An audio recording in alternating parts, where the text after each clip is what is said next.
apparently. Discover like how badly we can piss off apparently Secret Service or All right. NSA. All right. Oh, I'm going So, to be talking about Operation Northwoods. I'm going to be pissing them off real bad. oh, I don't even know what that is. Oh, by the way, we've been streaming for a few seconds, guys. So, anyway, hey everyone, Oh, have we? yes. Oh, that was close. Yeah, hey everyone, welcome to the sorry about that. stream. So, usually this is the alt hype stream, but I'm only 1/4 of the people on now. So we have with me someone who needs no introduction. We have Bill, her husband, and we have some homeless guy we found. We got liquor. We call him Spoon.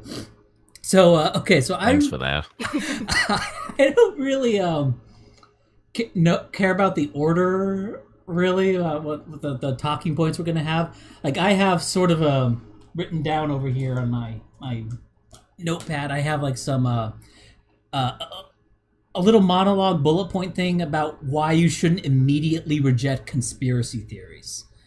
Sort of a defense of conspiracy theories in general, if not in specific. Then I have some stuff on one thing that I've been reading about recently on Hiroshima and Nagasaki atomic bombings being faked, which at first blush sounds kind of insane, largely because of things that you might think are evidence that aren't. And evidence that you might assume exists that doesn't, and sort of an overestimation of how difficult pulling off that hoax would actually be. Also, after watching Aiden's movie on virtuous victims, I was reminded of a thing I did on perception of oppression by demographic groups. And I assume we'll have something to talk about there, maybe. I don't know. And then whatever. So I've watched Aiden Spoon streams before, and Spoon usually finds something in the news to yell about. So maybe there'll be something there. I don't know. Welcome to the stream, guys. So I don't know. So what do I do? So do I just go right into my little thing on a general defense of conspiracies, or?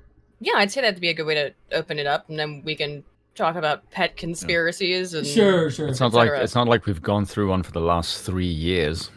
No, Not at all. Yeah. Well, we've also in a sense, we've gone through 2, but hold on. I won't want to get into that. I know the big one, obviously, the whole COVID program, which I sort of see as like, I think of as like one undifferentiated thing. The virus, the lockdowns, the vaccine development. It's all, I view that like it's all one thing. They're not separate events. But anyway, okay. So one of the major criticisms of large conspiracy theories that you hear all the time is that they involve large numbers of people. Like, how do you keep all those people silent? And the first thing is that conspiracies happen all the time. One of which would be like a military operation or a military invasion, right? Because these things, they require a certain degree of secrecy. And every like military invasion or big military op of any type, these are in effect large-scale conspiracies, often involving like millions of people. Like the German invasion of France was 3.35 million people. And in that, obviously, everyone knew something was going on. Everyone knew something was going to happen, but they didn't know exactly what. They didn't exactly know where and when. And that's kind of how these things sort of happen. When you go to the Manhattan Project, everyone involved in it knew something was going on. But in terms of the number of people that knew that it had anything to do with atoms, and I have some quote here. If I get through that, I'll find the quote.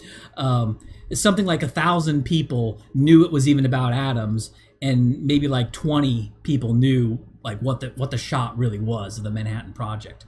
And like when companies develop a new product, for example, and they keep its characteristics secret up to the launch, those are a kind of conspiracy involving tens of thousands of people, but only a few really know what's actually going on.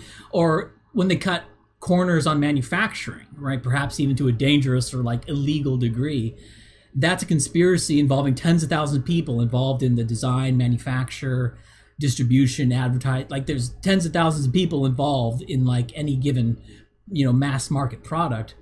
most of whom involved in the project, they have no idea about any of these corners, being cut. So that's not typically what you think of when you hear conspiracy. You typically think of something negative or dishonest, typically involving, CIA, FBI, right?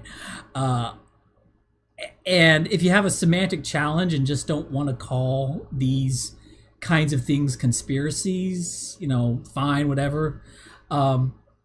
So that would be the first thing. Oh, here's the quote.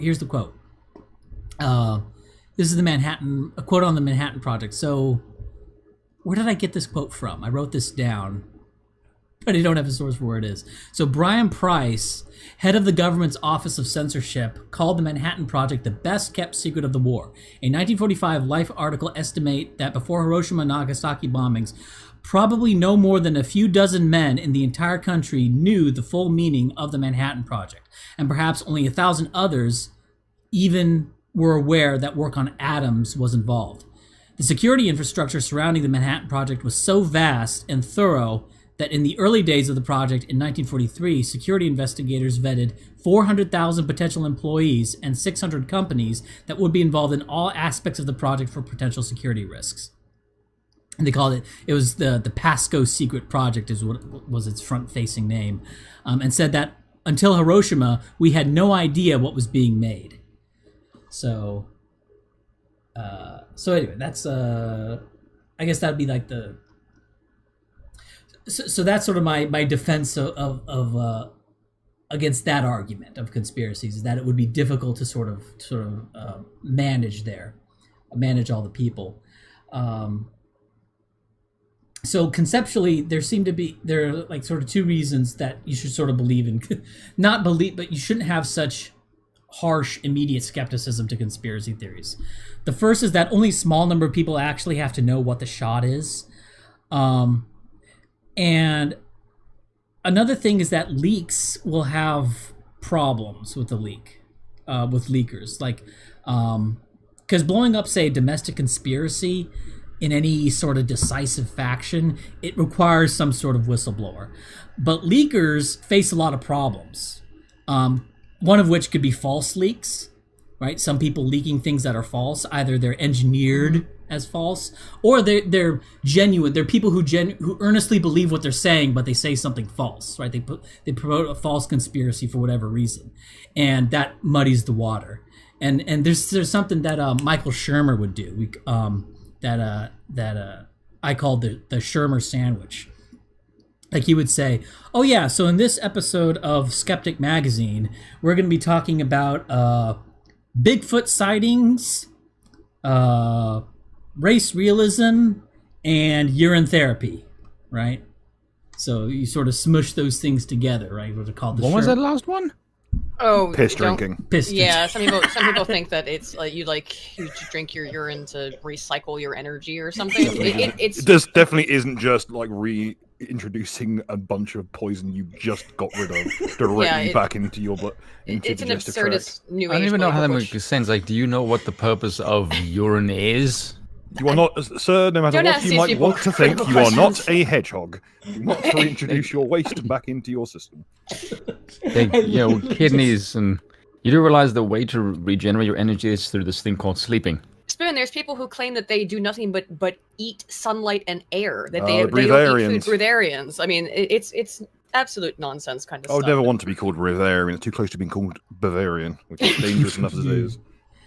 I literally just made that up, right? Or no, not made it up, but I was just coming up with examples. No, that's completely right. That's completely right. Is that if you it's a very easy way to discredit the truth. If you want to make a group of people complaining about something look stupid, hire one guy to wear a clown costume and stand in the midst of them.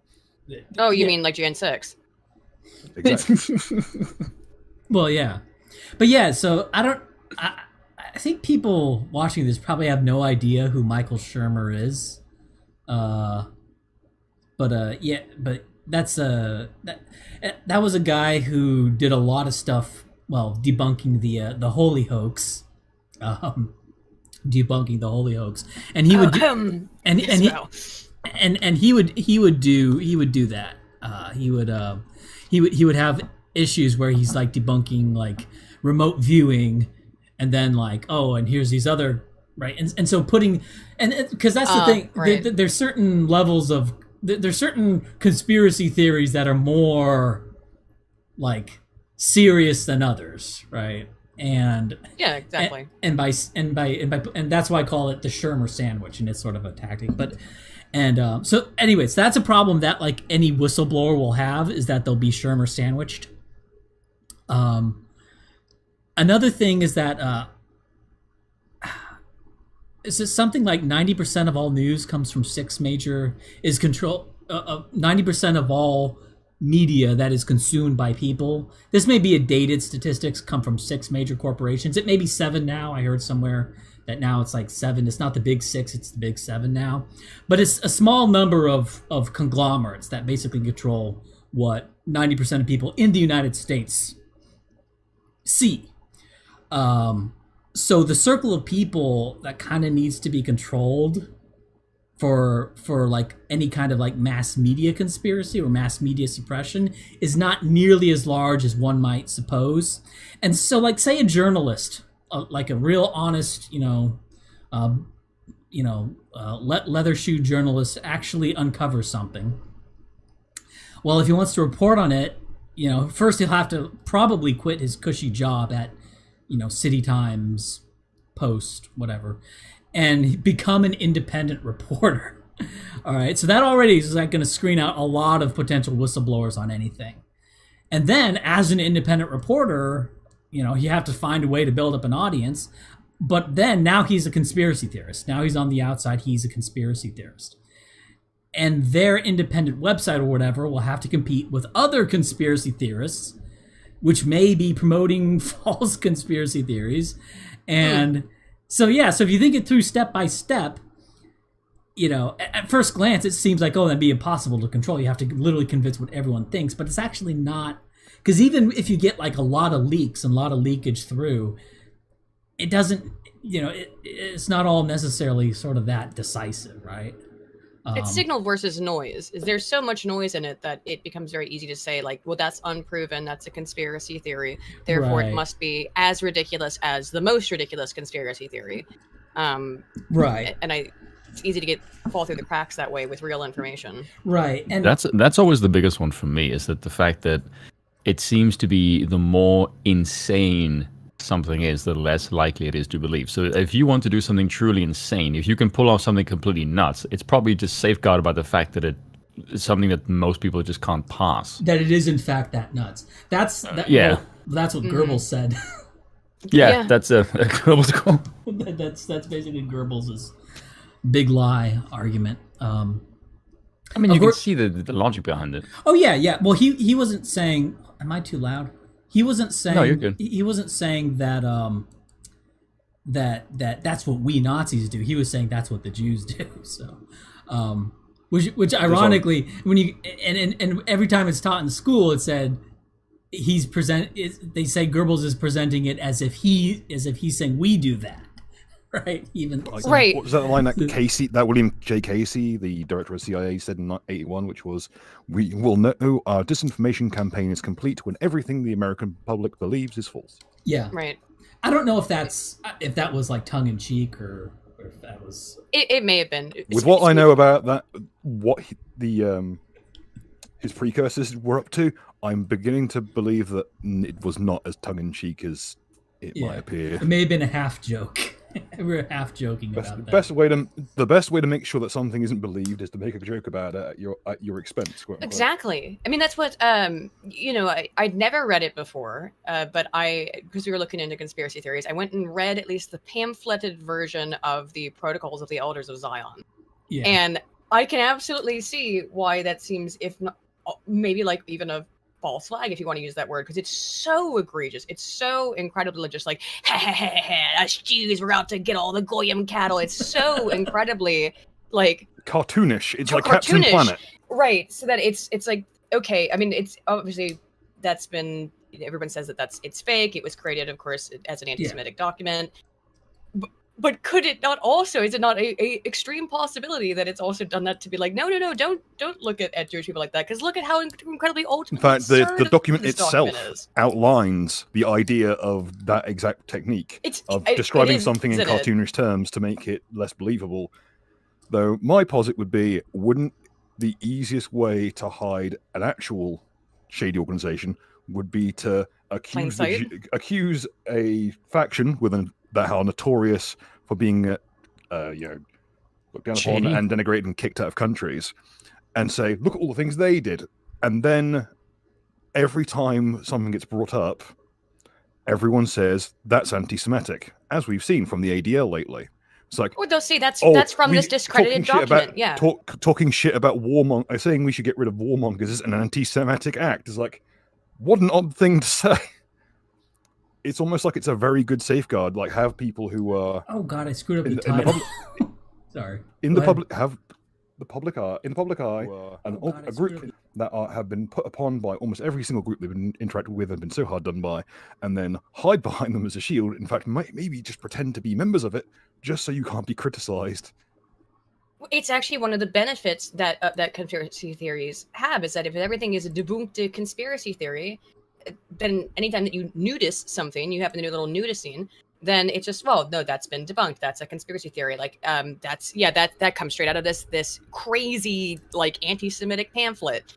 And it is unhinged, I would say. But, obviously, there's parts of it that there's really, like, talking about how we'll do the greatest evil of all time and beat up those goyim cattle. It's so overtly, comically evil that, but then if you say something that is like a real criticism of Zionism, for example, then someone can come back at you and say like, oh, that's just clearly coming from this ludicrous conspiracy theory, right? Rather than have your criticism being taken seriously. It's a very useful tool that conspiracies are then. Mm-hmm. Yep. So another thing that I've thought of as kind of as an argument that I've heard it a little bit, but it's something that I've sort of been surprised that people don't make more often. They do make it often, and I think it's often enough to try to respond to it. Is that that like they wouldn't do something like that because that just seems so risky, right? Like if the government gets caught, well, that would be the end of it. Like if the government gets caught doing this thing that you say they're doing, like that would be the end of the legitimacy of the CIA or something like that. And yet they've gotten away with it time and time again, right? Right. So yeah. So let's look at one of the like totally socially approved ones, right? That the CIA killed Martin Luther King. Well, is that a socially approved one? I mean, it's a me. I think that's socially. Yeah, I think it's definitely true. They paid. The King family did win a civil case. $100 is what they won, but they weren't looking for money. They were looking for confirmation. So that happened decades ago that they won that case, where the government was more or less forced to admit that, yeah, we did have MLK assassinated. And it's not the only one. MK Ultra has also been entirely confirmed as, yes, the CIA was giving people LSD. And not just that, they were physically, emotionally, and sexually abusing hundreds, if not thousands, of people, including children, without their knowledge, to make them think they were crazy. And on top of that, with MK Ultra, we don't have all the receipts anymore, because the head of the CIA ordered in 1973 ordered as much as they could burned, and that was right before an inquest into it. Yeah, what's happened? So what we know, which is that they were literally just recruiting people with no prompting or priming as to what they were getting in for, and tortured and raped and drugged them until they were compliant.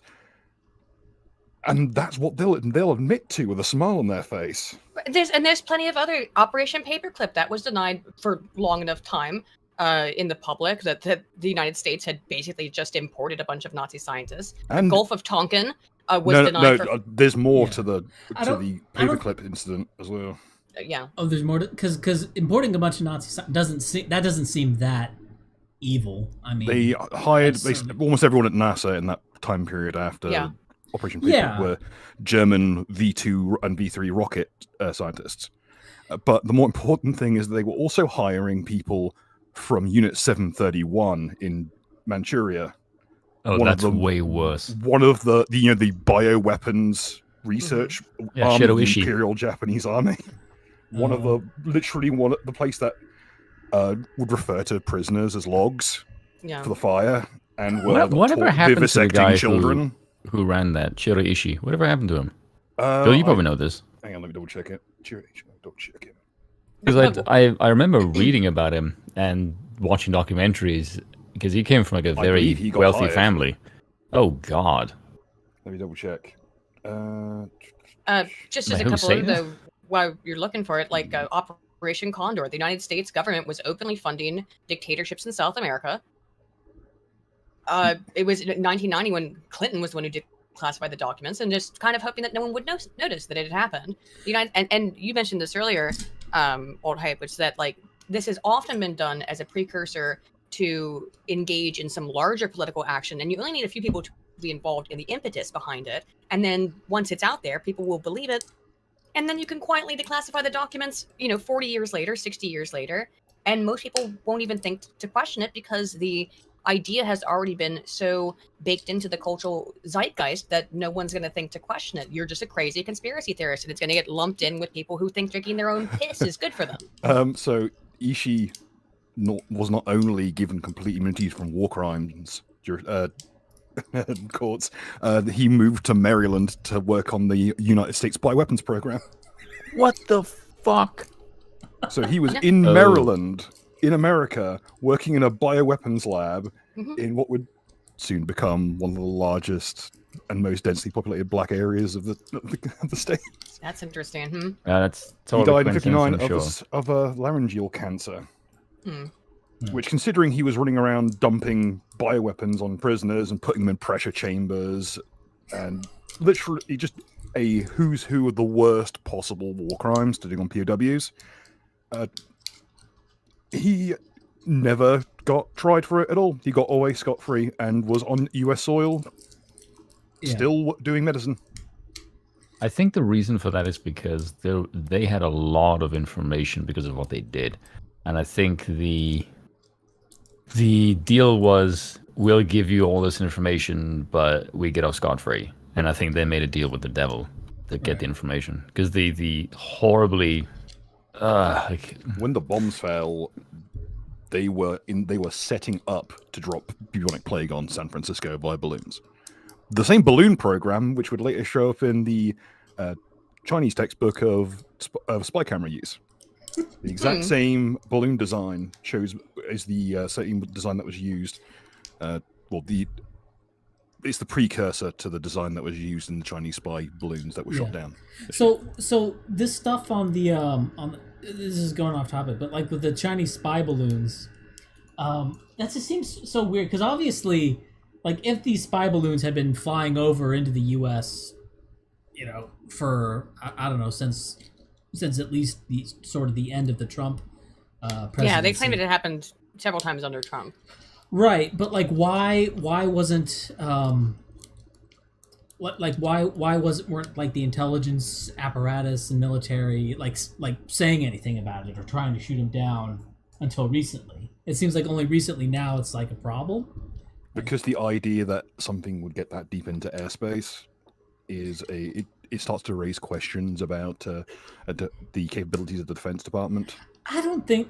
Okay, look. Obviously, I'm like the first one to say that like U.S. like wonder weapon propaganda is overblown and based way too much on like victories against like Iraq and Serbia and stuff. So I'm like, I'm kind of with you on that, but I don't think. I mean, come on, balloons, like, come on. Which are operating at such a high altitude that jets just cease functioning. Yeah, it would actually be difficult to shoot it down from. Well, that's their explanation is that it was basically too difficult for them to actually shoot them down. They did shoot it down when it was time, when it was like in the news, and people after were it crying had been about it. It was flying around the for highest a week. air-to-air engagement in human history. They actually had to modify the munitions to work at that height. That may be the case, but just on a sort of face value to say that there is a balloon potentially spying on your nuclear sites, and your response is, well, it's kind of high, it makes you look really quite weak. It makes you look kind of high. Yeah. Especially when you've already established that you have Boeing jets that can mount. Admitting that you have tech that could deal with it, such as the directional energy program, that weapon program does exist. There's a Boeing jetliner that can mount basically a laser that can kill pretty much anything up to including heavy armor, but it's just not practical to run because it's got a short operational life.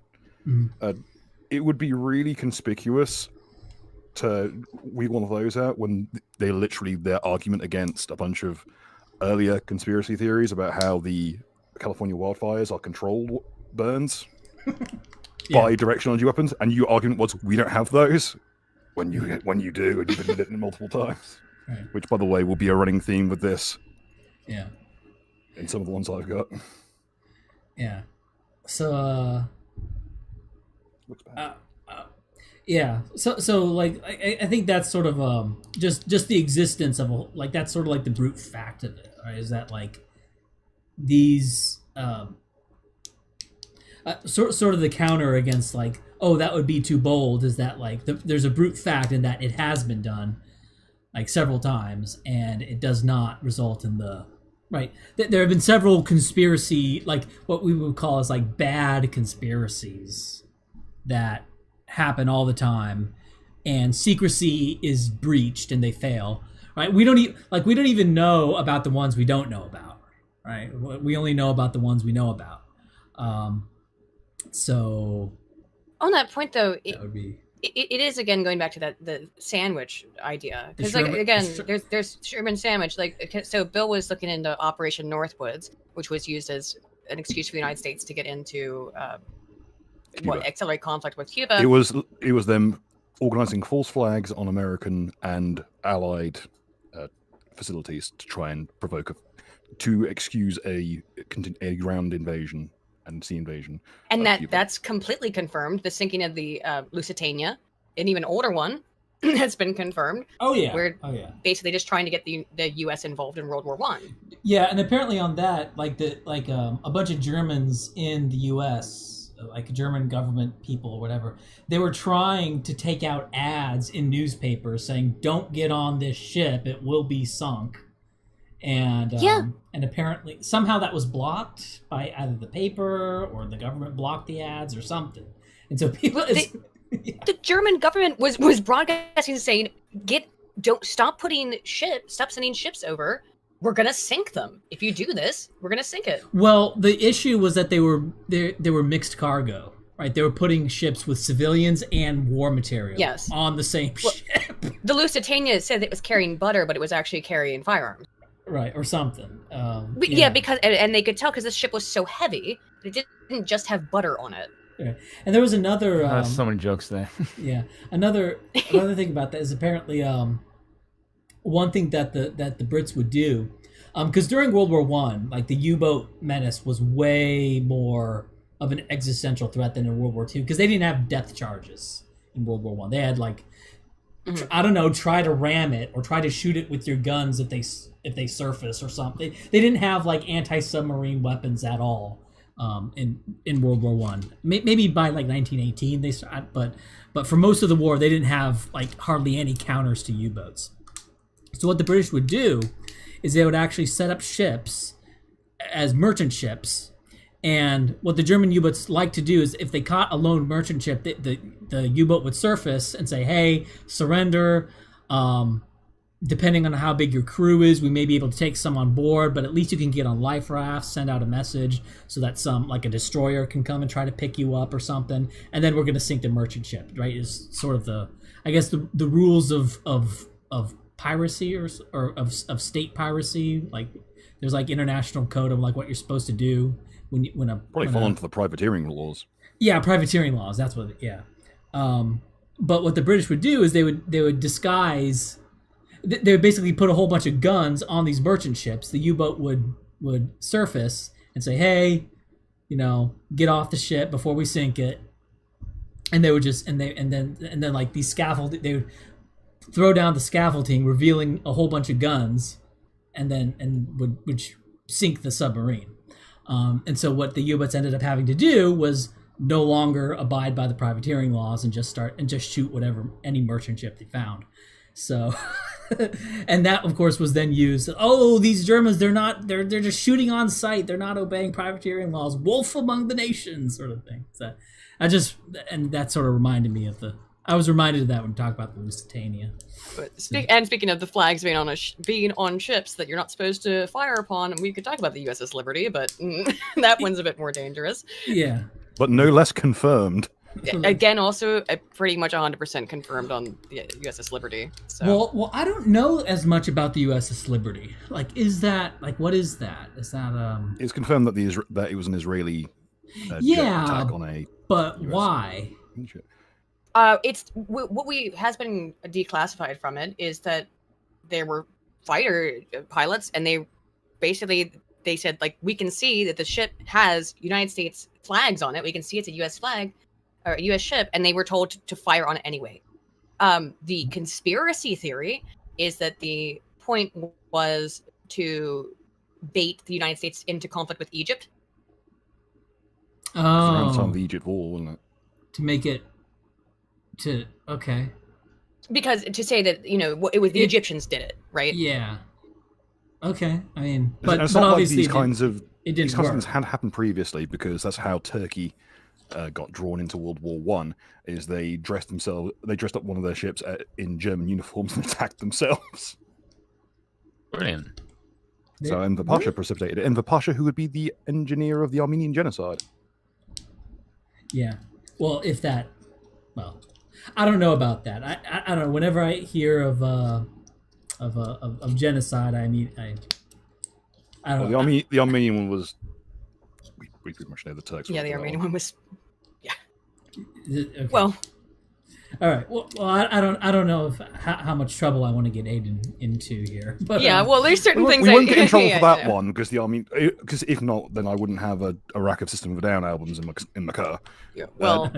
Armenian genocide, very, very well documented. I don't want to get in trouble on anything else, but I also think most genocides are pretty well documented. I mean, okay, what is well? I mean, there's claims that a particular genocide is also well documented. The problem is the documentation is not what a lot of people think it is, and it's not.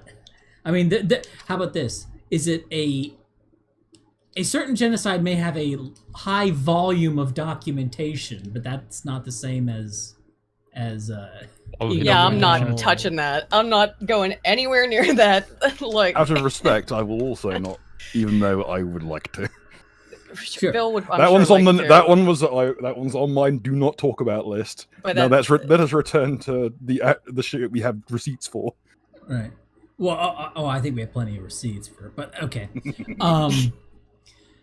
What else do I have in my notes? I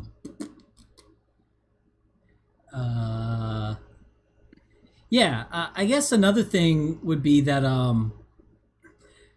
how do I put this? Like, another thing about conspiracies is that there's kind of a problem in like people, in like most people's reasoning, in that, like, you can have a person and he can say like a heterodox thing, right? But if he has 10 heterodox beliefs, then he's a crank, and people aren't going to hear him out, right? And I think that the problem with such thinking that most do,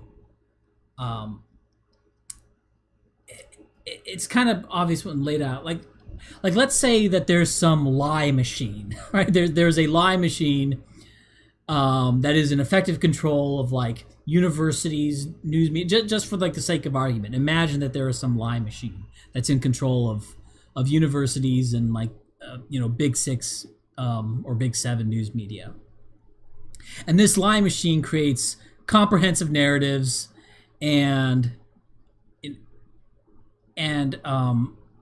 let's take 5 things that this lie machine makes.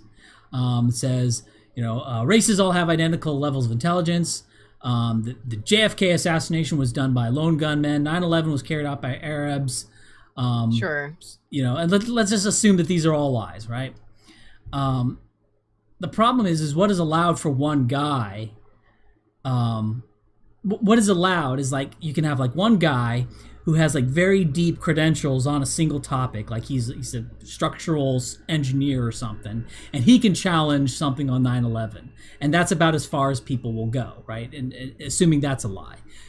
But then if he goes on to say, "Oh yeah, I also think that that the lone gunman for the JFK assassination wasn't true," and I also don't believe in runaway global warming, right? So now he's saying like multiple things, right? And you're not allowed to. And so then he sort of becomes a crank, right? And yeah, it makes you seem. It seems that, yeah, as you said, you could have like maybe one thing that's an established narrative that you disagree with, based on plethora of data. But the second that you have 3 or 4 or 5, even if they are all equally valid in your criticisms of them, it starts to build up a perception that this person is just a lunatic. Yeah. Now you're. And that's on purpose. Well, it's not. Sort of. I think it's more of like an emergent phenomena. All right. So, and that thing there, that the fact that people just sort of, I don't know if it's natural or what, but people will reject they'll reject more than 1 or 2 heterodox narrative. Most people will. And what that does is that kind of limits, that also serves as a limit of embracing of conspiracy theories, embracement of the tinfoil, because there's only so much carrying capacity for conspiracy theories, right? Like if everyone in the population will only sort of allow themselves to believe a single, quote unquote conspiracy theory, well, then you can have 1 that's at 100%, or 2 that are at 50%, 4 that are at 25%, right? So how recent does something have to be? How old does that something have to be, rather, before people just don't care? Like, it was a previous time, it was a previous regime, it's just outdated, or it's different. It's a different time. Yeah. It's also and back on what you said more specifically, it's that it's an issue of cognitive modularness. People only have so much cognitive energy that they can expend on anything at any point in time, and if that's why you do have people generally tend to find like 1 or 2 things that they know a lot about that are considered conspiratorial, whereas to dig really deeply into all, like many of them, that takes so much time and energy and requires so much commitment to actually be dedicated to looking into this stuff, because of course none of it's surface level. You're not going to get it on a Wikipedia article. Sometimes, again, like with Operation Northwoods, at least Wikipedia will even say that's a false flag, but it's very few and far between. But that time they had an excuse, because JFK got given the documents and told the CIA to fuck itself, and nearly succeeded in dismantling it before. And then what happened? Before a Carcano round, quote unquote, hit him in the face. Before he was killed by a lone gunman on a grassy knoll. That's right. Making a series of shots with a bolt action Italian rifle that fire rounds. So on aerodynamic, they look like fucking harpoons. The 6.5 mil Carcana. He was just that good of a shot. He could predict the dispersion. A Marine, remember an ex-Marine. The Marines well known for their utter induced poverty of equipment. Used an Italian rifle to land like 3 shots in the space of about 5 seconds. All right. Doable, but that angle. Yeah. So that's why I think that I don't know. I think that trying to present that's why I think that it may be useful to sort of present a more general criticisms of like if you're trying to, if you're, I guess, challenging narratives, or like, breaking the conditioning or whatever, that it's important to make like general arguments against that, and sort of general criticisms against, you know, being overly skeptical of conspiracy theories, for example.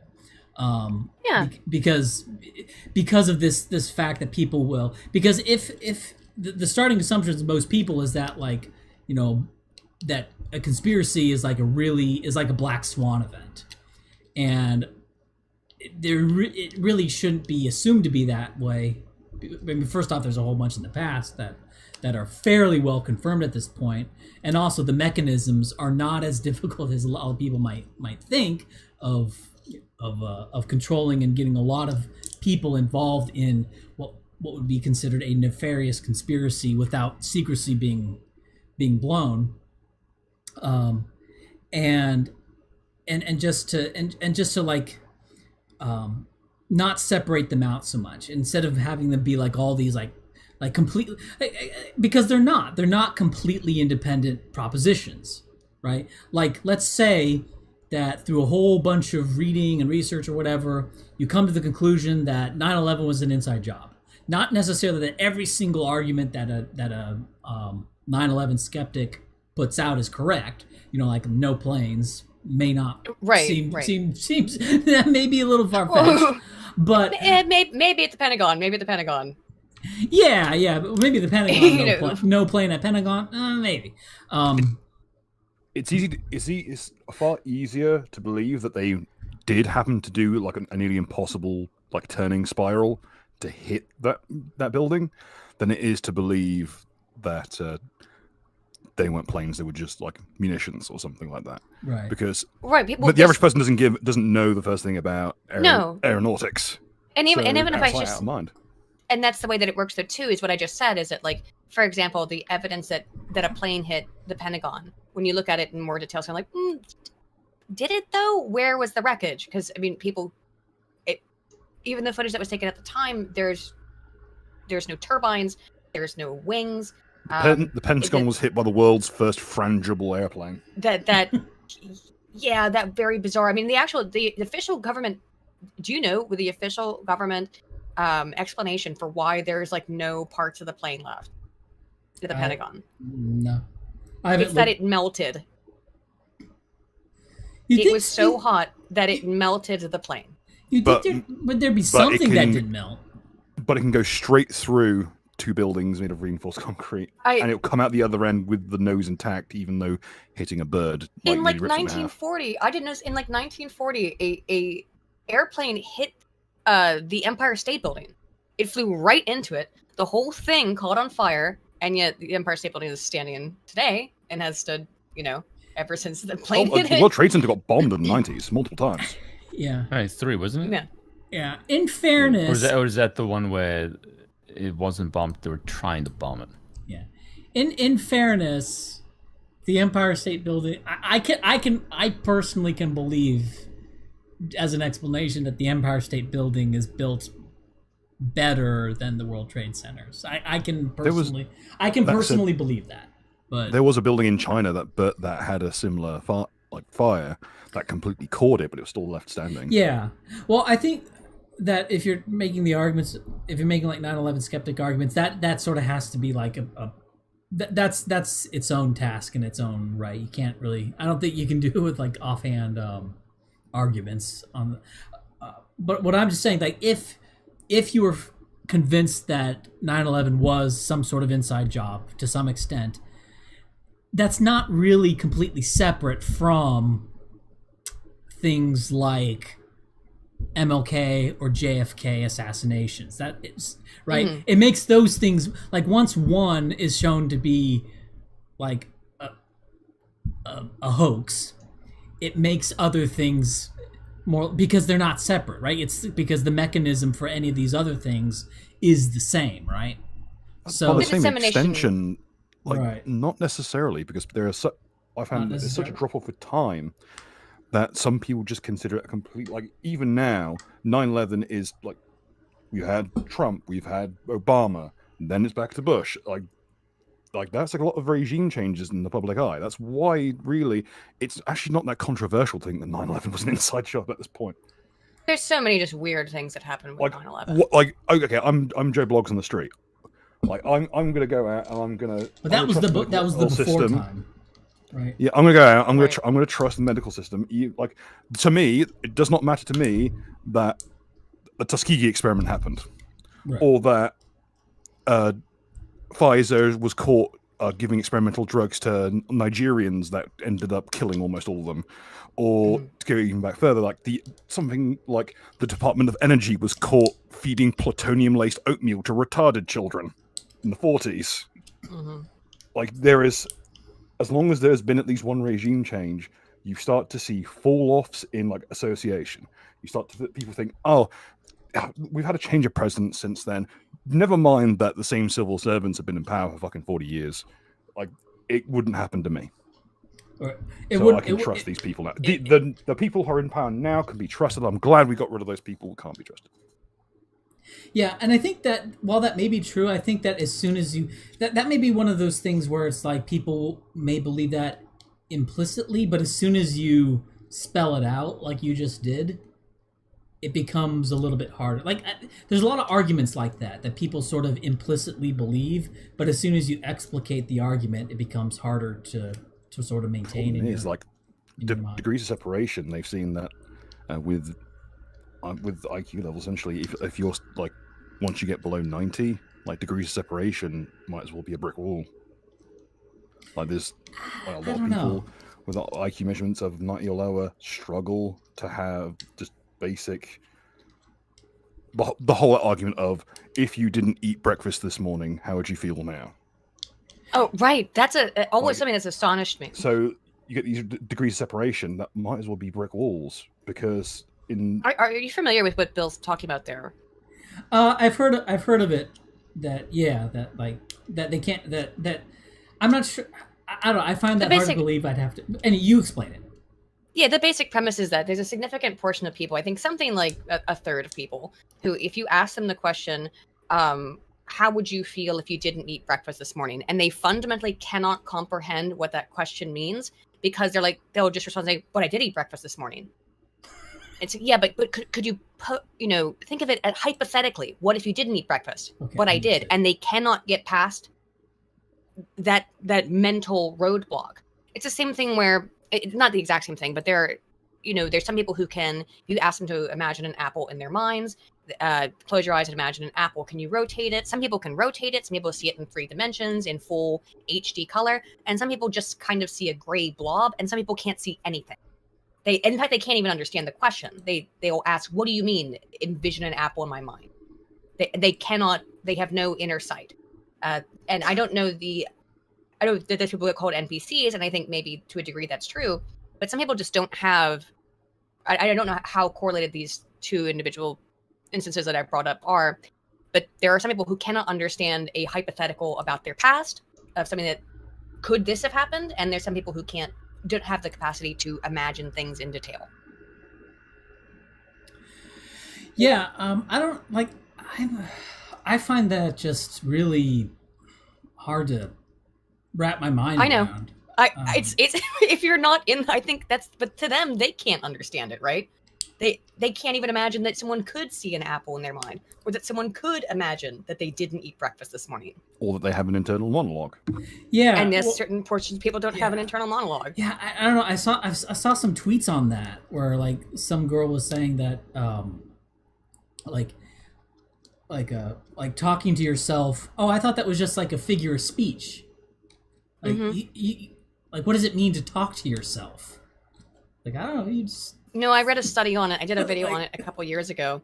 And again, it seems to be the reason why I'm not saying these people are exactly the same, because I haven't seen broad level correlational analysis of these various different aspects. But it seems to be consistent that it's about a third of people who also don't have any kind of inner speech. Right. Okay. They don't even understand it. They just. Which, again, to me, I agree, is unfathomable. You're just walking around all day and just nothing's going on there. Yeah. You're not thinking to yourself, what am I going to do later? And just walking around empty-headed. Some folk, with the stimuli they're getting, it's so low-level stimuli that they're not even, like, having thoughts. They're just on autopilot cruising around. It's just pure reacting following to a stimuli. route that they've known their whole lives because they only go to one place, to and from work. Yeah. All right. Okay, so I will read some white power chats here. I use a program called Power Chat. And so I just call it white power chat. Anyway, so here's from Tyler Durden. Have you been keeping up in the military operation in Ukraine? Apparently, Russia is hiding their casualty numbers with mobile crematoria. That's okay. This is old. This is old stuff. Yeah, I say that the mobile crematorium. That's like 8 months old. Yeah, not making this up. I know you're not, Tyler Durden. I've seen those news articles as well. Guess the ancient arcane Nazi technology is resurfacing. Those things may be true. Because think about, like, I don't know. This seems kind of. This is the problem with mass graves in general. Especially, like, you have a war zone, right? And you have battles. And lots of people die, lots of men die in battles, in combat. And so after, like, a big engagement over an area, you have a whole lot of corpses on a field. So, and how do you tend to bury them? Well, they tend to bury them in mass graves. So, yeah. And then after the war, you can have, like, investigators going around digging up mass graves. And what do you find? A whole bunch of bodies. Genocide, right? Except, yeah, sure, Caucasian massacre. There you go. but see, that's the problem. See, so things like war zones are a great. There's a whole bunch of material that can be used and very easily spun into, mass murder because war is kind of a mass murder. So it's with the rise of the knowledge of moral war, as it's called, if there could be such a thing. We've switched sides completely. It was once upon a time there are no civilians in My Lai, and now suddenly there are no military personnel in Ukraine. Right. Yeah. Well, with those crematoriums, so I think they have been. A lot of people have come out and said that those are garbage disposal units. But again, is that a conspiracy theory? I don't know. And by conspiracy theory, does that make it true or false, or what is it? Right. It's right now. One of the reasons I don't like to speculate about a lot of the stuff in Ukraine and Russia is because we're total fog of war right now. Oh yeah. Both sides are going to lie about what's happening, obviously. Yeah. And so I think it's impossible, even if you're on the ground, to have any real idea of what's happening in a larger scale. Most of the commanders don't know. Most of the commanders are being. I've seen videos of people saying like we've taken like on the Ukraine side taking 90% casualties in a week, and also I've seen stuff where like on the Russian end of things, like this thing. The alternative is you just either you bury everything in a mass grave and then you get indicted on war crimes later because your buddies that you've been stacking 12 feet deep suddenly grow a civilian proposition and are locals that just mysteriously disappeared instead. Or you can burn them and not have to deal with the disease. Right. Spreading everywhere and everyone dying of like dysentery or their feet falling off from trench foot. It's as you said, though, war will mean mass casualties. It's another inherent to war. Yeah, and especially problematic. This was more. I think this was, I don't know, because we're in total fog of war because this war is still going on. But, special military operation is going on. But in World War II, various estimates, but around 500,000 German soldiers, also Remfs. But the thing is, there were about 1.6 million people from the occupied Soviet territories who served the German army, but they were mostly doing logistics work. Some combat units, but most of them were Remfs who volunteered for the German army. But basically, about 500,000 people in the Axis armies in the Soviet Union, either Eastern volunteer Remfs, German soldiers, Romanian soldiers, whatever. About 500,000 were killed by partisans. So the partisan threat was like really, really a big deal. The problem is, partisans are like plainclothes civilians, right? So what happens if you go into an area that's suspected of high partisan activity, and you're doing an anti-partisan sweep? Okay, which one's a partisan, which one's not a partisan? You think you have evidence that this person's a partisan, so what are you doing? Well, you're lining up a bunch of people who you think you have good evidence that this is like our partisans. You line them up in front of a pit and you shoot them, but they're all in plain clothes. A lot of them are women, you know. Yep. So what do you have at the end of the war after a partisan sweep? You have mass graves full of plainclothes civilians, incling women. Same thing that happened in all the United States operations in the Middle East. So then, right? then you get Holocaust by bullets, right? So, you know, you have all the material and evidence you need for something different that may not have happened, right? If you want to reframe it, I mean, well, this hasn't happened because the U.S. is still the global hegemonic power that it is, but the same thing could be argued for the entirety of the multiple different wars in the Middle East that the United States has engaged in over the course of the last 30 years. And most of those people were also plainclothes civilians. If you find a bunch of graves of people having been shot, it's the same thing. Just that the United States is currently the one that still has currently, at this point at least, all the hegemonic power to not reframe things that way. It's always great to have a Nobel Peace Prize winner who managed to single-handedly make being an Iraqi wedding planner the most dangerous job on God's green earth. Oh, yeah, and the thing is, like, I don't know where people like to say 1 million dead in Iraq. I don't. That seems too convenient and round of a number, but. Yeah, people. That's another thing of cognitive heuristics and cognitive moduliness, which is that people want a nice, round, easy to understand number when it comes to casualties, and when it comes to war, people want a definitive good guy and bad guy. Right.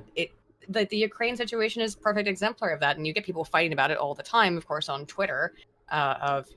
Russia is ultra evil and must be destroyed. They're 100% the aggressors. They did this. Right. Putin just doing this because he's Putler. He's just evil. He has no tactical reason. He's just insane. Right. And that's, people, it's much easier to conceive of human conflict as being simplistic good versus evil, when of course we all know that that's not all right. So I want to continue to reply to Tyler Durden. The big thing about the mobile crematoria is actually, I mean, it's they tend to be rare, and the German government did have mobile crematoria, but all of the ones that they actually did, they were mobile in the sense that they were carried on trucks to a location, and then they tended to just be put in that because they're heavy, because crematoria are heavy, right? These are heavy things, right? You don't just like trundle them around from place to place. Like, you don't just, what's it like? You have the guys giving the tickets on the car. You have the street sweeper go by, and then the cop giving tickets to all the cars that are still parked by the street sweeper. It's not like that where you have the special action group going in. All right, so we're gonna do the killing, and then you got the crematory just trundling along behind. That's not how. I mean, if that did happen, there's no documentation of that. So when they say mobile crematoria in World War II, I don't know about today.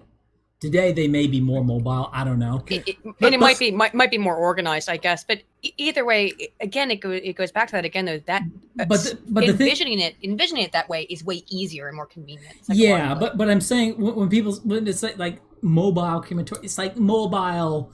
The mobile needs an asterisk, right? Because they weren't. It's not like they were in operation like on a truck bed, and then But also another thing to Tyler Durden, the reason why the number of deaths that are ascribed weren't found is because they also had mobile bone crushing machines as well, right? Which they didn't, but that's like. But if we're getting into the Holocaust, okay. I can't wait for the advent of the Russian cum drain machine.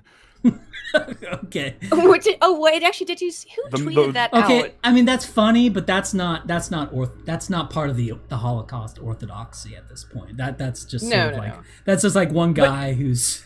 There's another. Did tweet that? Oh, it was Jordan Peterson. Jordan Peterson, like a week or something ago, tweeted out a picture of some weird.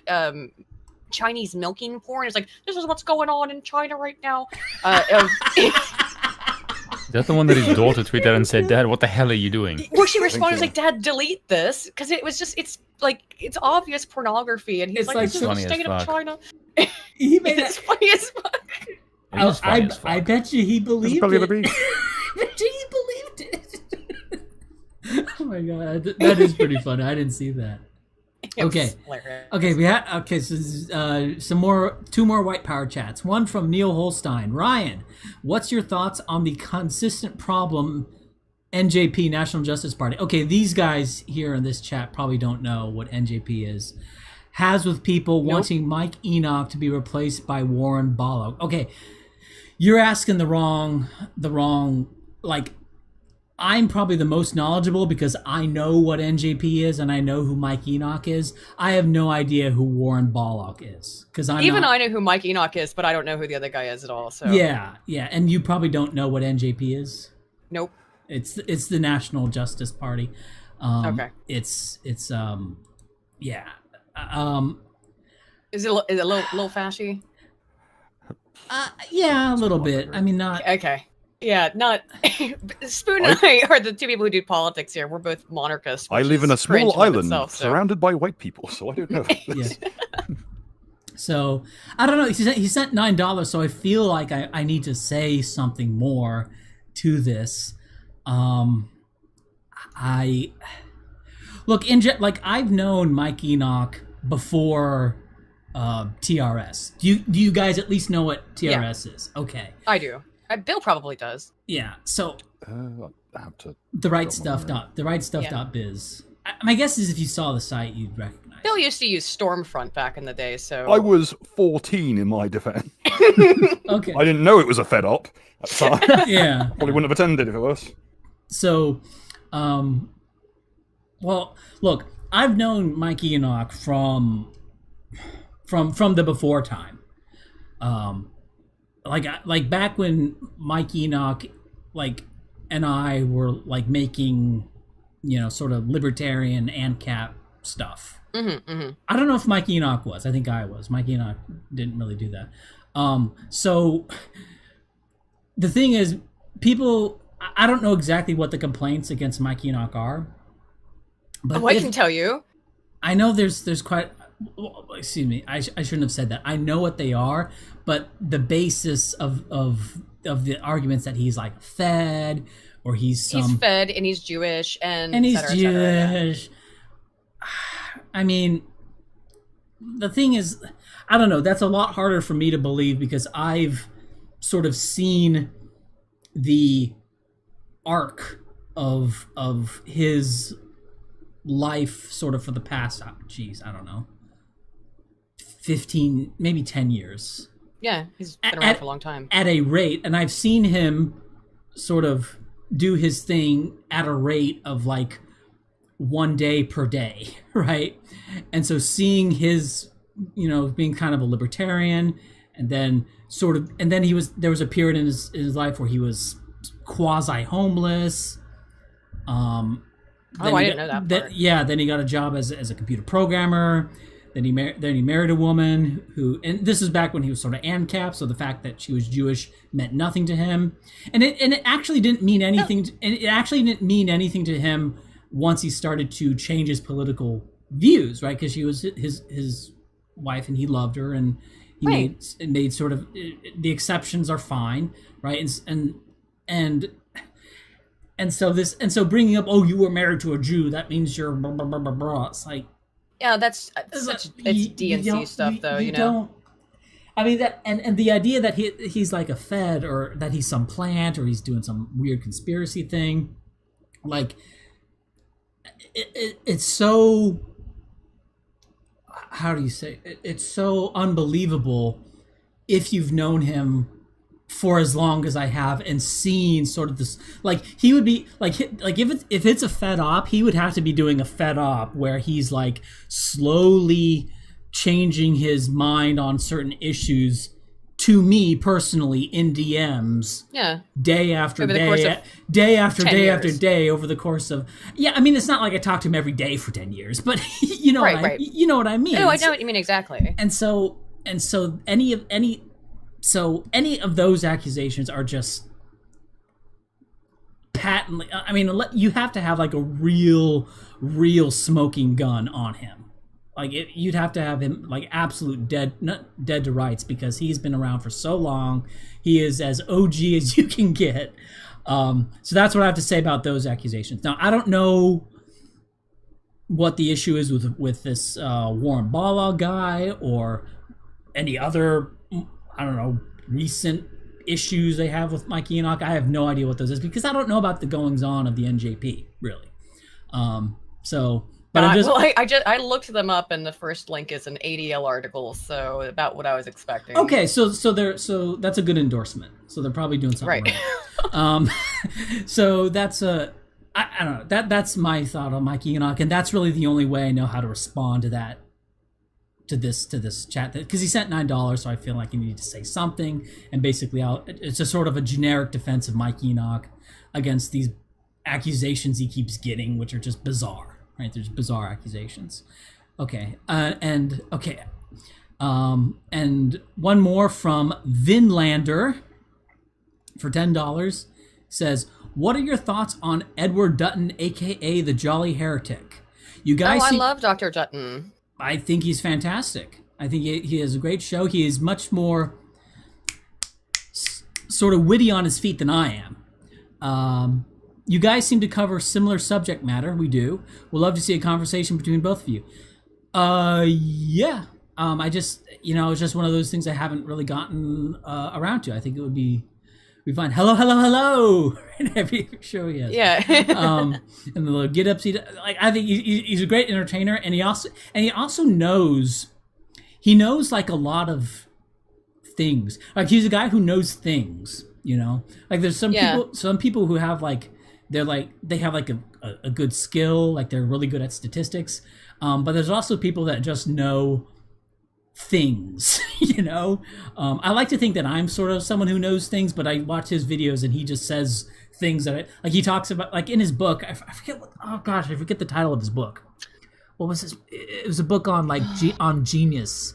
Basically, it was about how geniuses are all like obsessed autists, and how universities suck because they don't cater to what geniuses are, which is like hermit obsessed autists. And one thing that is true. And one thing that he brought up that was or two things that I sort of remember from his book was that basically a great deal of the knowledge of like medieval English heraldry, like the foundation of that came from like one guy who was like really, for whatever, was like really into heraldry. Just into it, yeah. Yeah, it's like, so, and you could say that that's like, oh, you're just a weirdo who's like into a thing, but like, and that would be true, well, but where like, else does knowledge come from? Right, if not, right. If not obsessive weirdos who were like, Right. I'm gonna just focus on this thing, it's gonna be my life work.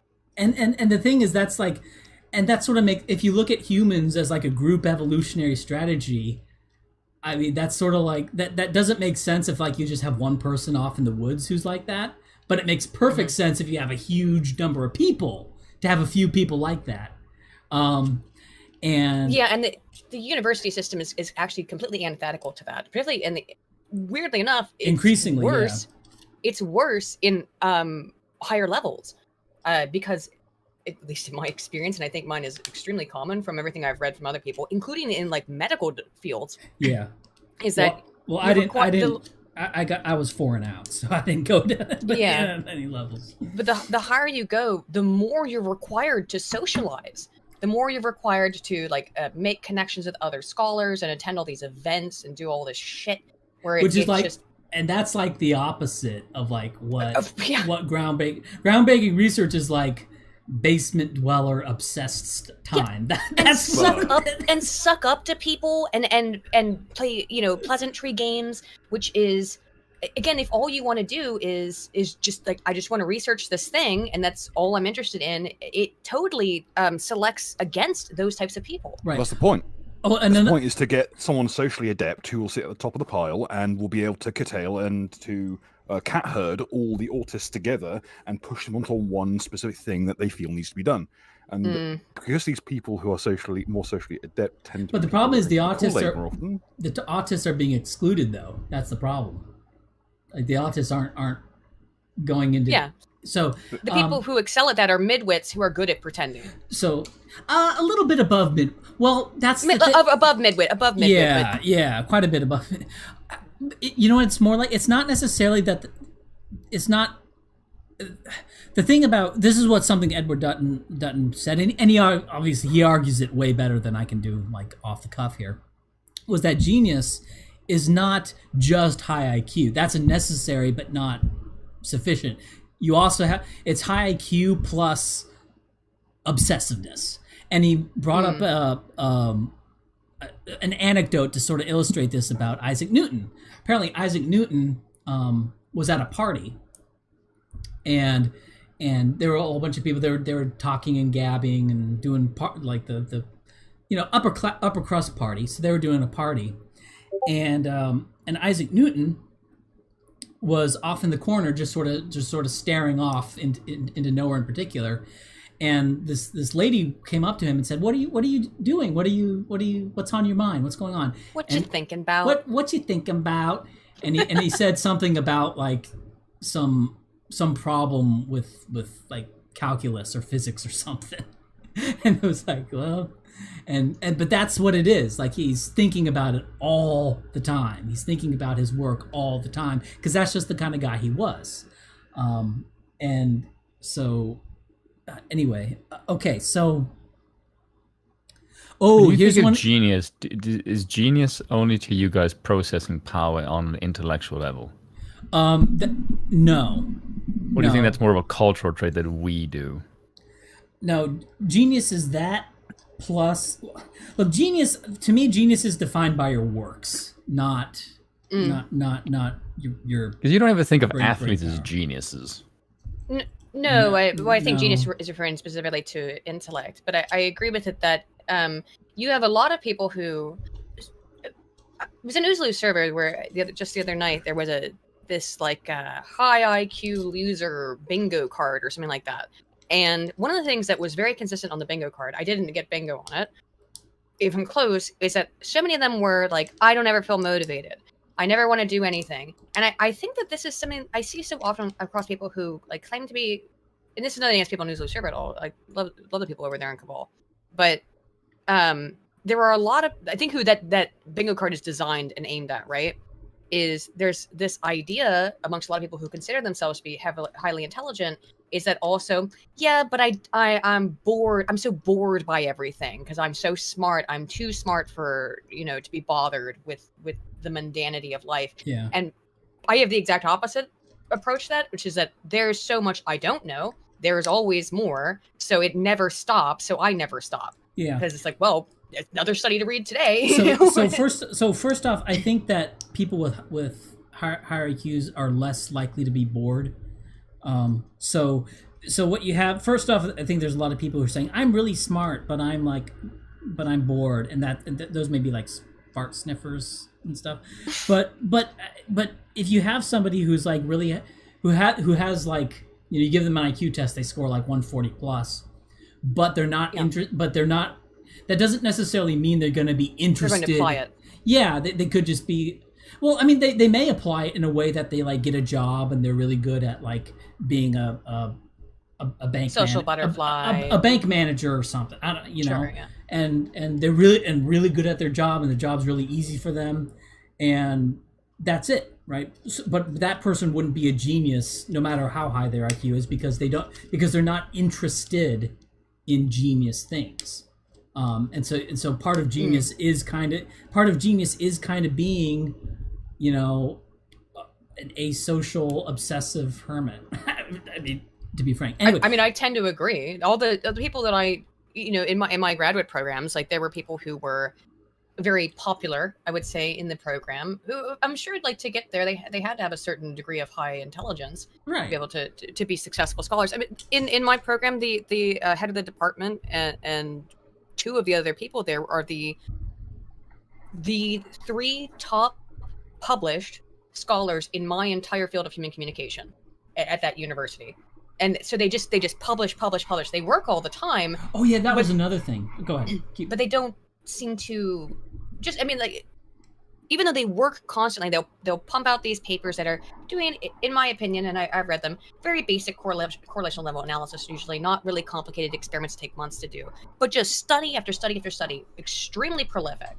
Big CV. And so by that metric, they're considered the best scholars in the field, right? Right. However, at the same time, I never saw it, like, the second that it's 5 o'clock, they're like, all right, bye, done. I'm done. I don't want anything more to do with this. I'm going to go home and drink beers and watch the game. And I do not care about anything. They're not going to sit up in the middle of the night thinking about a problem. Right. And that's an example. And in my opinion, that's bad. Universities should be filled with people that don't care about the game and are just poured into their. That's what it. But anyway, so that was. There's a super chat for you, or a white power chat for Aiden. It says, to Paladin, are you still in touch with Kraut? What happened? what happened back in 2017? Between the you real and quick Kraut. Everyone knows what happened with me and Kraut. What happened with you and Kraut? Oh, the real quick TLDR in it, I guess, as fast as I can and as succinct as I can put it, is I was in like a brief idea phase of myself, and it's been so long. I said before that I thought it was Naked Ape, but it wasn't. It was Braving Ruin, I think. It was either Braving Ruin or Naked Ape. I really can't remember which. To do like a podcast together, or like even a repeated show together. Naked Ape. Was it Naked Ape? Yeah. And because Ape was in contact with him, and then all of a sudden I find out from a couple people that I was speaking to at the time that there was this server, this doxing server, and I'm a much smaller creator at the time. I freak out about that, particularly because even though I didn't, like, Kraut and I weren't talking, like, I don't think we'd ever actually had like a real conversation. I thought we were supposed to be friendly enough. We were in the same spheres of the internet where normally you would not expect someone to be going behind your back and trying to dox you and do that kind of stuff. And I know that people have come out after the fact and said, oh, there was no dox on the server, whatever. If you looked at it, it's like, here's our target list, and then a bunch of Discord threads with people's, names and aliases on them. And I'm like, well, that's weird. And it scared me. And I got into a call with Kraut to talk about it, to try and figure out what the hell was going on. He recorded the call without my knowledge. He then cut the call up so that, and if you listen to it, you can surely find it of Aiden Paladin crying. Well, it's because if that call sounds kind of weird to you, listen to it, even with just a little bit of carefulness. He's cut everything that he's saying out of it. So there's like weird jumps where all of a sudden I just start crying and stuff. It's because he's talking about how he's going to destroy me and ruin my life and all this shit. Jesus. And this all started, Ryan, do you know what it started out by? Is he posted that god-awful video, the first of his debunking the alt-right videos, where he talked about how the pregnancy in the trouts is very short. And all I did was black people don't lay eggs. Yeah. Total lie. Total fucking lie. Probably the most controversial thing he's ever said. I'm pretty sure. Source, trust me, bro. Black people lay eggs. Okay, anyway. Go ahead. All I did was just respond with a couple of like twin studies not just a couple, like with a comment on his YouTube video that had a bunch of sources on it. I'd say probably about 15 sources, as much as the comment would allow for. Right. With links to it, of being like, here's some information that might help you. I maybe was a little sarcastic in the comment. Actually, no, I'll be clear. I was probably quite sarcastic in the comment because he was getting roasted. But I wasn't trying to be mean to him at the time. I was like, I know you're doing a series. So here's some sources that might help. And then I was persona non grata. He deleted the comment as far as I know, because I've never been able to find it since. I'm guessing he deleted the comment. I became one of his nemesis, that he had to go against. Do you remember when he brought that guy? I forget who it was, but it was some like he had a whole bunch of fake academics who yes, where they had where someone brought up and said, well, what do you think about the central dogma of genetics, or is it central dogma biology or central dogma of genetics? I don't know. I'm a history major. I don't know. I'm not familiar even with this concept. But the central dogma is basically like, this is how DNA replicates, and they call it the central dogma. They were all like, central dogma. What? What are you talking about? We're not for dogma. We're for science. So they don't know. Oh my god! I thought that was funny. But another time was funny was so tiresome. There was another guy who came in who actually did have like a PhD in something. I don't know if it was, some sort of genetic subfield or biogenetics or something. Yeah. But he was then saying like, and this alt-hype guy, he's saying that you can make heritability estimates without actually correlating them to specific genes. But you can't make heritability estimates. Right, and the guy who was on there was saying, no, that's pretty common. It's pretty common. In fact, that's basically how it's been done since like ever. I mean, imagine the amount of money that you would need to spend. And also the way science works is through something called predictive validity. In terms of, that's how you called validating a theory. Does it make? Well, you could go in and do the genetic studies, but guess how much that costs? It's a huge amount of time and money. You can use instead comparative modeling and predictive modeling to be able to figure this out without actually going in and doing the genetic research. It's the entire purpose of statistics. But the problem with that you get really high heritability estimates that predict real world outcomes, and that's not very nice. No, it said it's not very nice, and it doesn't make me happy about the results of those studies, by the way. I don't maybe some people it makes happy, but it doesn't make me go, yay, I'm so happy that these disparate outcomes are occurring for different people, because unfortunately that Flynn effect thing didn't really pan out the way you were hoping. But it did for a while.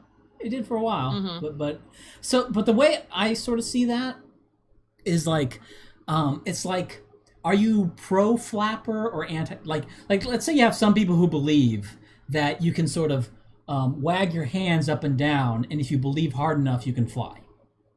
Mm-hmm. Okay, obviously ridiculous belief. Yeah, there are some people who, and let's say you have some people who think that you can, and wouldn't it be really nice if we could all just fly by doing that?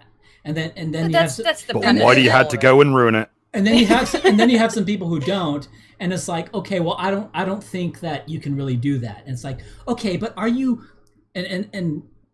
But would it be nice if you could? Wouldn't it then be you get called a racist. No, but the thing about that is like, okay, so you don't think that people can fly despite like sort of wagging their hands and levitating, but do you really feel like happy about that? Do you get off to telling people that they can't fly? And that's sort of what it's like when people say, "Are you happy about heritability of intelligence?" It's like, no, but it doesn't matter. It doesn't even it doesn't register to me. Like that's it's like a non question to me. Like I'm not. Now to some people they're unhappy and it's like a bitter pill or something. But for me, it's neither. It's like. Data just exists. So, any emotional valence that is being applied towards the data are being applied.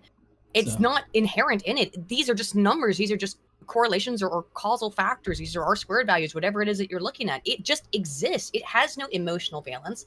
And so I feel the same way you do, in that I don't have feelings towards it. I think putting emotions and feelings towards numerical values is absurdist.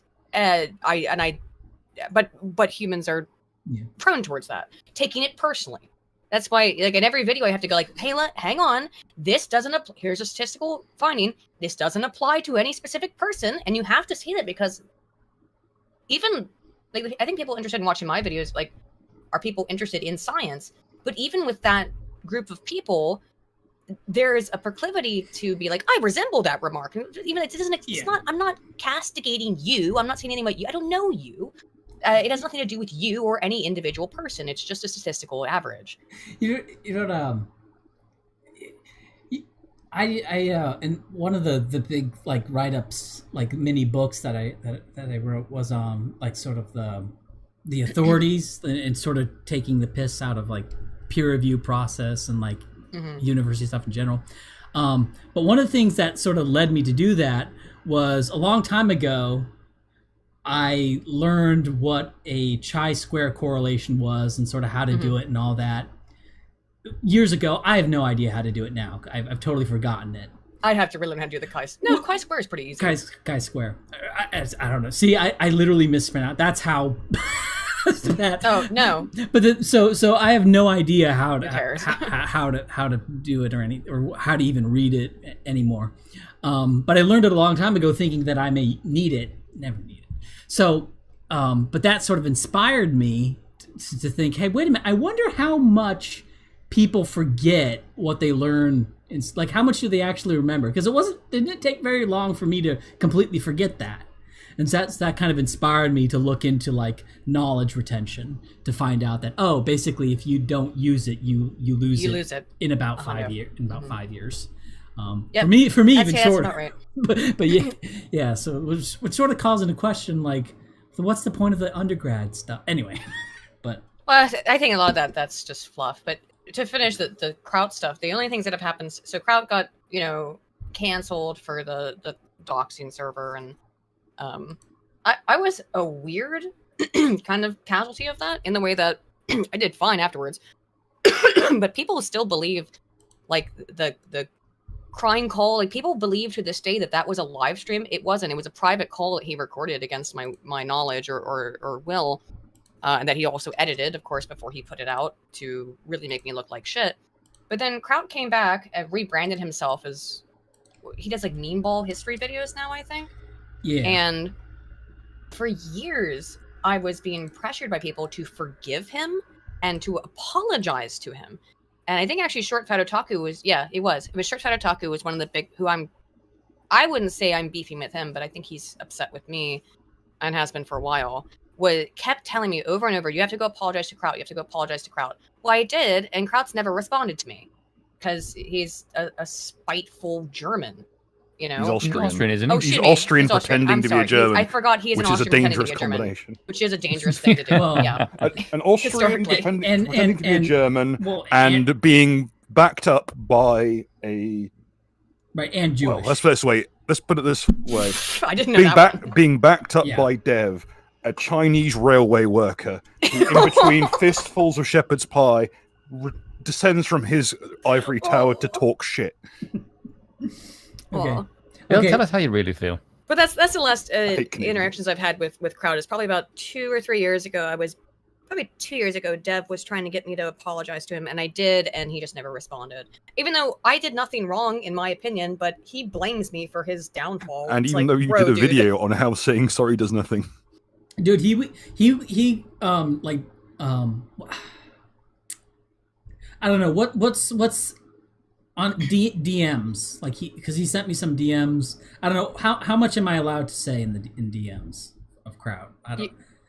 Okay. I mean, revealing his DMs. Why would you? He's totally divested himself from mainstream politics. He makes meme ball videos, and he's got like 600,000 subscribers now or something. I know. He's doing quite well. I know, it's depressing. Okay, well, anyway.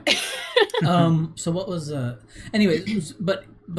Okay. So I'll just sort of reveal the broad strokes. He was like accusing me of orchestrating a whole bunch of like, I don't know, a whole bunch of like ops against him. Like, he DM'd me saying like, I know who you are, and he everybody. He thought he name dropped me. He thought he had doxed me. He didn't.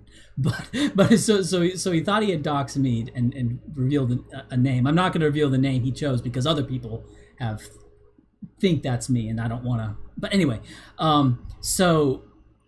but he thought I was like involved in like all these little things, and that I was involved in like the kiwi farms. Yeah, he's paranoid as fuck. And it was like, and so yeah. But it wasn't just you. He did that to everybody. He did that to Coach Red Pill. He did that to JF. He did that to. Wait, he did that to JF as well? I'm sure. Yeah, I seem to recall that at least. It's been years. But he's but he was confirming the stereotype. Jewish. Just saying. I didn't know he was Jewish. The lowest form of barbarian, the most degenerate race of all, Austrians. I don't know. I hope he's doing better now. He seems to have calmed down on his paranoia. Yeah. But yeah, he just flipped out at everybody back then. I think my opinion on that strongly is that I think he got involved in like a bunch of these little Discord circles where people were just like whispering in his ear Warden Tongue style, and he was just believing. And I can say that because I've had that happen to me with people being like, "Oh, specifically about Kraut. It's like Kraut said this about you, and he's playing another gay op," and it's like, what? Like, and it would freak me out. And then guess what? I removed myself from those kinds of people who were doing that kind of weird stuff, and it massively improved my mental health. And suddenly the world became a lot clearer. I had people messaging me about you a couple of minutes ago. About me? Mm-hmm. I'm sure. Because they're saying like, look, Aiden is doing this and that. I'm like, I do not give a damn. I'm not a keeper. Yeah, I am, and I don't give a shit either. Yeah. Here you go, case in point. No, because people were messaging me because I did a video against, well, not against, but Short Fat Otaku was on Adam Sitch's stream and just said like a whole bunch of shit about my political history. I'm like, what the hell are you smoking, kid? None of this what you just said is true. And I just made a video just saying like, no, this is all a bunch of bullshit. And then people were messaging me like, did you say something to girls in DMs like 5 years ago? And I'm like, let me get this straight. The opening line to that video is, I do not care for drama, it's cringe and gay. And in the middle of me making a video about someone bullshitting me about politics, you try to start drama with me in my DMs. You twat. All of this stuff is an easy way to get away from the arguments in the actual science and the actual data, is to bring up pointless drama, nonsense bullshit. That was what Kraut was doing back then, and it's what people still try to do now. No, it's not hippies. It's the nature of this is why I call everyone the F word, by the way. Because you give so much of it around, it's not even funny. But it was okay. It is what it is. So what's this? This is a poll thing. I assume this is from poll. That I think, did Bill post this? I think Bill posted. Oh yes, about the IQ and recursion. Other interesting phenomena about IQ involves recursion. For example, write a story with 2 named characters, each of whom have at least 1 line of dialogue. Most literal people can manage this, especially when you give them an example. Write a story with 2 named characters, each of whom have at least 1 line of dialogue. In the story, one of the characters must be describing the story with at least 2 named characters, each of whom have at least 1 line of dialogue. Okay, some more balls to juggle here. If you have less than 90 IQ, the second exercise is basically completely impossible. At a third level, go ahead. At a third level... No, I'm struggling to understand the difficulty, but... Well, yeah, I mean... It takes some, makes some effort, but at a third level frame of the story, even IQ 100 start to get mixed up with the names and who's talking. Turns out, Scheherazade. Hey, that's my IQ. Was an IQ test. Scheherazade is a, it's kind of like, modern equivalent would be like Cloud Atlas, where it's a story, it's... People telling stories about people telling stories about people telling stories. Scheherazade is supposed to tell a story every night to the Sultan, right? And so it starts. It's a framework of that story of Scheherazade telling a story to the Sultan every night, and then the story is within the story of that. It's nest egged, I guess. Yeah, I get that. I can sort of understand that. Yeah, it's Arabian Nights.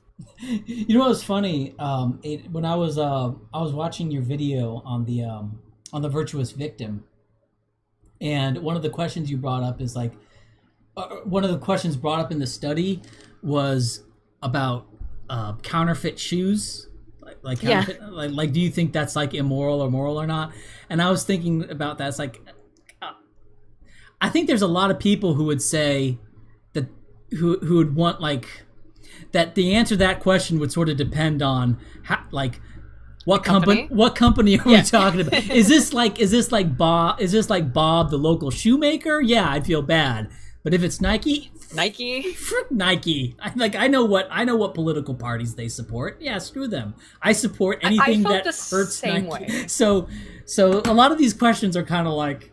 I mean, there's studies that are aimed at normies to, to get the average person to understand it. And the whole point of that particular question is that if you're wearing like something that looks like a name brand shoe, it's going to bestow upon you certain social I guess. power, maybe not power is correct, but social points, clout, if you will, and right, yeah. So you with your Tims, like, so are you? Is it ethical to pretend to have clout that you don't actually have? I think that's what they were trying to do, and the shoe idea was the best thing they could come up with. Oh. If you didn't notice, that was in a series of 17 experiments. So I think maybe at some point they weren't coming up with the best exemplars. That just seems so weird. Kind of running out of ideas. I mean, would you care if somebody you knew was wearing, hey, don't tell anybody, but these Nike shoes, they're not really Nike shoes. Like, I think weirdly some normies would care. Okay. Because it's like, oh, so you're lying to me about your status? I'm trying to think of what would be a better way of framing that study in a way that isn't so normified. I mean, it's so. I don't know if is that really normie. That just seems so stupid. Some people really care about sneakers. Okay, I've got a good example. Fake EOTech sites on firearms and firearm circles. When you got like some Chinese knockoff stuff. But that wouldn't help normies either. And but it would be poor. That's not more of a status. That's more like well, it's more technicality. It's not as proficient as. There's a heavier degree of function involved. Yeah, that's perfect example. Like, is it just fronting, or is it a practical aspect? Are you running some like Chinese knockoff of a site that's not going to hold zero for 5 seconds and that's true. Shoot like an absolute jackass? Yeah. I can actually give a perfect example that does go back to fashion, but which would not be understood by any normie. Is that I used to use the cosplay and Lolita board on 4chan because I used to be a cosplayer. Okay. And I know, like I said, this would make sense to normies. But these dresses, these Japanese, Lolita dresses, they cost a good chunk of change. Like on average, like $300 to $500 per dress. Okay. It's a decently expensive dress. And it's all about the prints that have, I don't know, oh, this one has cupcakes on it, and this one has little deer and little bunnies and stuff. Very, very girly, gay shit, okay? Sure. But there is a huge industry in making knockoff prints. And in the Lolita community, if you are wearing a knockoff print, those bitches can spot if that is an off print within 5 seconds. So it's, they're like, oh, I know that's off print. They can gather with. They can see it. Millimeter. I've never understood it. I've never personally understood it, but I've watched them in the threads be like, that's off print. That's off print. That's because it's a sign of status within the Lolita community. I have this rare print that was only sold for 3 months or something, and it was $1,000 for this a jumper skirt or whatever. So there is an element of power and status that is conveyed by the shoe. It's a shitty. It's not like my Lolita thing would be any better. That definitely would make sense to normies. I can sort of understand. I mean, in a way, that could sort of be like it becomes like a currency. Mm-hmm, mm-hmm. Okay, here's old man Ryan in here. Beanie Babies. Yeah, right. Yeah, like rare Beanie Babies became like a kind of currency at some point. So, and they were speculated. Beanie Babies are kind of an early, pre-crypto thing, right? Speculative currency. Yeah, it's too bad. Like a lot of the audience is just not gonna know. Doesn't have the experience of the Beanie Baby craze and how crazy how that was. People were buying them thinking they were going to appreciate in value massively. Yeah, I know a guy who bought like a whole bunch. He had like this big old tub full of like Beanie Babies, and he put like cloth things between them to preserve them and hid them, and kept the tags on, kept the box. Do they come in boxes? I don't even remember. But kept like the they just came. As far as I remember, they just came. Okay, but they had like the little the TY tag. So it kept all the tags on them and all this stuff. Sort of protectors for the tags and all this whole shit. Yeah. In reality, there's only like 2 to 3 of them that are actually worth this. Ever worth any money? Yeah, and so he bought a whole bunch thinking that they would appreciate in value, and then they didn't. So I just remember that was a funny. How's people who hoarded copies of X-Men #1 doing? Well, I was going to say, I was about to bring up comic books were the same way. It's because the Silver Age, Golden Age, Silver Age comic books particularly when the Marvel movies started to come out and comic books really regained popularity in like the late 90s, those comic book prices all shot through the roof. And so people were like, well, all of my comics must be worth money. No. No, not even a little bit. Yeah. The Silver Age and Golden Age comic books are worth money because in the 60s and 50s, these were penny comics that people just threw away afterwards. So very few people collected them.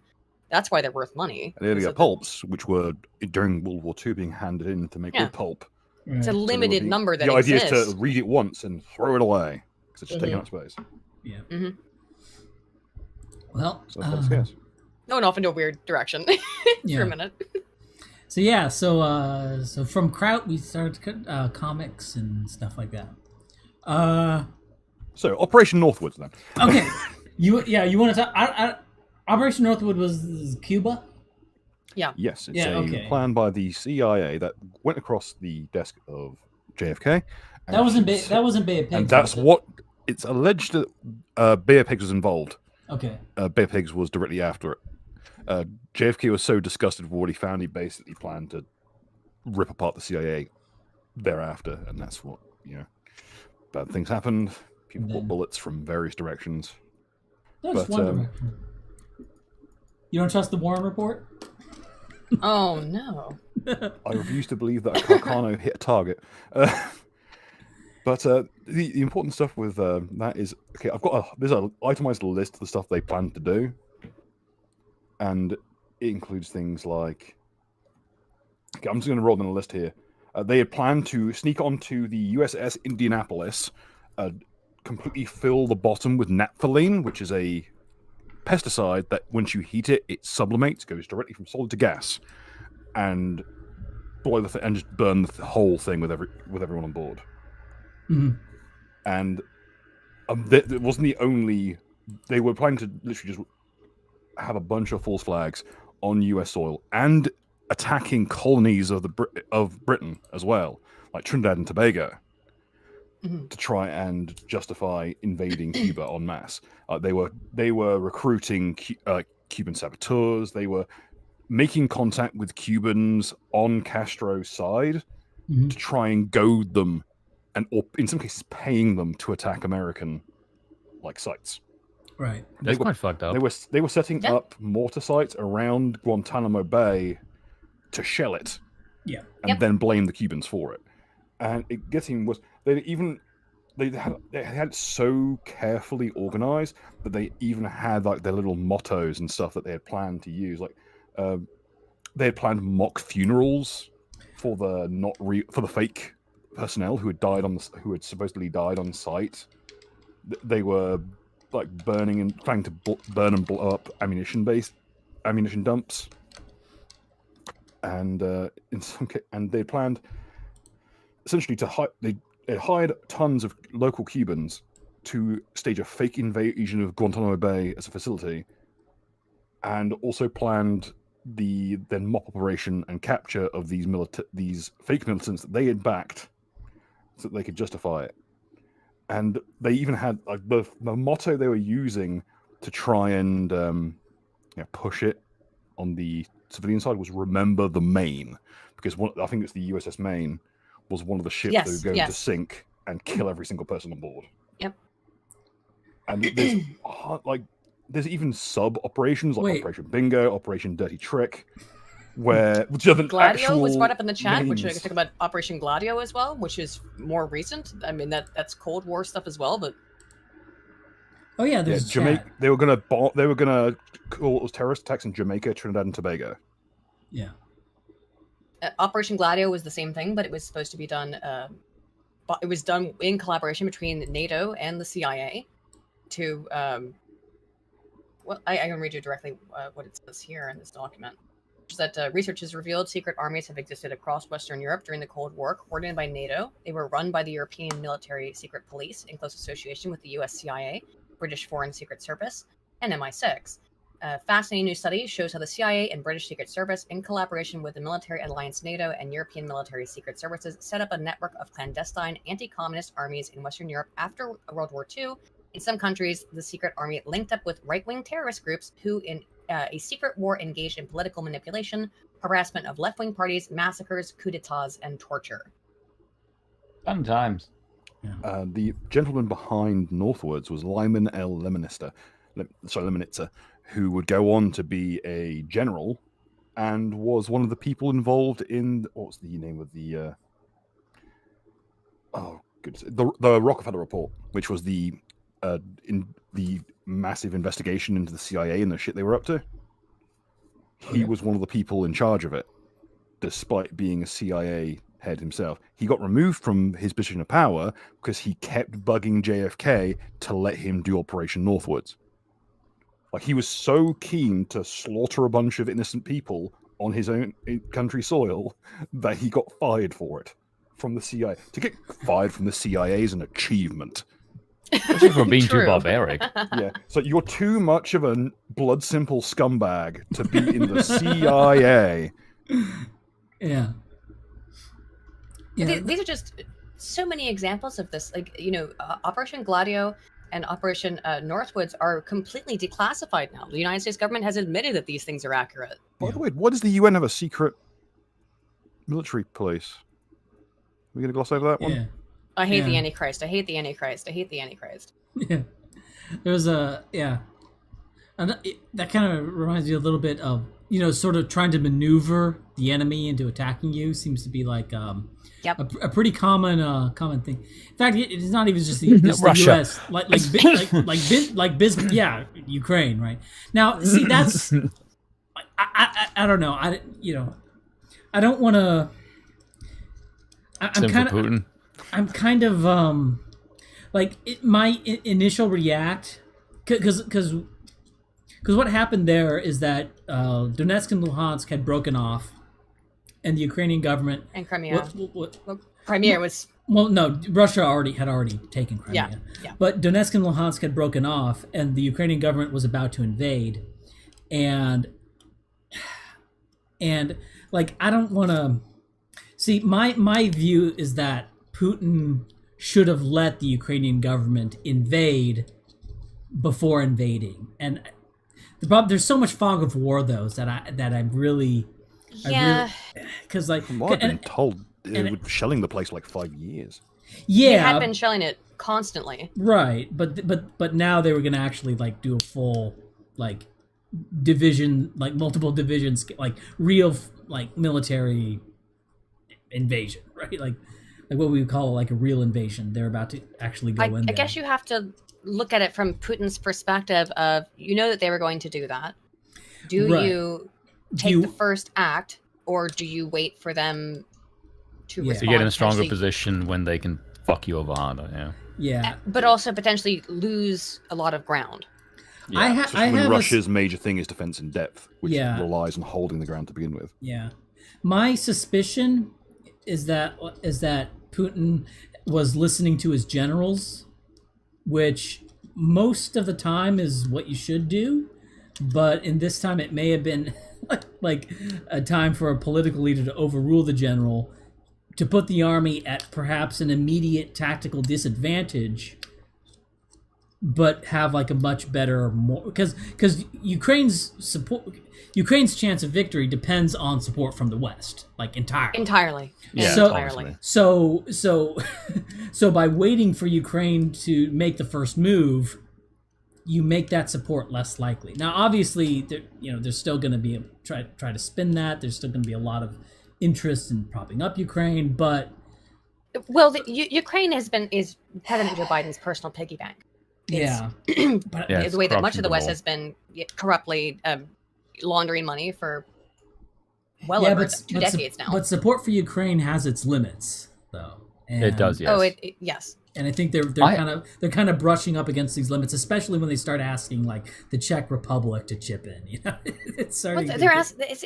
It's over $111 billion spent internationally towards Ukraine. The last time I checked the numbers, which has been probably a month or two now. I think it's higher, but that was the reported numbers, I think, like a month or two ago, and I'm sure it's been higher. We're also talking about not that is in the financial aid. That's not including the military aid, which technically, why the fuck are any of these European and Western countries giving military aid to a non-NATO nation? Well, because it's in the interests of protecting NATO from Putin, allegedly. From Putin, who's planning to steamroll all the way to Paris. Apparently, that's and I have seen no evidence of that. And I have seen no evidence of that. Yeah. Well, and there also wasn't evidence of it at a different time when instead of Ukraine, it was Poland, and instead of a Russian minority, it was a German minority.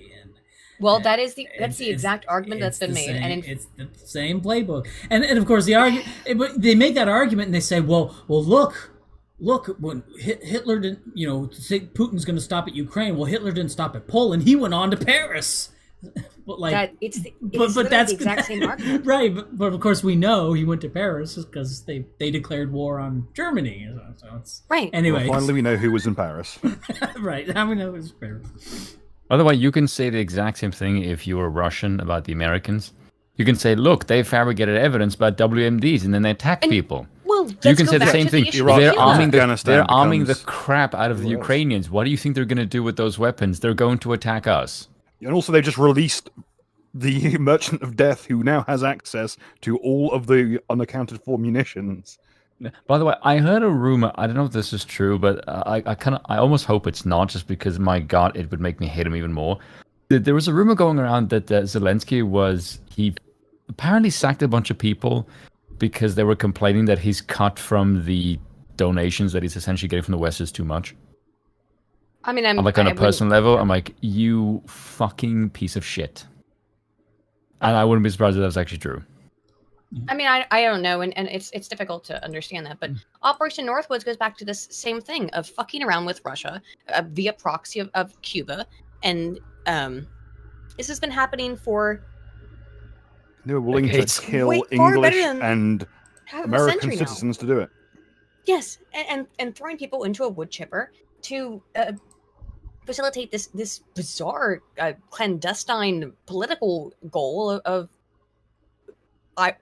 I don't even know what it's about at this point. What? I honestly don't know what it's about. On the subject of American, domestic, self-terrorism, it's global liberal hegemony, which has always been, well, at least for the last 100 years, has been America's stated goal, is to spread democracy everywhere like a delicious, beautiful AIDS, and just without any really concern of who is harmed in the process of your yeah. I did listen to one general lately, and he said Russia will eventually win. That is inevitable. But he said the way that the news is being orchestrated right now, he said that from what he's seeing, his belief is that it's priming we did our best story. He said in a couple of weeks you're going to see it more and more in the press. Right. That it's just going to die out. Valiant effort. Yeah. Yes.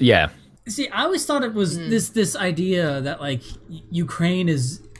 I mean, you see a lot less of it now. It's getting harder. Here in the narrative. It's getting harder and harder to say Ukraine is winning. But earlier on, you had people saying, "Oh, the Russian army is being destroyed. Look, blown up tank, blown up. They're getting wrecked," and all these reports and. So it was easier to make that case, but so it's always so weird to me, and seeing these YouTube military channels going, and these people who supposedly go into depth using all these publicly available battle maps, which are which are all which are I couldn't believe that. But these are complete crap. But it's but one thing that It just seems so obvious to me, because I was looking at just the Wikipedia numbers, right, where they say, here's the number of combat troops the Ukrainians have, here's the number of combat troops the Russians have, and on the Wikipedia page, apparently the Russians had fewer combat troops than the Ukrainians. I don't know if that's true or false, but the point is, there's not any evidence one way or another to say one army is bigger than the other, right? So if we can't really say one army is bigger than the other, and yet the Russians are taking ground, that makes it really unlikely that they're taking more losses than they're inflicting. Now, this is weird. I mean that does happen. That did happen, like in Finland, in the Soviet invasion of Finland. So it's not it's not like it never happens.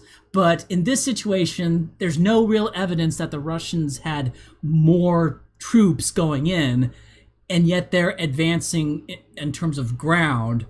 So the idea that they're taking more casualties than losses, that is like, okay, doesn't that feel like really unlikely? You know, they're taking more losses, but it's like, I don't know. It just seemed weird to me. I would say that it also does seem a little bit weird in that, like, well, not weird, but obviously Russia's been largely stalled since pretty much the beginning of the invasion. They've been stalled. They have lost some ground. They usually regain it. Well, again, from what we hear from, because you can't trust Russian sources and you can't trust, Western sources, but it does seem to me from the aggregate of both is that Russia has gained ground and they gained ground initially and then they've lost ground. Now, the reason why I would suggest that probably is because the entirety of the West is pumping money and weapons. I just talked about this the other day, is that the British Army or British government recently just ratified giving depleted uranium rounds to Ukraine. Which is some kind of like, what the fuck shit. So we can turn Ukraine to an even bigger shithole than it is now. I mean, like, do you want to pump depleted uranium into the Dnieper River? Great, excellent. Sure, Turkey will appreciate that when it fucking flows down to them. Yeah. Well, I think, yeah. Well, so... Can I ask you guys something? Because I've been wondering about this, because I see comments on my channel about this as well. When people say the Russian army is incompetent and drunken buffoons basically want to, I always want to, like, where do you get this? What is your metric for incompetent? Because I remember people saying, oh, they're going to take Ukraine in 2 weeks. And I don't remember any Russians saying that. That was the West that said that. That was Gonzalo Lira saying that. Yeah, that was, to be fair. Look, that was Coach Red Pill. To be fair, look, I've known Coach for 5 years. I consider him to be a friend. We haven't talked in a long ass time, but like, yeah, he was making pretty ludicrous. Yeah, I mean, at the beginning, look, I was a little bit surprised at the stalling. Because the thing is, I was like looking at the map, and I was looking at like the rapidity of the early gains, and I was thinking like, oh, this looks a lot like the German invasion of Poland. This is going to be over in 2 months. That's what I was thinking. At the very beginning, it looked that way for like the first 2 weeks. And I was wrong. But Coach Red Pill was a little bit, I don't know. He was like, he was saying that it's going to be even quicker than that. It's like, okay, I don't know why. I actually don't know why he ever did that. When it's like your whole family is in Ukraine. Yeah, your wife is from there. Your children are there, and you're gonna talk shit about the Ukrainian government, call them a bunch of pussies, and be like, bless Putin, come and invade, and it's like, whoa, dude, what a bad idea. You need to be careful, buddy. At least get out of Ukraine before you start saying that. It was funny. He was in Kiev. Then he moved to Kharkiv. Well, not on his own volition. He was spirited away to Kharkov, and I heard that, and I was like, because the thing is, like, I read way too much about World War II. I know where, so I hear that it's like, oh, I know where Kharkov is, and I know what Kharkov is gonna become, right? So they moved him from Kiev to like what is probably gonna be pretty soon a frontline city. Because Kharkov was an area that went back and forth between Germany and the Soviet Union. Like, yes, this was like the third battle of Kharkov, the fourth. There's like five battles of Kharkov because it was in this It was in like this logistic location that was like that just happened to be one that tended to go back and forth a lot. And I was thinking, oh, that's probably going to happen again this time. So it's like, I like Gonzalo. He's always been like a good friend to me. But that ended up not being the case. I was thinking, is he going to be conscripted and sent to go clear People land? thought he was dead for like 3 months. Are they going to send him to walk across minefields or something? Oh God! But no, that ended up not happening. Is he still in Ukraine, or did he get his family out? I don't know. I think he's still there. I think he still is. I haven't heard anything from him in a little while. But I remember when he was doing those live streams and people were like, what the fuck are you doing, Gonzalo? It's like, I'm the only one in a hotel. Yeah, because everyone else is left because they might die. That might be the reason why they're not there. It's like, but it was still... I'm not sure. Have you? Not have a you, great idea. Have you read about constitutional rights in Ukraine? I have. I haven't, but I have a suspicion. I have actually. I have a suspicion. I don't think Zelensky has. They're not as. I actually have. They're not as robust as the U.S. That's my suspicion. They're certainly not. I actually have heard about constitutional rights in Ukraine because I made a giant fucking video about this why this happened. It's weird. It's one of those. I think it's one of the most contentious quote unquote videos I've ever made because it just made people angry, and I think that I'd never take it down, obviously, but I think in like 5, 6, 7, 8, 9 years, whenever, even if I'm done making YouTube videos, that video is going to hit people real different from how it hit when it came out, because at the time people were just like, no, Ukraine has done nothing. There's been no Russia is the aggressor with no reason whatsoever. The West has done nothing, absolutely, to inspire this animus, and it's all just completely Putler trying to take over for no.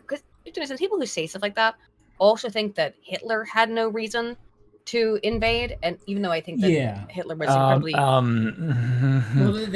this is dangerous ground. The thing is, back then. And also on my YouTube channel, and the stream is gets taken down. Also, I did a video on this, and the thing is, I think in terms of getting, in terms of the content you're allowed on, I think you can actually make, apologia for the Hitler regime. I'm not making apologia for Hitler. I'm saying from his perspective. I don't view apologia as a pejorative thing. You can defend, but I think you're on YouTube. I've been able to defend the Hitler regime in terms of their geopolitical things. What they thought they were doing. Yeah, like basically the Hitler regime was, in my opinion, justified in invading Poland, and as for Denmark and Norway and the Low Countries, that's more debatable because we know why he did, but then it's like, do you want to defend that? I wouldn't defend any of it. I would just say that's a bit more gray. The invasion of France, that's defensible. That's because they're French fucking. I wouldn't openly defend any of it, but if we're talking about not defend as in like I like it. They were right. I'm pro this. It's right. more of like, this is kind of like normal. This is a historically normal thing for regimes to do given the situation. And you have to put yourself. You have to try to. And I know it's difficult, and I'm sure it's very difficult for people who can't imagine that they didn't eat breakfast this morning. But try to put yourself into the position of being in Hitler's position.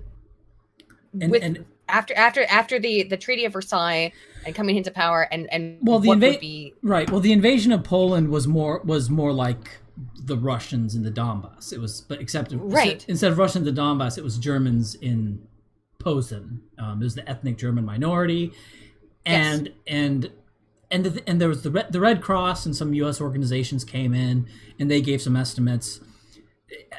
Okay, don't quote me too strictly on this because I'm probably getting the numbers wrong, but basically the numbers from Red Cross and some U.S. organization, I forget the name of the U.S. based organization, they said that somewhere around 5,000 ethnic Germans had been killed from like 1918 to like 1938 when they did. That was about the reporting, in which case that was incensing the German population. But then after the war, a Nazi, some Nazi special task group went in to assess the number of Germans killed, and they said like 40,000.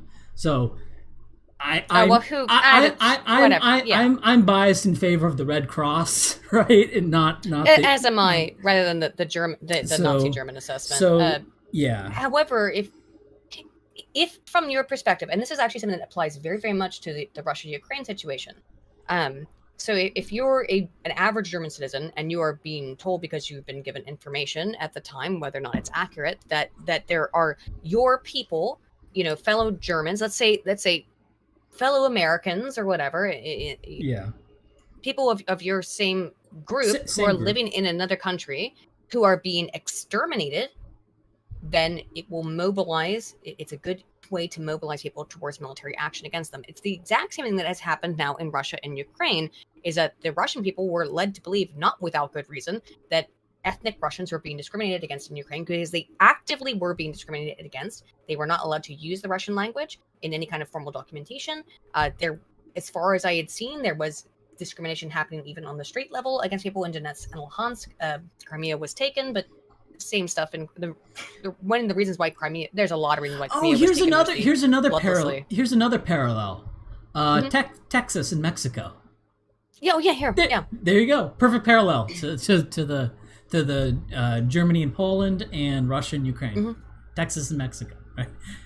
Exactly. The difference is there wasn't an international community backing Mexico. No. And right. So not then, but it's the same thing of coming in. Our people are being people of our nation, people of our ethnicity, whatever it may be, are being discriminated against. So we need to come in and do something about it.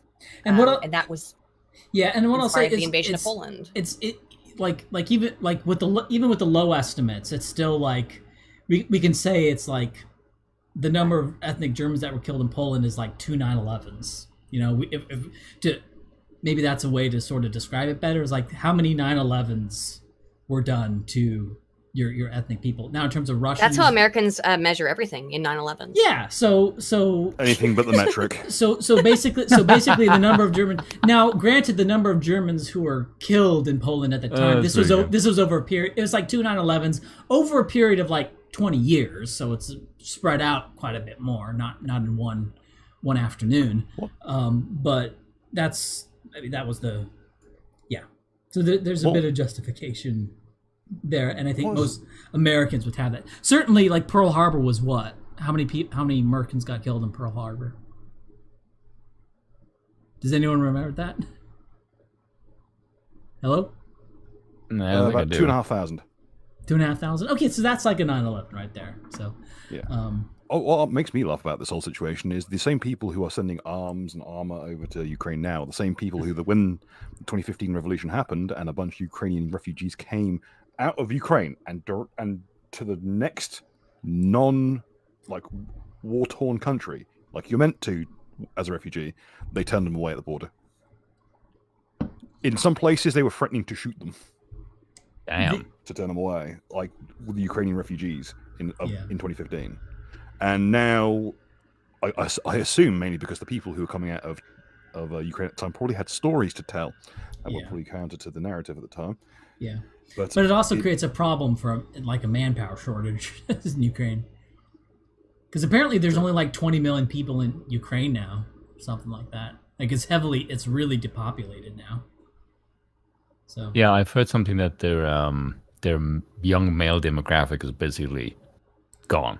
Yeah, it's because like something like a quarter of the country's men are not in the country, like some insanely high number. Yeah, I don't know where I was. I remember it's Eastern Europe. A lot of them will come to Western Europe to work and send money back. So they were out off site at the time, and they are not.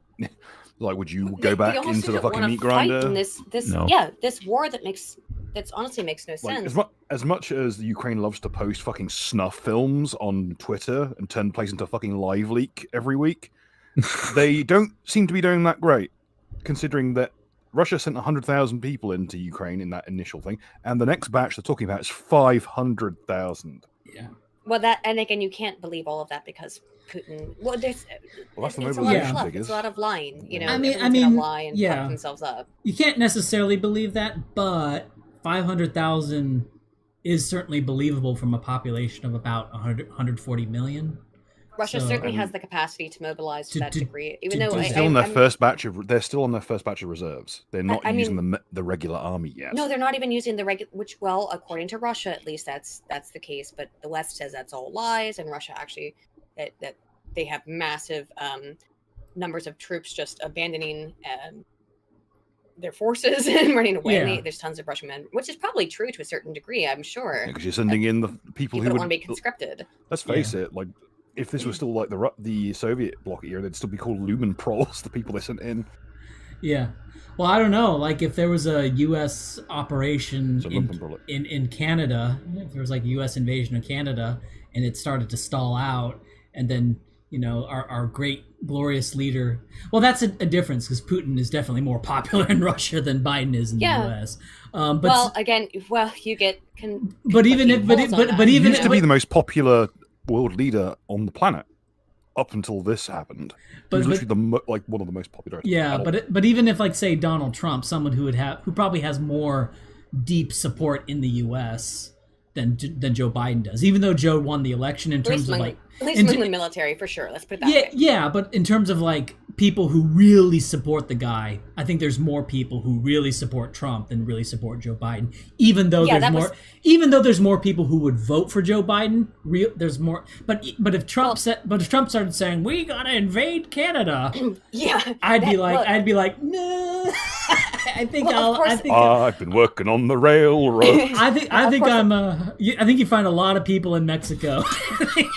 You see a big Mexican movement. Obviously, the support for Joe Biden was not support for Joe Biden. It was anti-Trump. Yeah. Which is not support for, it's antithesis against. So that does not sire, I would believe, a lot of patriotism or willingness to sacrifice for somebody that you didn't vote for, you voted against the other party. Another thing like what's an American is another problem. Like what's a Russian is a little bit clear, but like what's an American? I think there used to be a pretty clear idea of what but not now, not anymore, right? Now. So that's been disassembled over time. So that's another problem, is that like Americans are being oppressed. Like, okay. So Chinese. No, we're just a big melting pot of people who have nothing, who all hate each other. I mean, the Black Lives Matter riots of 2019 and 2020, I think they did irreparable harm to the whatever cohesion there was in the idea of the American melting pot, right? Because it's not stopped. I mean, the outright violence has de-escalated to a certain degree, but only to a certain degree. And I know that like Facebook and Twitter is not the world, but I mean, this is I've noticed a change, at least on the internet, that there's a lot fewer people who would be like, yeah, I'd go to defend, I'd rally around the flag to go. That's not. Like, that's not true anymore. You know where I see it the most is not on Facebook nor Twitter. It's on Reddit, and only on Reddit. But see, that's because their pictures aren't there. But see, now they're not going to do it. But the problem is you're relying on shit libs, and are they gonna go, or are they just signaling? Like if you have karma, some of them have gone, and they've gotten hundreds of their own people killed as a result of like posting where they are, posting pictures of where they are without scrubbing the metadata. So the Russian military just goes, "Oh, that's hilarious!" Click and drop some mortar on them. Yeah, but even if they do scrub the metadata, like they could probably triangulate. I remember there was on Poll. Do you remember there was this guy who had this flag, which was, I forget what the flag said. It said something. Oh, he will not divide us. What? The he will not divide us thing? And you saw, and he put the flag in various places, and the Poll people always found it, and they went in and they grabbed it, and they found out where it was. Had a mental breakdown over it. But eventually what he did is he put it in the ground, put it like in the middle of a field somewhere, put a camera right under the flag, just staring at the sky. The Poll, the Spurgs on Poll calculate triangulated it based on airplanes, based on airplane background noise and like star charts. Yes. You can't. Autism is unstoppable. Okay, they almost got there was one in Liverpool as well, which they almost got, but they tried to get a guy climbed onto the top of the building it was on, climbed up the flagpole to realize that it was a nylon flag and he hadn't brought scissors. And it was cable tied in place, so he couldn't get it off. I think at one point they sent up a drone with a flamer on it. It was a blowtorch on a drone, and they nearly got it, but the security detail got it. Oh man, that's funny.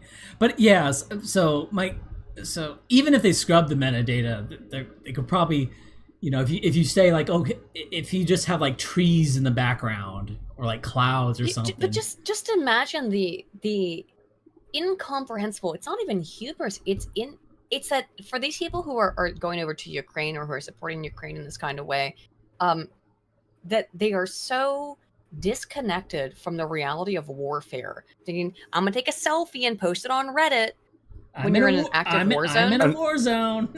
And it's a picture of them, all these Ukrainian military types from Azov Battalion, sat in a gymnasium in a school. Oh, which God. I found is another thing they love to do is to just set up shop in in schools, in like municipal areas. Well, that's intentional, I would say. Yeah, it's the same shit that the Germans were doing when they invaded here. They would build bunkers underneath like markets and schools and churches so that they couldn't be shelled. That's something that that Bill could elaborate on more in depth. But when the Germans are trying to invade Guernsey, which Guernsey is a small island in the Channel in between Europe and the UK or England, and the Nazis invaded, and what the people did is who were the resistance, they held up in schools and churches because they knew that the Germans who were holding up in churches. Oh, the Germans were. It was the other way around. Sorry. Yeah, they were building their bunkers directly underneath municipal areas. We did not have the benefit of enough people to mount a major resistance. We just kind of ferry things here and there. But because the idea was you wouldn't want to shell your own churches and gyms and local infrastructure. Didn't stop Winston Churchill when asked if he wanted to prioritize freeing the islands. He just said, "Nah, let them starve." That's legit. Right. Yeah. Legitimate quote from Churchill about the islands. Yeah, let them starve. Because he when they were trying to get information, when the first commando operations from the British was what's called Operation Ambassador. Blanked on everything there. Operation Ambassador was an attempted infiltration mission here in Guernsey, and it was so laughably botched that it legitimately nearly sunk the entirety of the commando program. And Churchill held a grudge the rest of the war over it. They sent people to an island they had surveillance equipment that was too heavy to move by hand. It needed to be moved with municipal equipment. Most of the people who went couldn't swim on an island mission. They went on inland. All they managed to do was cut one telegraph line. They knocked over a granite wall in one of the lower parishes and built a kind of a barricade. They jumped a local dude whose accent was so thick they couldn't understand him, so they just beat the shit out of him instead. Look at Operation Ambassador. I'm sorry, it is a fucking comedy skit. They did not encounter a single German until they tried to row a boat out to one of the other littler islands, sank, and were all captured. We found a German. The German's like, "Hey, what are you doing?" He's like, "Oh, we're leaving." Right. I'm just imagining it's like just a member of the British Commandos, one of the most elite members of the Special Forces in the UK, wakes up on a beach having just been nearly drowned to be surrounded by a bunch of very confused German guys.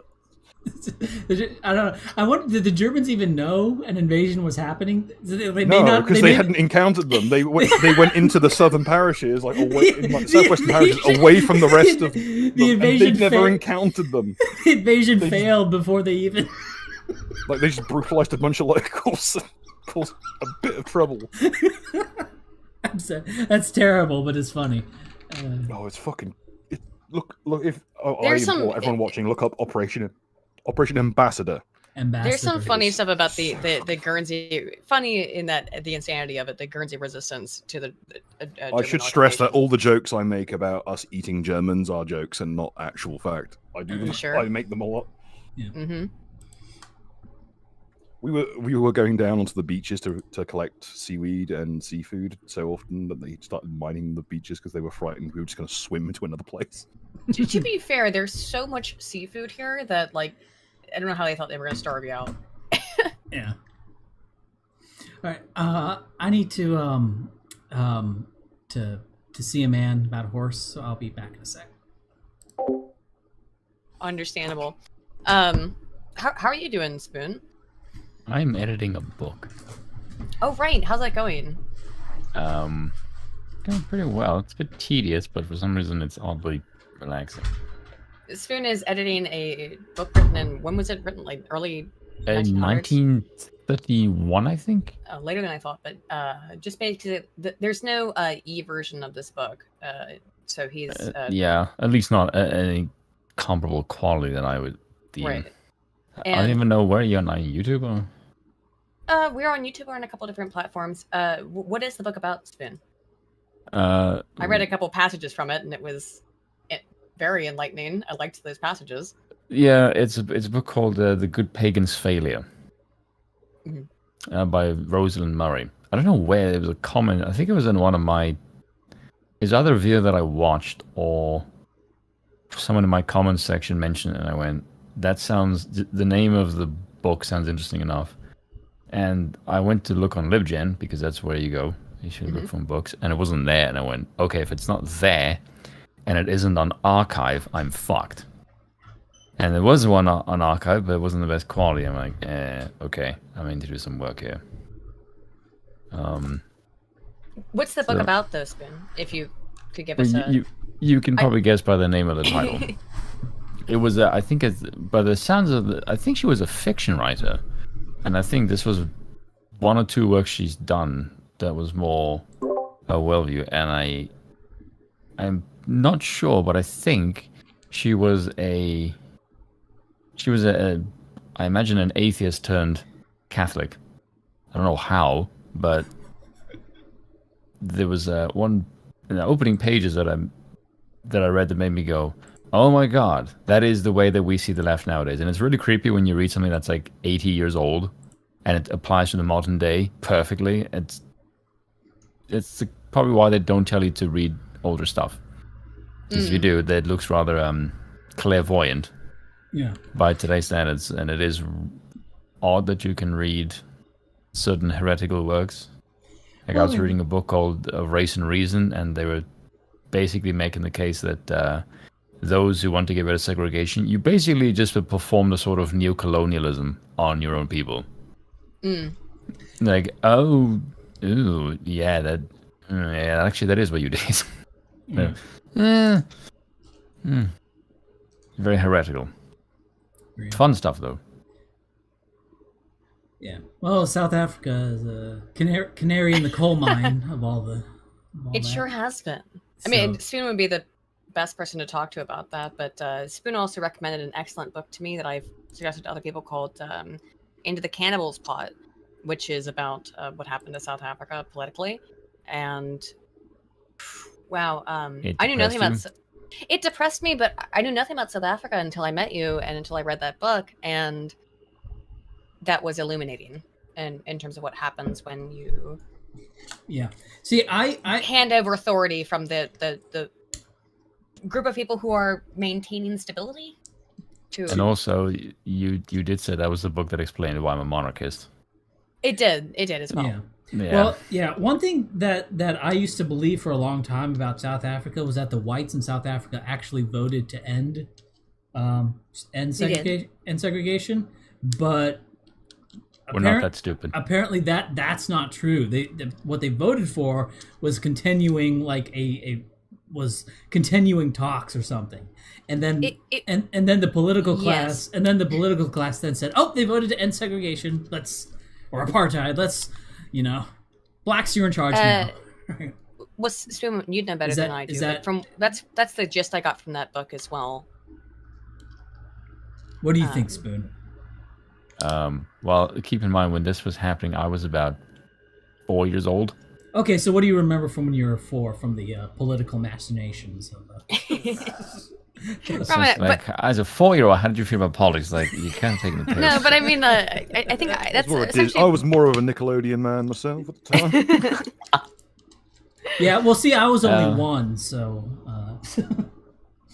I have very hazy memory of politics back home. Yeah. But did you read the same book I did, though? No, because it would just depress me. Oh, you didn't read it? Okay, well, no. I think I actually might know more then. Yes, you probably would know more about the sort of early history of my country, whereas if you live there and you know how horrible it is, you don't want to read things about like, oh, here's how we got fucked up in here. Because it'll just make you go like, I already have some how can I say this politely, predispositions towards certain people. And so when people ask me, like, how do you feel about like this particular group? It's like, we have a saying in South Africa: you do not discuss South African politics with people who do not live there, because they will not understand it by modern standards. And that goes for everyone, by the way. You can get blacks, coloreds, and whites in a room and say, do you want to discuss politics? They will look at each other and go like, no, we're not going to discuss it with you. Even though we're all of the same race, we don't discuss it with you because you fuckers would call us racist. Even though all the races of the country is represented in front of you, it's not going to go down well. Right. So I think I'm trying to find the chapter in the book. I've got it in my hand now. I have to find it, but it's in this. This book is fantastic in terms of understanding the entire kind of history of. It'll also horrify you. I told Spoon, like, the first time my book's all marked up because I'm one of those people who puts highlighter marks and everything, and notes.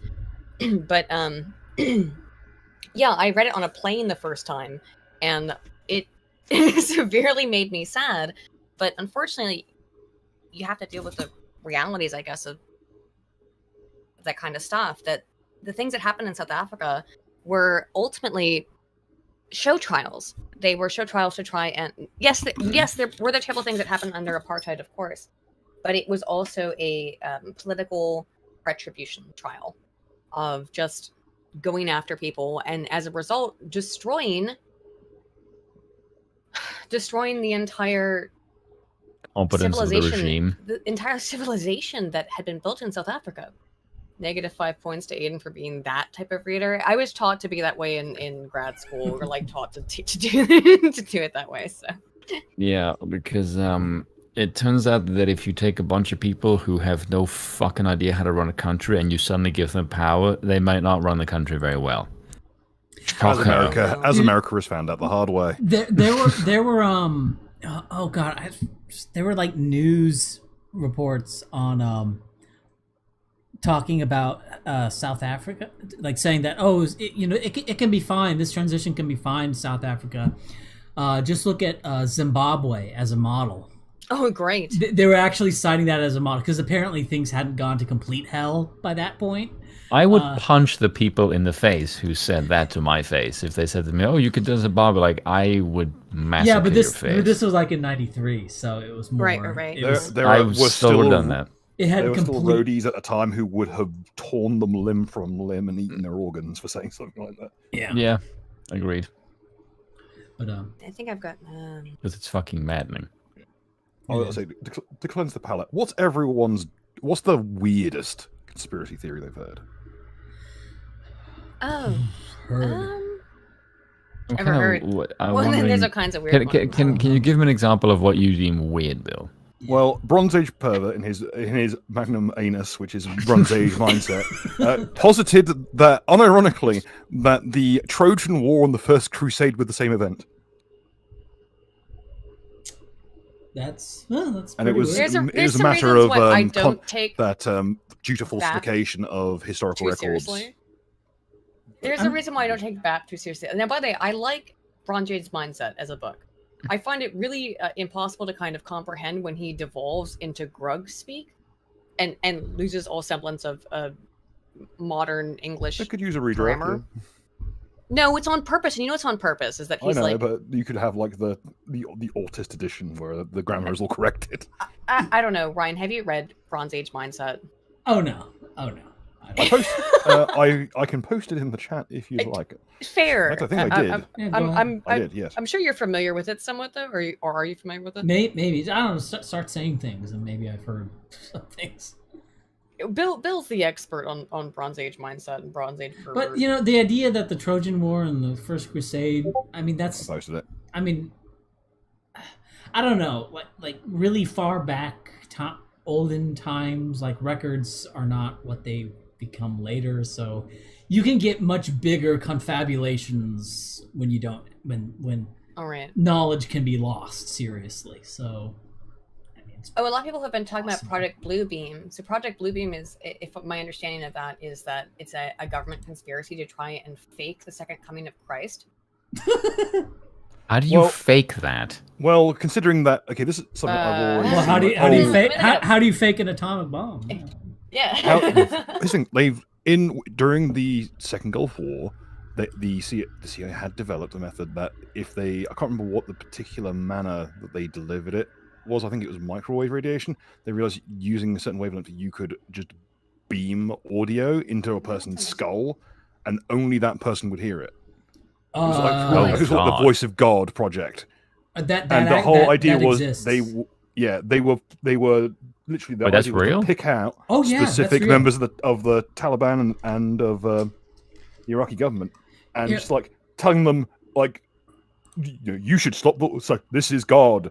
Go stop the war. Go stop support for Saddam. Shit like that. Like the Taliban are evil. I'm God. Here, let me find. I find it quite weird to start the sentence by going, "I am God." There's video of directional. It's your boy Allah. Yeah, like ultrasonic. Yeah, here it is. First. Okay, this is like Yeah, there's actually like a video. Let me put that on the screen. My voice is doing that. I'm going to say, if you want a good example of YouTubers like portraying the German side of the World War II and the lead up, the History Squad has an excellent video called "Why Did People Follow Hitler? The Weimar Republic," and it's in character like a diatribe from a member of the Waffen SS, and it's very well put together. What's this video? I posted it in chat. Oh no, that alt hype is playing right I'm playing. This is just a directional audio presentation. This is from 7 years ago. Who's got a thing about annoying people with sound? Oh, you guys can't hear it unless you're watching the stream. Yeah, I'll post the stream. Sorry. Ma'am, please wake up. No sleeping in the library. Most people of his age don't know much about sound. The most antisocial they can get is turning their car's hi-fi up in a quiet neighborhood. The whole idea of his sound spotlight system is to make sure that only one person can hear him, even though they're 20 meters away. Yeah. Hey, you there. Music video for you on the laptop guy for a second there. Are you downloading illegal files to the library network? I hope not. Hey, you there. Studying. The look on this man, can you hear me? This man is one-to-one the exact kind of scumbag who would invent something like this and use it to fuck with people. Yeah, it seems like a dick. I don't know. CDs. I don't know if he's invented it. We're watching.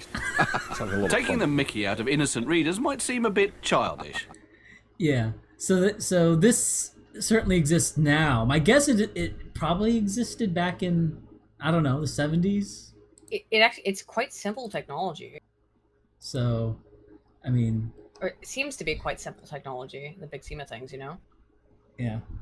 Yeah, and then they'll turn around and say, "Oh, like nothing came out." They claim that MK Ultra yielded no results, but there's also documentation of them saying, "Yeah, by the way, that thing that you were telling us to do, we got it working. It works fine." Like, but also it's some ludicrous shit that they said, like, "Oh, for years they said MK Ultra didn't exist," and then they're like, "Oh, yeah, actually, MK Ultra did exist. It was a thing they were doing, and it did produce Ted Kaczynski." And it's very highly speculated that it may have also produced Charles Manson. Perhaps. Kaczynski, we know for a fact. Kaczynski, even though, you know, it's some base things to say, he was a product of MK Ultra. He was, unsurprisingly, the person who was horribly tortured and violated by a military technological program might not like technology very much. Weird. Imagine fucking that. Right. So he might think that industrialization of warfare and of mind control might be a bad idea because he was dosed full of drugs and probably buggered in a back room of a university somewhere. I mean, that's such a thing that is, I think, unknown by so many people. It's that, like, people know who Ted Kaczynski is to a certain idea or a certain point of him being the Unabomber. And it's like, but did you know that he had been involved in a bunch of government programs on mind control? Right. We're explicitly trying to make an assassin that they could trigger with certain keywords. Something was bizarre. But he ended up being the Unabomber. Yeah. Yeah. He did have some based things to say about industrial society. Yeah. That said, I will say those of you at home who do like Uncle Ted, and I like him too, but we've got to admit we are kind of the people he'd hate the most. Most likely. Using the internet a little bit, right now, yeah. Oh God, I never thought about it that way, Bill. Thanks for that. Yeah. They can't all be winners, man. So, all right. So, what are we talking about? I forgot. What's the weirdest conspiracy conspiracy theory? Jeez. Oh, right. I like the one where they posit that water is alive. I mean, that one's... Water is alive. Okay, I gotta hear that. It has to do with the fact that if you play certain music and show certain images to water and freeze it, even long after the vibrations are passed, it will actually change the structure. Yeah, that was kind of that was shown to be false somehow. I remember there was a study that tried to replicate it, and no, it doesn't happen. Apparently, they were cherry picking crystals. That one seems. Yeah, I can see how that would have actually happened. I think I could understand how physically that could have happened, but yeah, if under replication, it didn't have the scrutiny. Yeah, so that was. I don't know, flat Earth thing is really silly, in my opinion. I don't even understand how people come to that conclusion. Well, I mean, the Earth looks flat to me when you're walking on it, so I suppose so. It does, but not so sure about that. Another strong one is the Ocean at Night incident, which is the posit that they were trying out some fusion reaction, like energy tech. They had to try. They did so out in open ocean as a precaution, so they'd have enough coolant. And the idea is that I think it was off the coast of like Somalia or somewhere, and it's actually a place called the Bay of Aden of all places. Oh, fuck. ADEN in this case, in 2010, and right after there's like 84 reports of earthquakes in the area, and then something like 20 different governments all scramble their navies and say, "Oh, we need to go out on some pirate clearance in that area." And there's actual emails to do with that one. Oh, here we go. Apparently 30 kilometers west of Cologne. What? Let's double check that. But yes, in a place called the Bay of Aden. Yeah, 24 earthquakes did occur in the Gulf of Aden during the 14th to 16th of November 2010. I deny all responsibility. Yeah, the running theory is that because of something called vertical migration, where certain creatures will be moved away or toward light sources from certain depths of ocean. I've seen people theorize that it's like, something fucking big noticed it and came up. I think it's probably more likely that trying to generate a sun in open water causes some really horrific geological incidences. If they can, if nukes are even real. What's that? Did you have a Oh, funny you should mention that. We regarding the because one of the positives you had was about the radiation. One of the things that the Department of Energy brought up was around the time that they were feeding plutonium-laced oatmeal to retarded kids and injecting black people with nuclear isotopes to see what it does. Because inviting a bunch of Unit 731 assholes into the government was definitely a great idea that didn't have cause and effect. Oh yeah, of course. They brought up that they posted 194,000 troops around Hiroshima and Nagasaki right after they dropped those bombs. Oh yeah.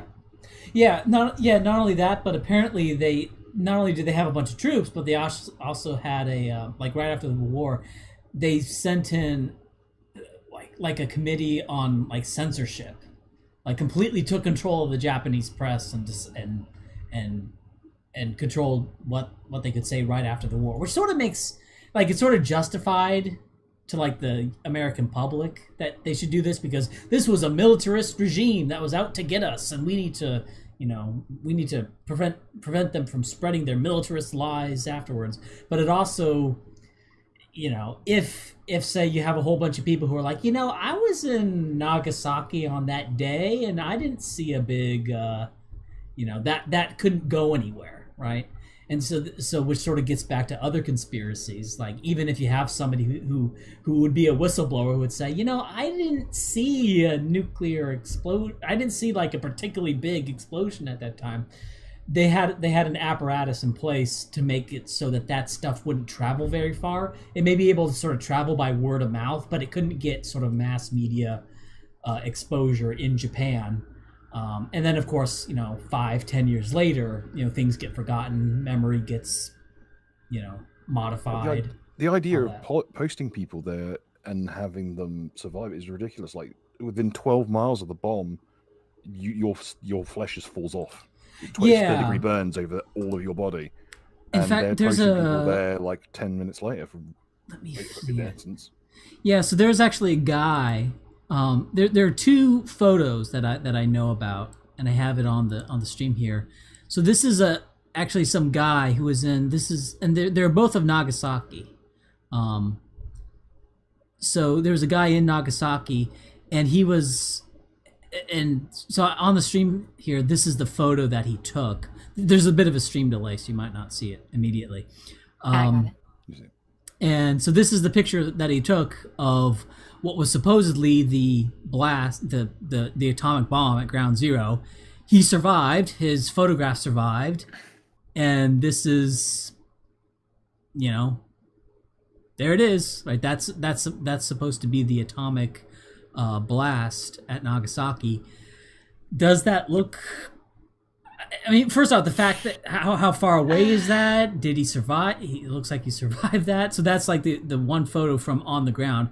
There was another photo because the Enola Gay, which was the plane that dropped the bomb at Hiroshima and Nagasaki at both locations. And when the Enola Gay was going to hit hit Nagasaki. They obviously word went out to any other plane, don't go to Nagasaki, right? Ostensibly because the blast is really dangerous and it's going to blow out, which makes sense to do that. The problem is there was one plane that either didn't get the message or got the message and didn't. But there was another what was it? What's not the Flying Fortress? This plane, the Stratofortress, whatever it was. Yeah, the B-29, I think. Yeah, the B-29. Mm-hmm. It was another B-29, and he was just going out there, and they were just going out there on a reconnaissance. But the thing is, they were like right over, like right here. This is where the Enola Gay hit, and that cloud of smoke is apparently where the Enola Gay hit. And I have a quote. Hold on, I wrote down the quote. Where is it? It's somewhere. Yeah, McLuhan. McLuhan was the recon guy, was the photographer, and the pilot was Jack Economos. And so they say McLuhan's plane, piloted by Jack Economos, left in the early hours of. Oh no, this is Hiroshima. Never mind. Sorry, this is Hiroshima. Yeah. Left in the early hours of August 6th for a long flying day, photographed the potential targets near Hiroshima, Kure, and farther north. As they returned to Hiroshima around 8:15 a.m., the gunner reported over the intercom seeing a B-29 flying in the opposite direction as if headed for an emergency landing at Iwo Jima. Often, McLuhan says, when bombers had engine trouble, they would abort their missions, drop their bomb loads, and try to reach a friendly landing site. Within seconds, McLuhan said, there was a brilliant flash below our plane. And the thing is, the U.S. Army Air Force had photo flash bombs, the M46 photo flash bombs, so that's not a sign of a... so there was a brilliant flash below our plane. The light was as if someone had fired a big flash bulb directly in our eyes. We assumed the bomber had salvoed his bomb load and managed to get a good hit on an ammunition dump or an oil tank so the day wouldn't be a total loss, McLuhan said.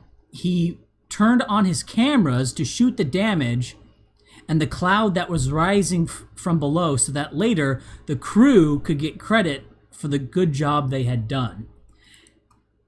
The crew was the Enola Gay, right? And this is supposed, and of course the story is the Enola Gay was, they were like the story is like they dropped the nuclear bomb and they went bat out of hell to get out of there as soon as they could because 20 kilotons, right? Yeah, you'd assume they'd need to immediately. Right, they need to. But this photo reconnaissance B-29 was like right over it, and all they reported was a big flash and a big puff of smoke. And what they were interested in photographing was not the big puff, was not the big cloud, but was, trying to see what target they hit to make that big cloud. So it's I mean, that is odd, right? Like, why? That is quite odd. Why would they not have been in communicate with one another if it was that they had dropped a nuke? I don't know. Maybe they tried. I don't know. Can I get the spelling of McGlohon just to double check? Because as funny as it is, like the whole glowies, etc. Okay, McGlohon. I'll that's always going to end up being McLaughlin, but yeah. Let me put that in the. What is it? But more importantly, is the Enola Gay was cruising at about 33,000 feet. Yeah, there was some inconsistencies. Which puts it in the 7 mile instant death range of the way Fat Man low bomb. For that. Yeah. Within 7 miles it is death from radiation poisoning, and within 12 miles it is third-degree burns over your entire body. Yeah, they're in 6 miles. They are from the claims. Yeah. Yeah, there are inconsistencies, and there's also inconsistencies in the reporting. They're saying like we saw it from a mile, like apparently we saw the cloud go up a mile high, but wait a minute, isn't the B-29, the whole point of it is it could go at 30,000 feet, like several miles high. So. Stratified is way above the cloud line. Right. So how are you aiming? How are you aiming with a northern sight on places like Nagasaki, where you're meant to have been using the church as a target, when the northern sight is got so much lead up that it's got more margin for error than Hiroshima has area. Yeah. So that's one of the big that's one of the issues. Inconsistencies. You're close enough to hit the target, you're close enough to die instantly. Yeah.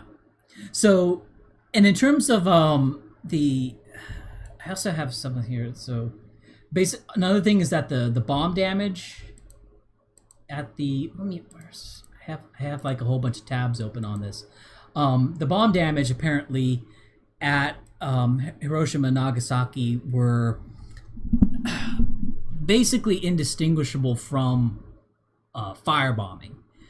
That's so. Where's what's his face? Okay, Alexander Seversky. Let me show my screen here.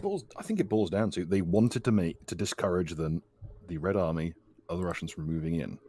And what better way to do it than to tell everyone the place is hell on earth? Maybe. But remember, the Manhattan Project. I mean, the Manhattan Project really was. I mean, the Los Alamos came later. Los Alamos was like early 1943, but the Manhattan the ball started rolling on the Manhattan Project at least by September of 1942. So this is long before they had ideas of the Soviets going into Manchuria and trying to deter the Soviets. This is when they were thinking about the Soviet Union. Are they going to survive? So I don't think that was the impetus at the beginning of the Manhattan Project, but that could have been an impetus towards the end.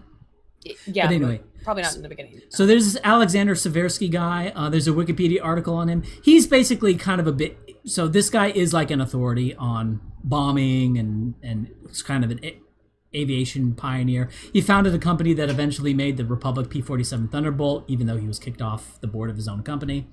But so here's what he said.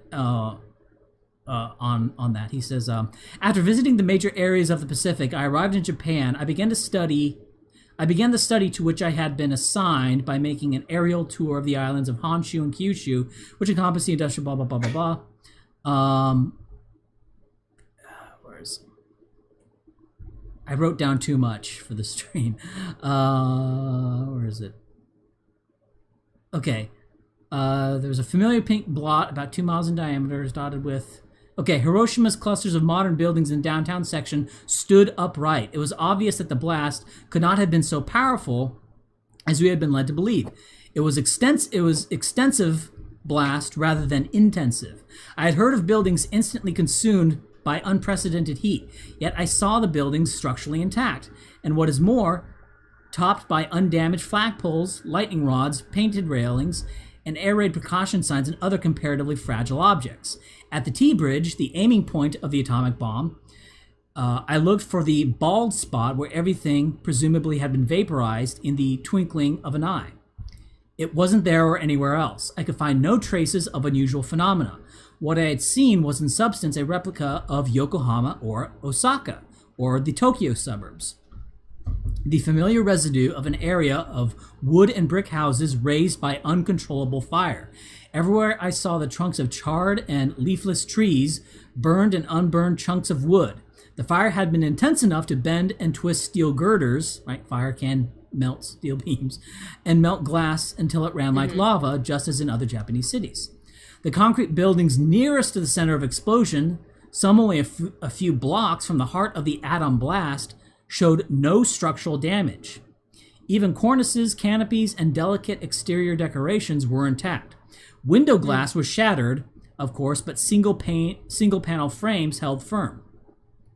Only window frames of 2 or more panels were bent and buckled. The blast impact, therefore, could not have been unusual.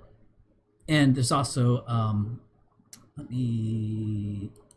It's got purported 260-meter blast on 20 kiloton. Yeah, so here's, I have linked up a bunch of, it'd be better if I had these properly organized. But anybody can look up air raid, like firebombing air raids on Japan. No, this is just the wiki article.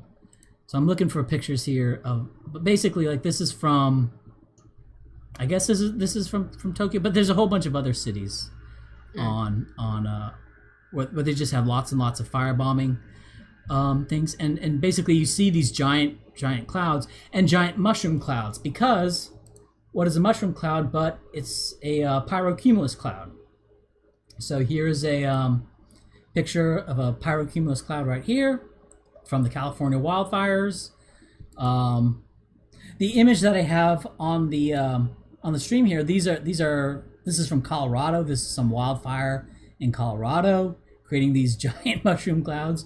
So the whole mushroom cloud meme is not evidence of a nuclear thing, which is something that everyone who know that any like that everyone in the know knows that a mushroom cloud is not particularly like an atomic blast thing, but it's but for the public it's sort of like, whoa, so the mushroom cloud is not a smoking gun, that it's an atomic blast. No, it's anytime you get like a large, all kinds of blasts can create mushroom clouds. Yeah, all kinds of blasts can make mushroom clouds.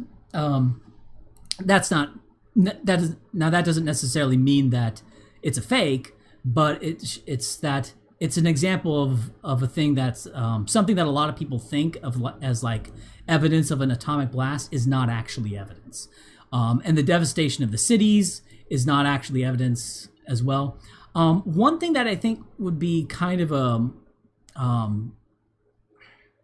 that I think is the biggest problem is that, like, well, how did they pull it off? Right? How did you have a whole bunch of planes hit Nagasaki and hit Hiroshima, firebomb it, and then send the Enola Gay? Because getting like a single crew on a B-29 in on the conspiracy, that's not very big. I don't how many. Right. Just one crew is manageable. It's one crew. You can manage that. That's not a very big group to manage a lie. So you can lie to them, say, hey, you're in on this conspiracy, and it's also, and you can convince them it's for the good. It'll be a great deterrent for the war. Not even necessarily a bad thing. They may have bought into it. Okay. Oh, sorry. I misread my notes earlier. The reason I had the USS Indianapolis sunk written down was not to do with Northwoods. The USS Maine was the one that sunk and was meant to be sunk. In that. Right. Yeah. USS Maine, Indianapolis is the ship that transported both nukes and sank with all hands. Oh, interesting. They sank in shark-infested waters, and the rescue response was delayed by several days, I believe. And there are about 7 people who survived, and they are pretty much all traumatized from watching all their friends be eaten by sharks. Yeah. So don't have to worry about the boats transporting the nukes, so you can cut those off of the number of people to get in on the gig. You only have 7 people who are terribly traumatized, and who are not in any position to argue anything anymore. Oh, yeah. And as we've established from MK Ultra, trauma makes people very suggestible. And even if they were to say that this was all a government op, you can sort of write it off as like, well, they say that because they've been traumatized, you know. Just nod and smile and move on, right? You know, even if they, so you can do something. They're all going to have to be in hospital for ages. So if they act like they're going to say anything wrong, just slip something into their IV, and that's that.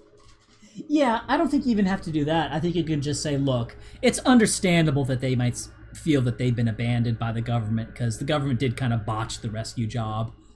Fair enough. So just sort of smile and nod and, you know. Yeah, they're just crazy. Yeah, they're just crazy, and they're really mad at us. And the government may come forward and say, yeah, we did it. We screwed up. So it's understandable that they would accuse us of all these things, and, you know, we're sorry, right? So that's all they ever do. Is it like, well, geez, we're sorry, but they'll never admit to the actual extent of the thing. They'll just say, like, yeah, this person, well, they're unwell because of X, Y, Z, and mentally ill, of course. They only have to cover up for like 30 years, and then they can reveal, oh yeah, that's all that shit we did, and then no one will care. It's 30 years but that was in the before times. That was in the battle days. That's not today.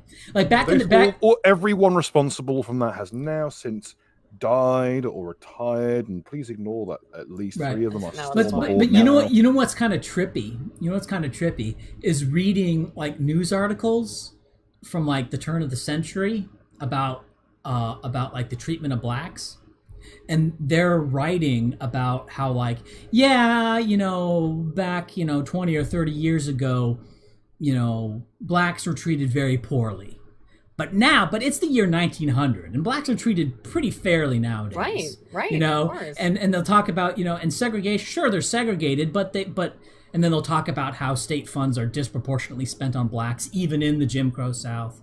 You know, and they'll talk about and so basically this idea that in the past, yeah, they were racist, but today we're more enlightened and we're fair and we're colorblind. And this has been true. Yeah.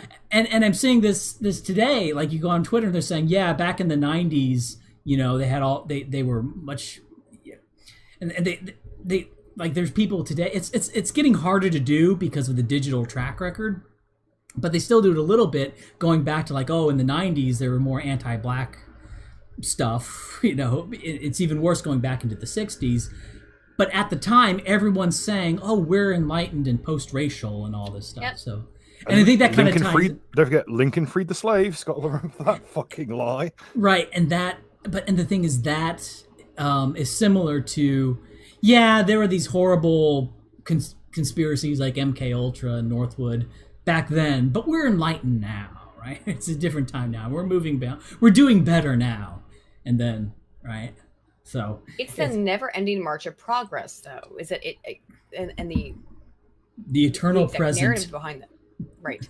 The entire premise of that idea is that, well, you know, yes, Whig theory of history. It is the Whig theory of history, exactly. It's that we're always moving better, we're always getting better, and there is no negative, deleterious progress that can happen. Progress is always positive and forward. It is the Whig theory of history, and that's the same kind of mentality that this produces.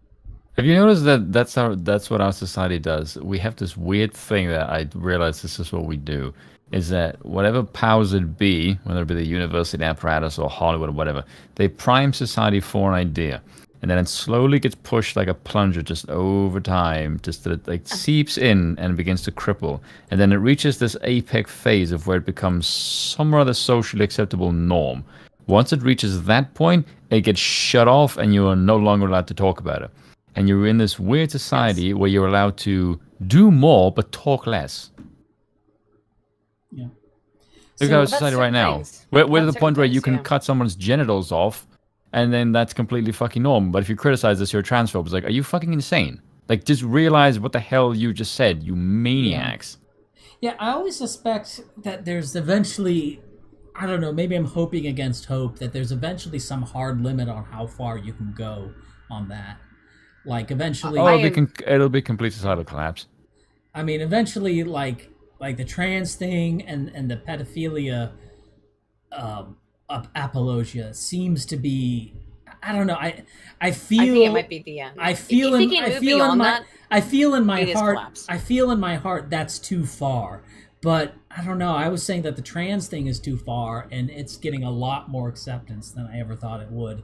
I will say there was the weirdest reaction I thought because I always thought for a long time that the progressive sort of march was linear, but the reaction to D'Angelo and Scott Adams, that was really weird because they basically said the same thing. The reaction was defensive, and the other one is, well, you need to just like black people need to have a space to call their own. Like that is exactly what the segregationist says. But just the weird part that I don't get is that your entire grift is to constantly make racial animus where there is none, and if you're going to push for segregation, you're going to try and extinguish it via segregation, which would kill your own grift. So I'm curious as to how you're going to phase this in, and you're still somehow going to take credit for this and have a job. How is that going to work? They're not going to phase it in. Yeah. No, but I'm just curious as to what exactly do you think your end goal to that is going to be? That to me was really strange. His end goal is to say blacks need their own spaces. And that's going to be that's the end of it. There's no actual, because if they actually did that and created black spaces and blacks would have their own area, then it would be like, it would fall apart, and that would. Well, yes, because the biggest threat to blacks is other blacks, and segregating them away from whites is not going to help them in. That's like the one. That's like the one argument. That's like the one argument. That's like the one good anti-segregation argument is that blacks are forced to live around other blacks. But also, that is also going to make the segregationists have a point. That's oppressive. I have heard that argument. It's like it's impressive us for to live near whites. It's also impressive for us to live near other blacks. The reality is that the whole point of that spoon is, to answer your question, is they just want more government money. So they want their own spaces, but then when they fail, they want to have increasing more government money. It's just a big grift. Yeah. That's all it is. Yeah, I said this to Eden before. How I see it is they don't actually want to segregate away from white people. They want white people to be at a distance to where they can blame them and still get money off them. That's basically the grift. Yeah. Obviously. I think I've got the grift nailed down for this specific thing. We need our own spaces. You're giving your own space. They demand equality, and by equality I mean equity. So as the time goes on, the quality of their output drops precipitously, and they get more and more funding to bring them back up to snuff. And then you can purity spiral, do it all again with a dozen different subcategories like POC, bi POC, gay, trans, everything under the sun, and keep spiraling it off, making new subdivisions, and just tank the quality and just have money poured into it that's brought back up into snuff. Well, I think it goes actually very well into the only other topic that I think we really have, which is the virtuous victim effect, which is endemic amongst the minority population in the United States and across the world, which is to constantly claim to be victims and be like, please give me money, please give me attention, please give me resources so that I can do something with them. And what we find in people who rely upon that sort of mentality is that they're very fucked up human beings they will intentionally use social norms and social groups in terms of like political organizations in order to facilitate their own stuff. For example, one of the studies that I brought up in my video is that there is a extremely high correlation between women who work with anti-sexual assault organizations with being highly narcissistic and high in histrionic personality disorder and having this general need for attention. And I think that you find it... women are guilty of that? No. No, I know it is women in that case. Shocking. But I think you would also find it in minority groups in the United States as well, is that people who see themselves as victims are not just... don't just like, bow and prostrate themselves and say, please help me. What we actually find in the psychology of people who have come to see themselves as perpetual victims is that they feel the right to be able to harm others. And I think that explains a lot of the racial animus in the United States is that you tell these people since their birth that they are a victim, that they are lesser than, and for no reason. They're not really lesser than, they're just being treated lesser than. And then, of course, they lash out and feel no empathetic need to want to integrate with society whatsoever, just to demand resources and demand pity from others. Yeah. So, I mean, some people may have heard this before, but this was a 1980 study where, so the subjects, they were told that they're basically like conversation study. So there are three different criteria. One is the first, they were told that the subjects were told that the person they were talking to was told that they had epilepsy or allergies. And the third was that they had makeup applied to make it look like they had a scar. But then they went in and said, "Oh, we're going to put some moisturizer on here to make it stick better or something." But what they were actually doing was, once they put on the scar, is that they then removed the scar and had them sit in front of the other person. So the subject thought that the person they were talking to thought that they had a scar, even though they didn't have a scar. And that changed the way that they interpreted reactions to them. Specifically, they believed that they were being more discriminated against. Right. See, mean ratings of Confederates in the independent measure study. So, what was it? 14-unit scale. The higher level attributed to the heuristic. And comparative to the more control groups, people who were told to believe that the other person in the conversation believed that they had a non-visual, non-apparent disability. Like allergy, right? Right. So in terms of tenseness for allergy, 2.37, 7.12, and 8 for the scar. Even though like none of this is true, right? So for the allergy, it's all fake. Yeah, it's all fake. But so the difference between, say, allergy versus like scar is like this is all perception, right? Because they were treated. Well, we don't know for sure because they were having a conversation with just another person, but over however many people. I have to go. They were told to believe that the other. Yeah, they were told to believe that the other person involved in the conversation had been told that they themselves had this disability, or had epilepsy, or had an allergy, or had a scar. However, in one instance, the scar had been removed. Right, and if you think that my black skin causes people to treat me worse, right? That's this seems This is sort of the effect you would expect if people view the black skin. They're discriminating against me because of the black skin. That's a scar, and so their perception, right? So we can see. So basically, you can experimentally create a large effect of perception of maltreatment or different treatment based purely on your own, on how you're interpreting the situation, right? It has nothing to do with it. And there's another one here. Right. This was kind of a silly study. It's like, do you think this person would be like a good friend for you? It was. I think this is more relevant to reality, because it's a black person and a white person. How they view the person who's saying that. Oh, I don't think you'd be a good friend for me, and how they react to that. And basically the black people, despite being given the exact same response from the Confederate, either a positive or negative feedback, the means fall on... just real quick, I know that most people watching probably understand what that means. The Confederate means that it was the other person in the conversation who is not a member of the of the Confederate States of America. The Confederate States of America. I make that mistake all the time by not explaining to people. It means that they were someone who was working for the experimenter. They did. They had a Confederate battle. They had to have a Confederate battle flag right on the window there. I have made that mistake so many times of just saying that in the video, and people are like, "What? What about the Confederacy?" I'm like, "Oh shit!" So imagining like some black dude gets sent in. It's like, okay, now just tell us how he reacts to this scar. and he walks in, just a dude there in like full Confederate battle dress. Land of cotton, No, not like that. No danger, shun no labor. Pick up rifle, Python, and saber 2 arms.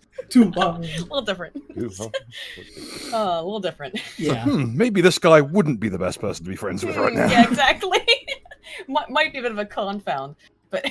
Yeah. So how do you feel about your skin? Yeah. Yeah. So, Sorry, what I found interesting was that, and now of course one thing this is a little bit of a tangent, is that on the study the means fall on scale ranging not at all due to prejudice 3 to 15 on this. That was their scale. It was 3 to 15, which is like it should be 0. Yeah, I was. So I was reading the study and I thought that's kind of. like yeah, I noticed that and what analysis. Yeah, and right to of course to redirect it. And like an extreme example of that would be like, okay, so how good do you think this book I wrote is on a scale of 9 to 10, right? And then you say, oh, I got all 9 out of 10s. This other book got 10 out of 10. So we're only like, so it creates. It's weird, and I don't know exactly why they did that. Well, I think I know why. But I think I do as well. I hate to be solipsistic and interpret some intentional But I think you were right to have corrected the research, because when you look at the numerical values, when you remove that strange 3-point addition, the differences are bigger. The differences are bigger. They become bigger multiples of each other. But what's interesting is that and this could be like a small number. This could be may not be a real effect. But I found it interesting is that even when they got positive feedback, the blacks were more likely to say racial prejudice from a positive feedback. Like, what? Even from positive feedback, that was it was endemic across the board from the black respondents, is that they thought everything was more due to racial prejudice. Even positive feedback, which was so incomprehensible. I mean, like, to me, it's like, what the fuck? Like, even and that shows you like the kind of but this is more like mentality, more like the real world, because in the real world. Black people are being accepted or rejected from jobs or whatever by white people, right? Yes. Not just other blacks. Largely. And so they're going, and so this is, I think, more relevant to what they're actually experiencing in the real world, and they're going to view that as more, sort of.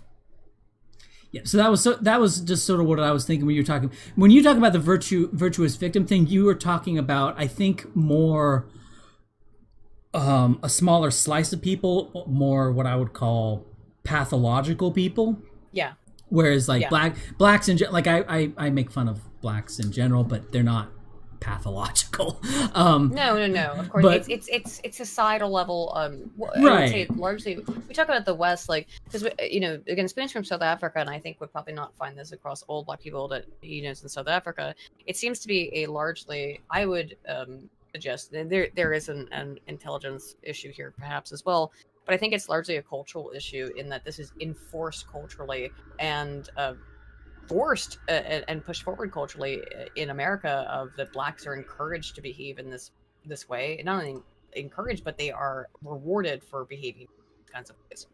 Right. So I mean, so of course then you create a positive feedback loop if you not just encourage but reward such behavior. Yeah. And then there's also like, favoring white targets, favoring black targets, and in terms of like a bunch of different stuff. And I went through a bunch of I should probably link this in the description, because I feel like it kind of goes with, I'll link it in the Rumble description. So people, because the Rumble chat, like for whatever reason, the Rumble chat just isn't moving. People aren't chatting on Rumble. They're watching on Rumble. I'll link it there because it's not moving. But I thought this kind of ties in a lot with what you were talking about with the virtuous. Virtuous. Yeah, victim. I read your document. So it's some of these studies I had come across before, but some of them I had not. Specifically the older one.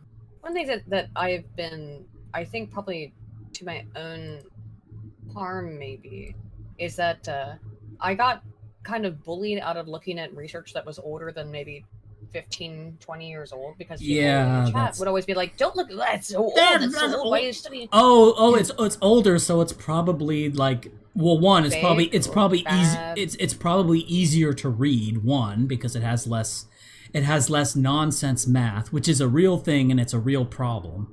I know what you mean by nonsense math, but I understand and was trained in the nonsense math, so I have no problem reading the newer stuff versus the older stuff. It all makes the exact same amount of sense to me. Well, actually, there's in terms of nonsense math, this is actually like an experimental thing, where they actually they put in an equation in the paper that literally means nothing. I've seen it. Yeah. So this is the nonsense math, and it increases the ratings of like all the papers except for like math PhDs.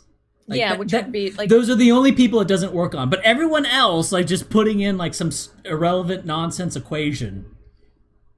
Yeah, but it wouldn't work on me, at least if I saw it and I was like, "What the fuck is this?" No, and it wouldn't work on me either. But maybe on randos, I guess. Even within the field, it probably would. They'd be like, "Oh, I just wasn't familiar with this form of herbity-derbity. I know about this other equation." But for me, I'd be like, "What the fuck is that?" I mean, you go look it up, but it's there's this. The first one is the scar thing, which was. I mean, but there's several data sets here that were. What was the one that I had read before? At least one of these I had seen before, and it actually kind of. I do feel a little annoyed by it because I used to enjoy reading these older studies from the 70s and 80s and 90s, and I just don't read them anymore because if I see a study was published in like 1985, it's very unusual for me to put it into a video because I will get a whole, even if it's just one source, I'll get a whole bunch of complaints being like, well, that's really old. Even if it's just like a foundational source of being like, well, here's the first person who looked at this. Right. Then some fucking moron will come in and go like, well, that's very old, isn't it? Yeah, it's the first time they looked at it. You know what's kind of weird is when I cite a study from like 2010, you can get like some Zoomers who go, that was 13 years ago. That was a different time.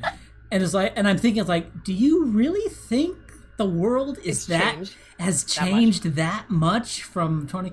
It changed a lot because 13 years ago I didn't have an iPad. I was 5. I was a baby. Right? It's unfucking.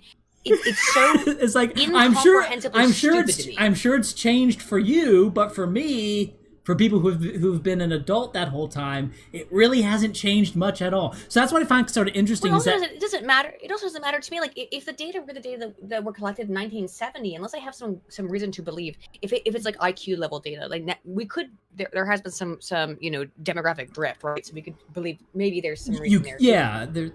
I mean, it hasn't, but it hasn't. But I could see how you could imagine that, right? You could maybe make an argument that over the last, 70 years, 60 years, that there's been some like IQ drift there if you don't know much about the subject matter and how of a variable it is for the G factor. But still, at least you could make a little bit of an analysis. But sometimes the stuff that it's like, fear of things or something like, I don't know, something very basic human reaction to something. It's like, why would that have, and I always have to ask that question to people, like, well, why would that have changed? If I'm studying a study from 1980, why would that have changed in 50 years? Can you give me one single fucking reason? Oh, you can't just because it was before you were born, Zoomy? I'm sorry. Like, this doesn't make any sense. I mean, this is like 1980. This is like way before I was born, and there's no reason, and you'd have to come up with a reason as to why it would not be applicable now. Also, frankly, like you got a study that was done like in 300 BC. I mean, and that's enough distance to where there's probably some substantial genetic changes in humanity. But even then, but if it were conducted if it was exact same, like if it was, but even that far, do you think the genetic paradigms? Like if you're going back to like say 300 BC and you did like the scar study here, the scar allergy. I don't think there was any reason why it would be different. Right. Even though the genetics might be a little bit, are the genetics going to be different in a way that's relevant to invalid? I don't.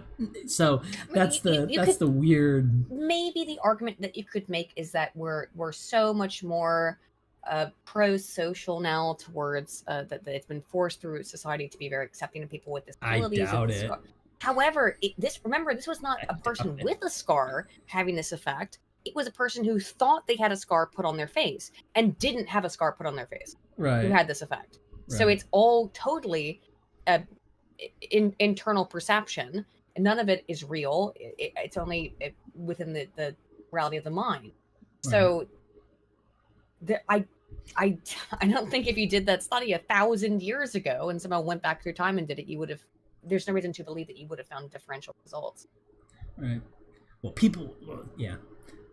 So yeah, a lot of people have weird. But the thing is, this goes back to sort of weird ideas people have about the past, and so I was thinking. I'll tell you what that is. That's Reddit tier science shit.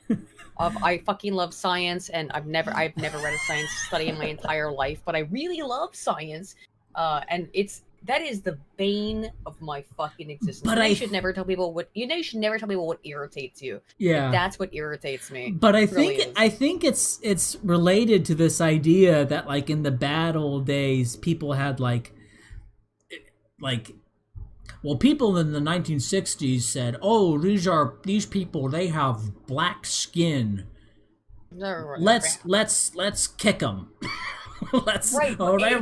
They have black skin. Let's punch them in the nose. Such a ridiculous, weird stuff. Miscomprehension of history. And I'll bet you, but in like the 2050s, they'll be saying that about the 90s. For sure. I bet you they will. It's the progressive march through history. It never stops. In that, we're always better now than we are in the past. And this is one thing that Spoon and I have constantly. The eternal present. The eternal present. Right. Spoon and I have had these arguments with a lot of people. Is that, Spoon and I often argue with the people who call themselves liberals. Because they're gay. You go call them shit libs. That's the. Yeah. People who call themselves liberals, but they truly do believe that right now is better than any period in history. Now, you could argue in some ways it's true. From a medical point of view, sure. It's a very materialistic worldview. I don't know. Is it true from it's probably true from a medical technology point of view, but probably not wealthy. Medical outcomes? I don't know. There's a lot more. In terms of mental health, we are wholly fucked. There's a lot more. There's a lot more diabetes. There sure is. There's a lot more obesity. Medical science has progressed, yes, but there's a lot more heavy metal poisoning than most times as well. It's better music though. The idea that everything is better today. The idea that everything is better today than it was. Insane. I'm going to go far and say even 600 years ago. Now, there clearly are things that are better, okay? Obviously, we're sitting here talking via computer across continents. Infant mortality is probably... Infant mortality way down, that's good. However, abortion way up. As I say, being able to talk to a guy from South Africa and some people from wherever Aiden is. Living in Guernsey, Guernsey, in real time. Imagine having to construct this stream through a series of Post-it notes. Right, like that would be. You'd be at the fucking Christmas of 2050. Yeah. Yeah. So that's an improvement. So that part's cool. Yeah, that part's cool. However, again, like infant mortality down, abortion way up. So things need to be considered. I make Bill Gates happy. It also creates a weird thing where things that are traditionally like regional issues suddenly become like immediate issues in the United States. Like the day-to-day goings on in the Russian-Ukraine war is now like things that long time ago were like we'd hear that there was a Ukraine war going on through the grapevine, maybe if you were in the city, whereas now it's like. Here's the daily progress in Bakhmut. From Bakhmut, which is all bullshit because no side's going to tell you the truth because the foreign state doesn't exist. I don't know. People who think that, I really believe that they're fundamentally incorrect if they think there's been this massive progress through history that because technology has advanced, that means humanity has advanced. I think that is fundamentally antithetical to all of human social psychological data that have ever been conducted since the fucking study began. I think what you're getting at is that like social progress is very much, in the eye of the beholder. I think that's kind of... It's also that you cannot in any way fundamentally expect the human animal to evolve over the course of 100 years, or 200 years, or 300 years, or 400 years. Unless they're from Australia and need to learn how to drink petrol. Yeah. It takes thousands of years for this stuff to evolve, at which the speed of technology is far faster. So to like somehow expect people to just stop having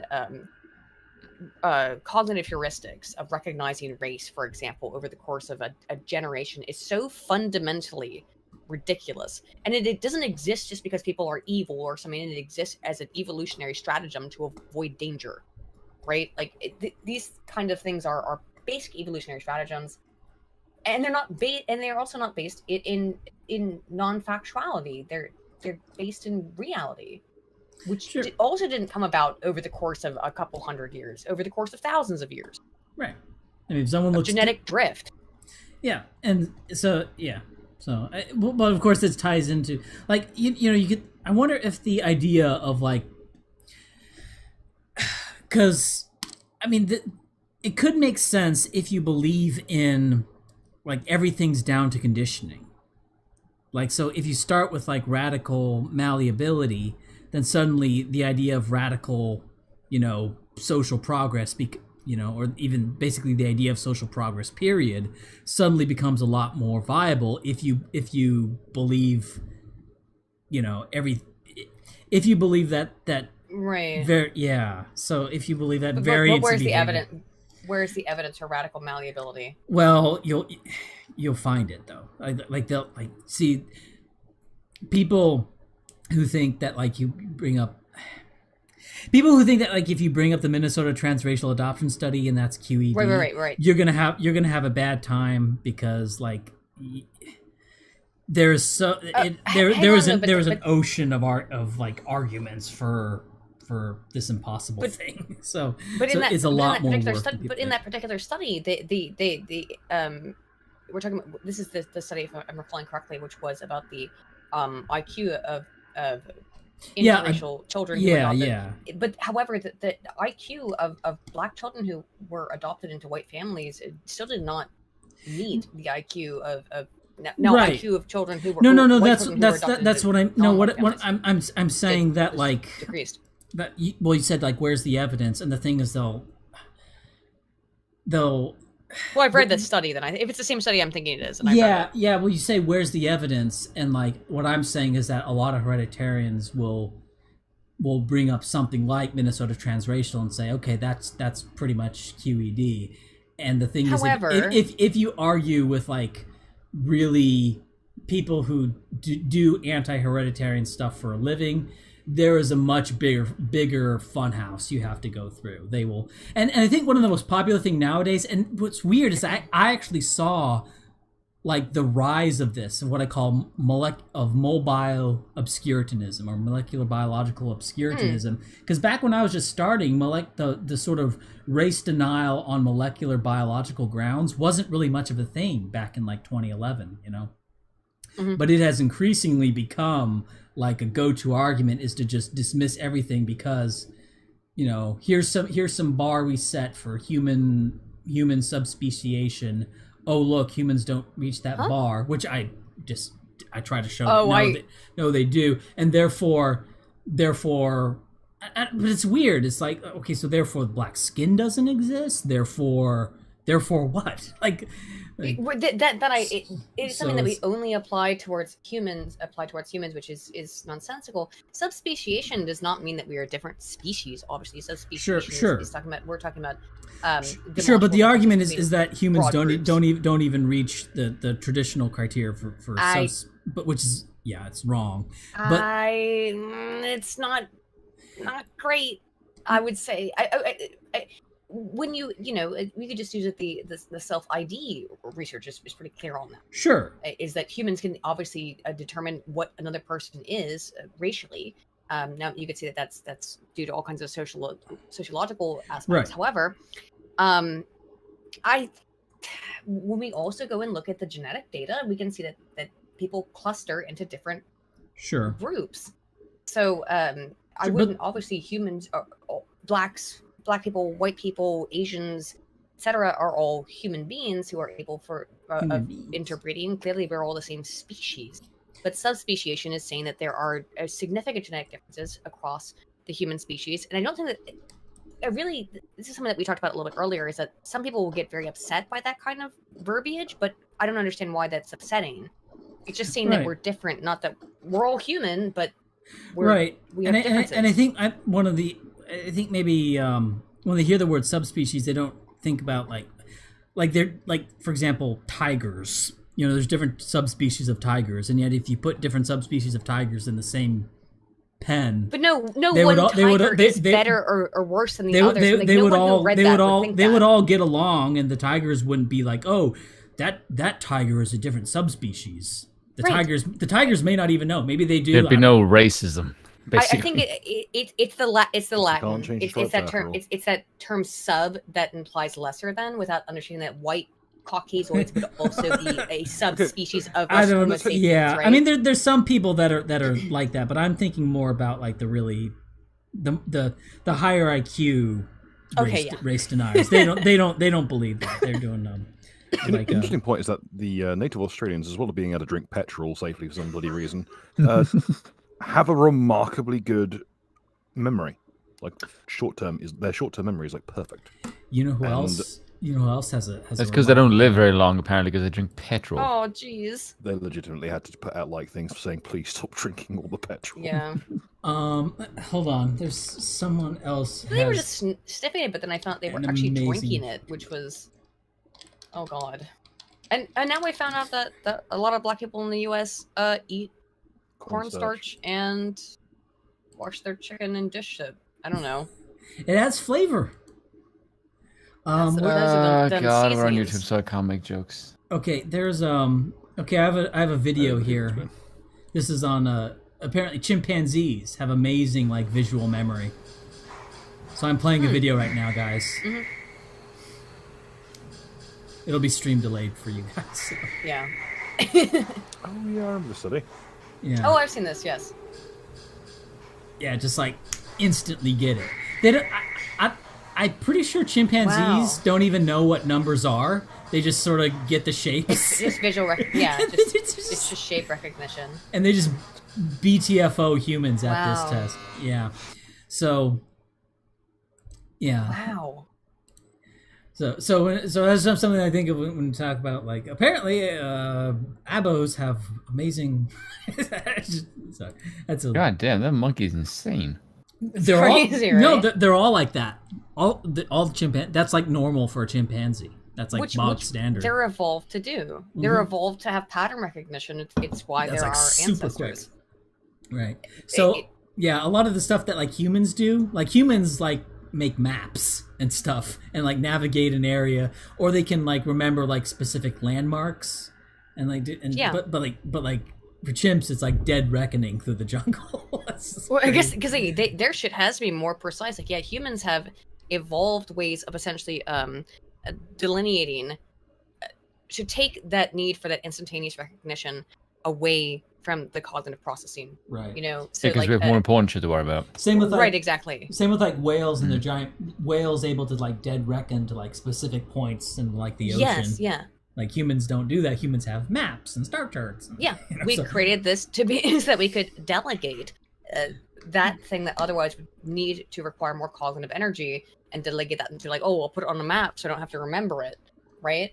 Yeah. Which is part of our evolutionary functionality. Yeah. Which is cool, but you can still see it in our, relative. There's a bunch of this stuff that in places doesn't make much sense. Like a lot of animals don't have object permanency yet, so like if they don't see it, they don't think it's there or it exists. Yeah. To be fair, babies don't have object permanency. Yeah, so, in fact, I think there are some like primates that don't have object permanency. Yeah. So the fact chimps can do this so effortlessly is remarkable. Or similarly, I think chimps have object permanency. I think chimps. Yeah, I think so. But like then you get ants. Ants know what they look like in a mirror. Even they have kind of concept of what a mirror is. Meanwhile, there are people who fail that test. Like legitimately people. Are there people? No, there are some. Usually, it's because they have some kind of brain damage. But there are. Yeah, it's because they're blind. No, not because they're Fun fact about blind people: they're immune to schizophrenia. There has never been a single schizophrenic who was blind. Huh. There are legitimately Really? some people who cannot recognize themselves in a mirror, and it's a mental disorder, obviously. But called leftists these days. No, but look in a mirror, they have a panic attack. Well, yeah, because it doesn't agree with my gender identity. That stuff by the way, is which I someone think else told me doesn't exist. You know, I don't know. I'm pretty sure dogs can recognize themselves in a mirror. I know that there used to be a debate on that. Like, do dogs can dogs recognize themselves in a mirror? And one thing that they did that was done, which I think is kind of stupid, and they did this for like various apes, is they put like a little mark on them, and the apes will do it all. Yeah. And there's several birds that do that as well. But they would do that for dogs, and dogs would never try to like remove the mark. So I was like, oh, I guess the dogs can't. But that's stupid. Like that assumes the dog. That assumes the dog cares. And honestly, I think like little studies, like little experiments from like random people on YouTube, where they have where the dog's looking at the mirror, and then the owner just walks behind and is like super quiet, and the dog sees the owner in the mirror and then looks behind them. And they do that all the time. Like basically, the thing is, dogs don't care that much about their appearance. is the thing, right? No, I think that dog is probably just the reason why dogs and cats play with mirrors is it's fun. I think they're probably actually just playing, right? Because you can tell, exactly when the owner walks up behind the dog or the cat, the dog or the cat will turn around, so they recognize that what they're seeing is not entirely real. It's play pretend, which animals do all the time. Yeah, but like you'll see little puppies like barking at the mirror as if it's another dog, but like, you know, especially I hope it really is just that simple. Like smarter breeds, like more adult dogs. It looks to me like they can tell that they know what they are, whereas I think so as well. I think that both like dogs are highly, I think are more probably intelligent than cats, and I say that even though I'm a cat person.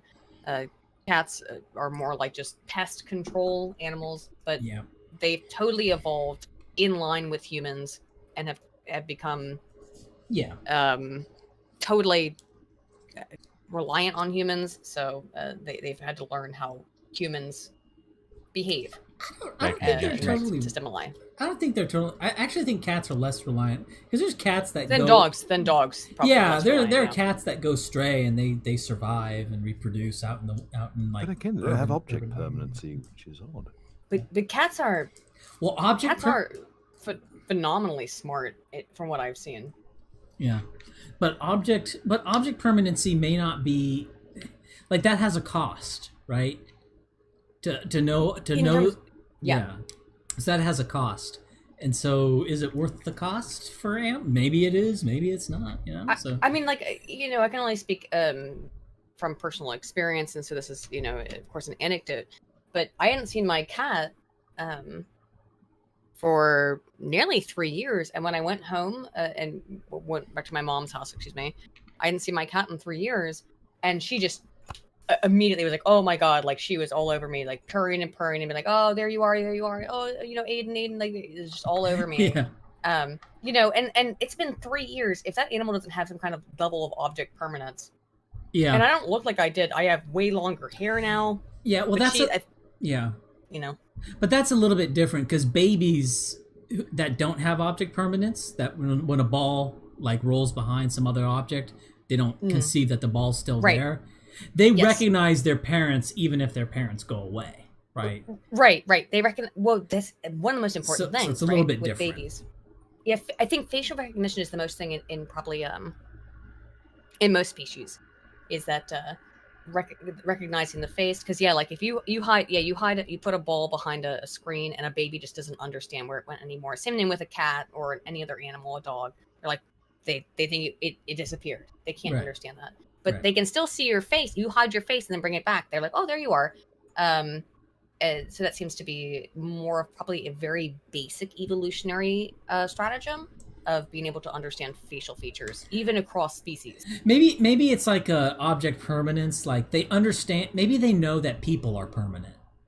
Maybe, but the objects may not be permanent, but your parents are permanent. Which kind of is, kind of an important thing for a baby to know. Yep. Because it's like, oh, can't see mom. Mom disappeared. Right. It's more of an idea that I guess I'm gonna die. Yeah, I think that would be. Although I have seen that where, like, if you do peekaboo with a baby, sometimes the baby will cry because they think mom went away forever. But not usually. It's fascinating though. Object permanence is one of those things that I find very fascinating about development in young humans. I've never been. My mom is a preschool teacher. She's always wanted me to be a human development psychologist, and it's like, nah, I have no interest. In terms of childhood development, it's too much. It's too much.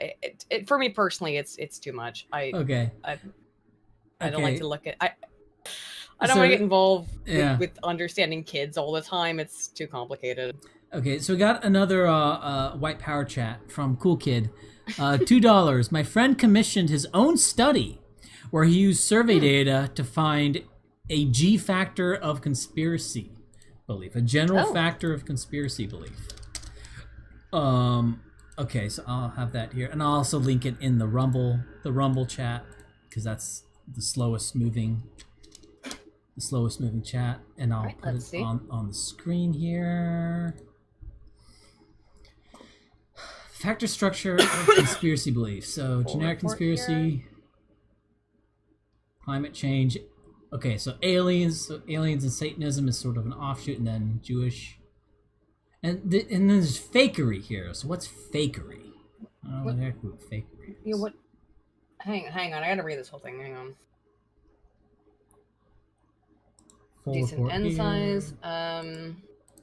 Let's see. Okay, Karen Zimmer. This is how I played 100 item questionnaire. Okay, so they're just doing a factor analysis for basic conspiracy. Okay, a lack of trust in mainstream institutions on the extent of conspiracy theories, R equals 0.8.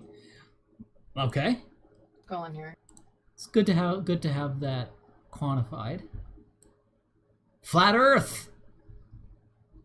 Climate change. Put that in there. Nice. Jewish conspiracies. Just read the results section. Total 191 response. Completed the survey. 15 surveys were discarded. Whatever. Discarded because of validation. Of the 176 remaining surveys, 77 reported this identified. This is the demographic data.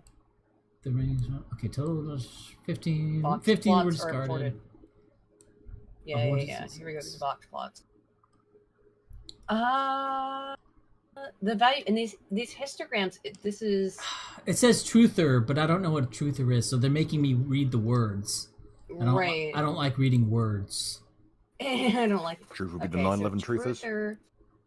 IQ tests are not a valid measure of intelligence. Jesus was a real historical person. I don't think Jesus was real.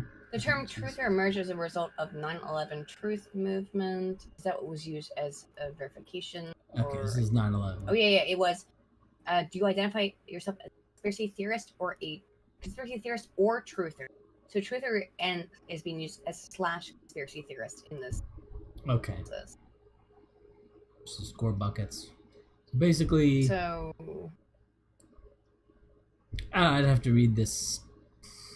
I have to look through this more carefully as well. Yeah. But I mean, it seems. Are these eigenvalues here in Figure 1? I don't know. What's an I would love to see the breakdown on this. So it's just like the difference between people like, yeah, I believe that chances are 9/11 might have been an inside job, and then you get the next guy over. It's like, yeah, booting these shadow markets. I assume these are eigenvalues, but I have to read the whole study because I haven't. But I assume these are eigenvalues, and if so, that's interesting. ASFE. Can we read? Score bucket. Just do what Alan Moore does and just like each week pick a new, more autistic thing to believe in from like the whole conspiracy theorist like iceberg. like measles and polio. Yeah. The Earth is much younger than 4.5 billion years. Did you pay somebody in your audience paid for the study? I don't know. Let me find the chat here. I don't want to. We have the unread. Where is it? My friend commissioned his own study. So this is from Cool Kid speaking for a friend. So maybe he did, maybe his friend did. I don't know who Cool Kid is. All right. Where he used survey data to find a G factor for conspiracy belief. But yeah, this is not something that you can just sort of. This is not, for me at least. Maybe for you, Aiden, it is. But for me, this isn't light reading. This is something. Oh no, I could read this in about. It could be like 30 minutes, and I could, but like it's Yeah. I'd have to go through and because it was a commissioned study, which I normally like, and trust me, I know how bullshit the academic system is. Sure. I would, however, want to see the raw data just to be able to run it through a few analyses myself. Just a few. Just a few. If I run through a really basic analysis and see that it aligns, then I wouldn't really necessarily have any more. Because there's no reason for me to distrust this. Right. Because it seems logical, but is it logical that people who believe in conspiracy theories are higher in IQ? What's this? Yes, it means you can think outside the box. There's pattern recognition as well, which is maybe. Yeah. Oh no, actually, hang on. Look here though. Is that they're dumber? Look at the flat Earth one. Flat Earth. That's not a conspiracy. That's just what page are we on? Aiden, tell us the page. Page 23. Page 23. Look, so for all of the conspiracies. I can't. Oh, here we go. Okay, page for, 23. Look at just compare the flat Earth conspiracy versus the Jewish conspiracy, which is the one that's directly below it. And what are the score buckets? Look at the score buckets of the flat Earth versus the flat Earth. Okay, so has a normal curve on it. Look, the flat Earth one has a normal curve for the truthers. This is flat Earth and terrain theory. Okay. Yeah. So, and then compare that to the one behind it, which is the Jewish conspiracy. Okay, so dude, I've heard that as well. Independent from the studies that like basically higher IQ people tend to be more anti-Jewish. And I'm not saying anything. I'm just saying based on these data. It would. Yeah. Here's something to also consider is that more. I think statistically speaking, that Jews do tend to score higher on IQ tests. Yeah, of course. And there you go. Who's going to be more bold to admit they don't like Jews? Other Jews. This is what I would like to posit this as Larry David's law. Larry David's that law. The more Jewish a person is, the more happy they are to admit they hate the Jews. I mean, this is actually kind of an interesting dichotomy here in that the flat Earth thing, which I think that most of us agree is kind of stupid. Comical. Yeah, is that that has a very normal curve on IQ of the truthers, and then the Jewish conspiracy. This is going on. This is going on Twitter. This has been fact checked. Totally true. No. Yeah, totes true. Hundo. No. It's just self-evident. 100%. Yeah, self-evident. Jewish Find these truths to be self-evident. IQ. Right, you can ask that on Twitter, like who hates Jews more than other Jews, and just name a bunch of people. It doesn't necessarily mean other Jews, but like it's the high IQ. It's just really funny that like those two things are in a row, right? Where you have a total normal curve distribution versus such a left skewed distribution on IQ. I want to see an image of the group for the high IQ Jew haters, and it's just all Asian I know people. that it is on the right skewed, but the way that you're supposed to say it is reversed because it's fucking stupid. Be quiet. Oh, that's school stuff. No, you know how dumb it is, but it's called a left skewed distribution, even though it's to the right skewed. It's because you skew it towards a lower number. So I know you're right, but it's wrong. I know it's right, but it's wrong. Isn't that so fucking annoying that you're supposed to be like, it's a left skewed distribution because that's towards a lower number? No, the obvious way that you would describe this is a right skewed distribution, but no, that's not the way we're supposed to describe it. How fucking infuriating. Alright, you people. We didn't get to Denver Airport. Conspiracy theories. Denver Airport for a minute? is the Hang on. sketchiest shit. This is great. Hang on. After you post this, can we talk about the Denver Airport for a minute? Because I have to go use the bathroom, but again, because I'm a woman. Sure. Let's talk about the Denver Airport for a minute, because this is fascinating. One sec, beer bag. Denver Airport does not make a lick of sense. Like, the layout is completely fucked. It was built with a bunch of rooms that were just sunk into the ground for no reason. There's a gigantic blue statue of a horse with glowing red eyes called Blucifer out front. And when it was being built, the head fell off and crushed the artist who designed it to death. And then they put the head back on after wiping it off pretty much, and then didn't talk about it again. There's a massive mural of a Nazi with an AK and a scimitar, being surrounded by dead and dying children, and it's called like it's called something like the I think it's, what was it called? I'll look it up in a second. What it's called? It's called something fucked up, and it's got a rainbow above it, and right below it is AUAG written in the mural. AU is gold. Gold and silver. Gold and silver. No. Have you posted pictures of the AUAG is not gold and silver. It's AUAG, the strain of hepatitis that the person who founded the airport discovered. And it was really everyone was really worried about it at the time because they thought it was a bioweapon. What? For what? The hepatitis thing. I told you about it. Oh, you did. Also, the entire place the layout makes no sense unless you include the underground disused rooms. Like, there's just terminals that don't connect properly. Also, the entire facility is in the shape of kind of a crude swastika. It is. Have you at least seen the image of the horse? Yes, it is.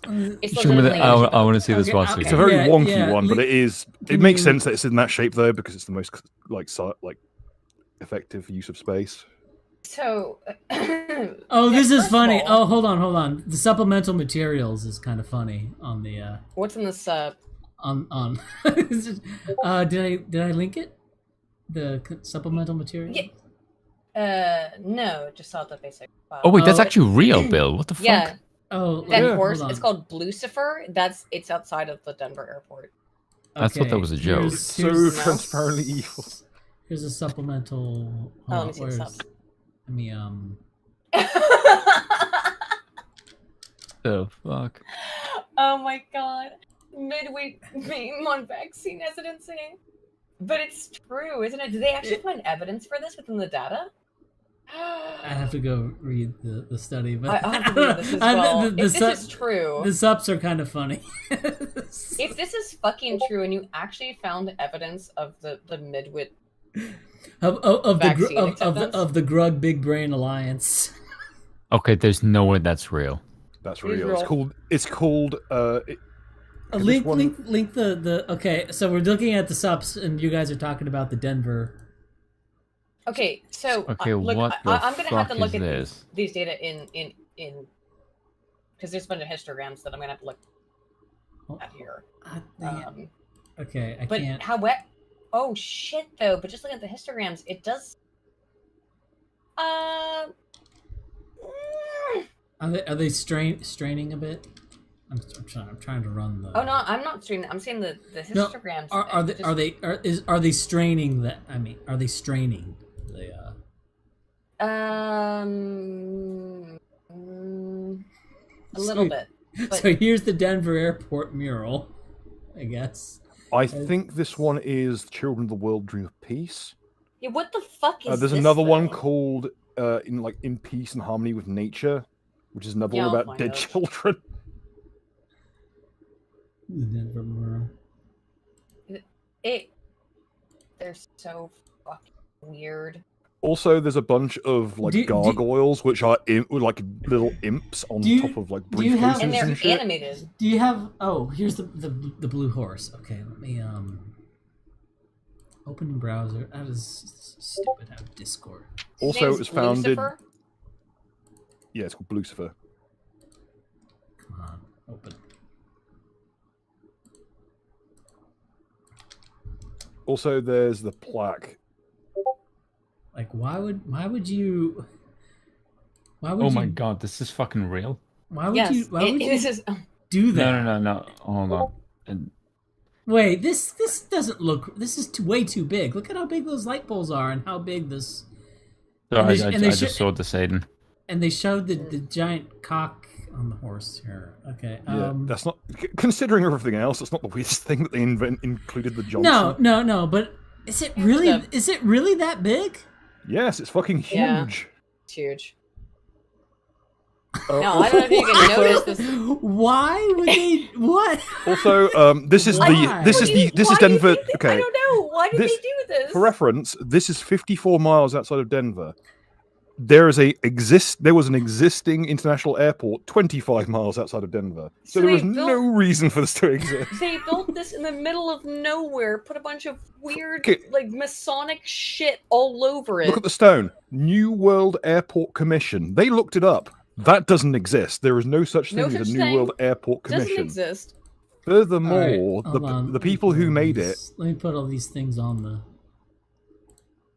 This is one of my favorite. Like, yeah, they even mentioned like the most worshipful Grand Lodge of AF and AM of Colorado. So it's the Colorado Masons who commissioned this.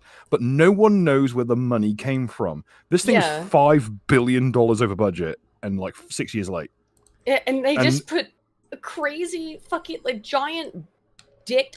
Oh, by the way, did Bill, while I was in the bathroom, did he mention that the head of the horse fell off and killed its own sculptor? He did. Okay. Yeah. So this person was a New Mexico artist who was kind of infamous for this kind of Masonic weird shit. I don't know I don't even understand what kind of Masonic cult shit was going on here, but I fuck. Dude. Also, whenever they try and do damage control, saying it's not all these weird like conspiracy theory things, they always botch it and make it actually incriminate themselves further. There's multiple videos of them trying to explain themselves, and they never explain any reason for why they have a bunch of underground tunnels and shit. There's a bunch some people say that those tunnels go as far as like Cheyenne. I don't know this mural here. Yeah, this mural here of like the forest fire and like the weird penguin thing. This looks like in graves. This really looks like it's supposed to be. There's a look on the right. Look on the right hand side underneath the boy holding the squirrel. Yeah. There's like three. There's a little girl child in a grave. Well, there's three graves. And the fact that some of the names are taken from the Georgia Guidestones. It's like what? Like in peace and harmony with nature, which is like verbatim something on one of the Georgia Guidestones. I think the Sanskrit side. What is like I don't know. This screams like it's trying to give you like secret meaning. Yeah, that's the thing though. What would you do to fuck with people if they are onto you? You would make something this egregious. Maybe it's just meant to look like it has some. Maybe it's like Neon Genesis Evangelion, where it's like maybe it's supposed. That would be the Masons in a nutshell. Really, they actually mention in. Even as far back as like the Protocols of Zion, which whether it's a hoax one way or the other is up to anyone else's debate. But they even say like, yeah, the Masons are a bunch of patsies. We'll use them for the money until we need to get rid of them. Yeah. I mean, I need to look this up to see if this is right. This giant horse is like. What's horrifying? It's so needlessly over the top. It's like that statue of Gandhi they put the red glowing eyes on, but that was like puttied into the statue after the fact by someone vandalizing it. I know Gandhi's statue does not naturally have glowing red eyes. Right, and I know you might be want to believe that the emphasis on the red eyes is a Photoshop, but no, they actually put glowing red eyes into this enormous blue horse they put in front of this airport. Also, the glowing eye survived the head falling off and killing the person who made it. Also, it was like the last thing they installed. So the inauguration of this site was a man being crushed to death by a gigantic horse head, demonic horse head. Yeah. You're starting to get scared now. No, I mean, because I mean, this all could joking, but... again, this could just be like. Again, like it's a very expensive shit post at $5 billion over budget alone. Yeah. Like no, I think the elites with the money actually, coming from nowhere. I think the elites actually quite enjoy putting out this shit to upset regular people like us. And maybe just create like, well, it doesn't upset. I just find it weird, but it could just be like a blind alley. Like, look at all this. What's the meaning behind? Where's Waldo in here? You know, maybe it's I think this was made like in the late 80s, early 90s. Maybe it's like the 90s equivalent 90s, of "I don't like black people" bottom text. I mean, like I don't know how the elites think because I don't drink adrenochrome. So I think that it was, in my opinion on it, is that this was a whole big meme of people will find out about this and then they'll talk about their conspiracy theories about us and ha hee hee tee hee. And then it'll make them, again, as we said earlier, it will make them look stupid. We'll intentionally put all this really insane, weird shit into our airport. Right. I mean, 3 car rental places in the same airport. Like, why? But I think it was on purpose of being like, again, this is a false flag, if you want to call it, of we're going to put really insane shit that looks like demonic Satan worship into our airport. And then just kind of be like, oh, well, what are you going to do about it? I want to know what paint they use that the mural is still like in completely perfect, pristine condition, like 30 years later.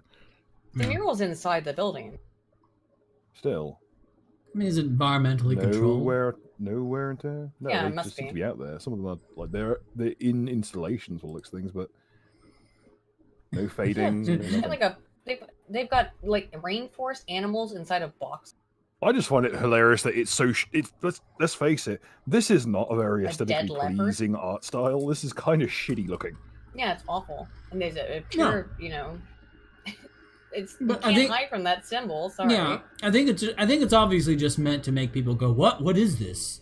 There must be some block art.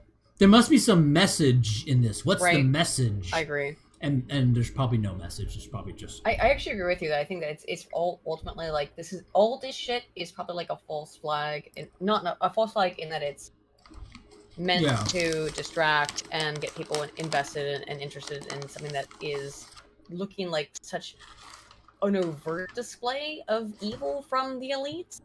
But normally their shit is way more insidious and obscured. Right. Or maybe not even. Also, like, why would you even want to give clues to like some grand? Right. Well, I if you want me to go into my religious stuff, which I won't go too much in depth into, is that if you are an actual worshiper of Satan and Lucifer, you're actually required to make it super obvious. It's part of your pact with Lucifer to make it obvious about what you're doing. You have to show the whole world about your Lucifer.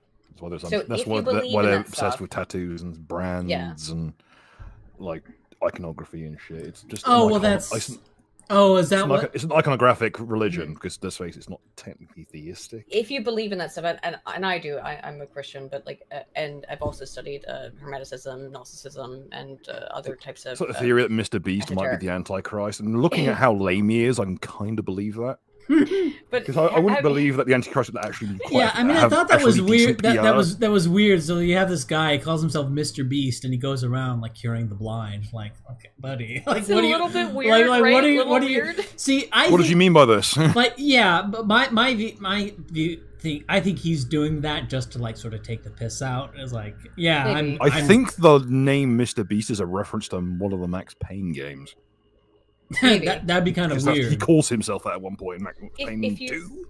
If you want to think that there's something modern that is the mark of the beast, I think it's probably the vaccine. I'm seeing this on his on Rumble, but okay. Well, I guess.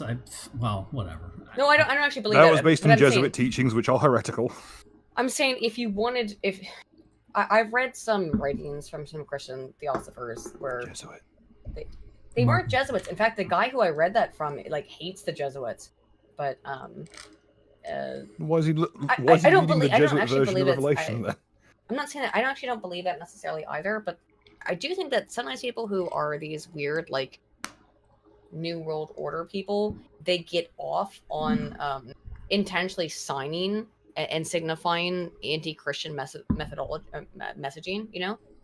I think that that's part of their... The same way that we enjoy posting things that are spicy and racist because it upsets lefty people. Yeah, it's their means of making, like, you know, art like this on the wall. If they've got such a run-up on memes, why are they so bad at it? Is that... I mean, yeah, but is it... I don't know. That seems kind of like... I don't know. Ripping on Christians seems kind of old hat at this point. It is old hat at this point, right? But I would think that... but I don't know. Maybe these guys that are in their 60s and 70s... And this is from... in charge of this. And this is from not the 90s, so maybe it wasn't old hat then. But now it would have been like, haha, isn't it funny that we're going to dunk on Christians by making this giant satanic temple? Well, now what they do is they make the giant weird bizarre like Negro head in front of things. Oh my god, in Wall Street, right in front of Wall Street, yeah. Right, like and one where it looks like a guy's like grabbing his massive schlong or something. That abstract piece is like. Or the giant French butt plug tree. I do think this stuff means something. At least with the French, you can just go. I don't. I think it means. You don't think so? I think the meaning is exactly what you see. It's just like we're gonna put a weird looking black face in front of some important. I don't remember where that was. But that was in Boston. Yeah, it was in Boston. The big black head. I think that just means exactly what it looks like, which is just like black. We're black people in charge. We're great, wonderful, and worship at the statue of this weird, exaggerated nog face. I mean, I am a Christian, so I get a little bit like weirded out when I see stuff that seems overtly satanic. Yeah, but that's what they want you to do, though. But I know exactly. Your response should be cringe. But that could just be all it is. It's just meant to get that reaction from you. They're trying to get people like me who are looking for like, what the fuck is this end time shit? What are see the signs? What are the signs? Right. Exactly. 13 stars on the EU flag. Is that the beast? Anyway, at least they aren't in the swastika that they used to be. Yeah, but see, that's what I find kind of lame is that we're gonna have all this satanic shit, and included in the satanic shit is the swastika. Which is like, a certain number of Christians, that's not necessarily true. But not just to Christians, but to East Asians, it's considered a sign of peace. Right. Well, and to me, it's considered a sign of peace. And anyway, so Anonymous for $5. Have you been banned from Patreon, or is that just a conspiracy theory? Well, that would be a conspiracy because it involves a conspiracy of people at Patreon, not necessarily many people. But it is a true conspiracy theory. I was banned from Patreon. You were banned from Patreon. Yeah. Oh shit. Yeah. So I'm only on. Why are you such a naughty boy? Well, because I make. Well, this stream is actually pretty tame. I know. I've requested me to be and Spoon have been on our tame best behavior. What can we say? Yes, that is very much the case. Well, a lot of the streams it's just me talking, and when it's just me talking, I tend to go off into topics, and when I go off into topics, it's yeah. We've gone into race realism. We've been into. We pretty much started with the works of the Elders of Zion. That's one of the first things I brought up. But you're saying it's not true. Right, and so mentioning it. No, I don't. But not necessarily about the people they are initially written about. Right. Well, I'm open-minded that way. Bill and I read the works of the protocols, Elders of Zion, and protocols of the Elders of Zion together. I've never read them. This is eerily accurate, but I do not. But it seems too easy. We both thought that it seemed like absolute bullshit. Yeah, I mean, absolute like Captain Planet weird. Oh bullshit! Like while your powers combined, I am anti-Semitic. Oh god, I remember watching like some old Captain Planet episode, and there was one episode. It literally starts off where like the bad guy, like what they're doing is they're drilling into an oil seam on like off the coast of somewhere, and they're not even trying to extract the oil. They're literally just puncturing an oil pocket to go up into the ocean. Just like and so I think there was another episode where there was like this guy who was just making like a pollution factory. Not pollution as a byproduct. It's like in was it Streets of Rage where they've got the hunger factories? Really? The hunger factories? Yeah, Geese Howard and his hunger factories. I'm pretty sure it's in one of them. We just factories that just produce. They manufacture hunger. Capitalism is just that evil. We manufacture pollution and hunger. But it just says that this Remember that time Geese Howard gave Billy Kane cancer? And they show the guys who are making there's like this recurring character who makes the pollution factory and has this machine that drills the oil seam. He's like this rat character. It's just all gross and stuff. I'm gonna puncture an oil seam and all the oil comes out, and that's all he's doing. Not trying to extract, not make money. Just literally, he just wants to pollute. I live to pollute. That was. I want to see a like Ace Vane style like redub of Captain Planet, where it's just someone drilling into an oil seam. Like, man, fuck them kids. Just my favorite thing in the world is hood rat. Like blaxploitation dubs of existing media. Have you seen? Have you seen that from the Boondocks? They did the cartoon of like the little. It was like a 7-year-old black kid who got control of his parents' car, and just like started driving around and was like ramming over fences, going over medians and everywhere, and he got caught by the cops. And the cops coming up to him, and he said, "I just want to do hood rat things with my friends.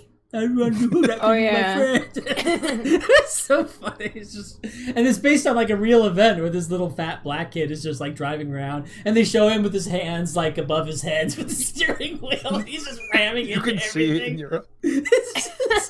He can't see a thing. He's just running over everything. Sometimes you just got to take your license in your hands and drive like fuck. It's just Jesus, take the wheel. Exactly. Yeah. There you go. And show needs to make a comeback. It took 4 attempts, but I think they finally did. The left did get it cancelled eventually because they kept talking shit about black entertainment television, and they got really upset about it. And I think the scene of Martin Luther King calling a congregation of black people a bunch of N-words was probably the straw that broke the camel's back. It was pretty good. It was a pretty funny show, I remember. But okay. So what do we talk about? I'm getting tired. I actually didn't get anything through my little Nagasaki thing, but you guys probably talked. No, I thought we got a little bit of the Japanese stuff through. Yeah, but I have like a whole. Not much more. I guess. Okay, Okay. Oh no, not this shit again. Not this bullshit again. I have to live with this every fucking day. Every day. You gotta listen to it. You actually speak Japanese? Hi. Please don't ask me that. Hi. I can.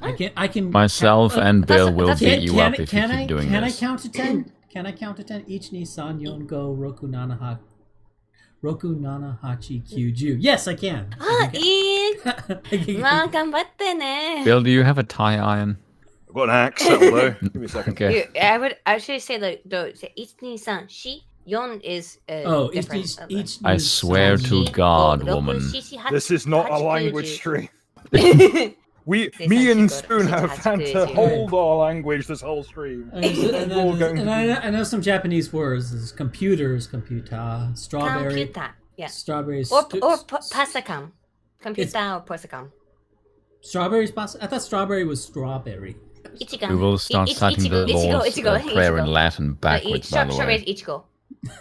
Every time. This is a great stream, guys. This is the great content you guys come here for. So strawberries. They didn't drop a nuke, but they should have done. Ichigo.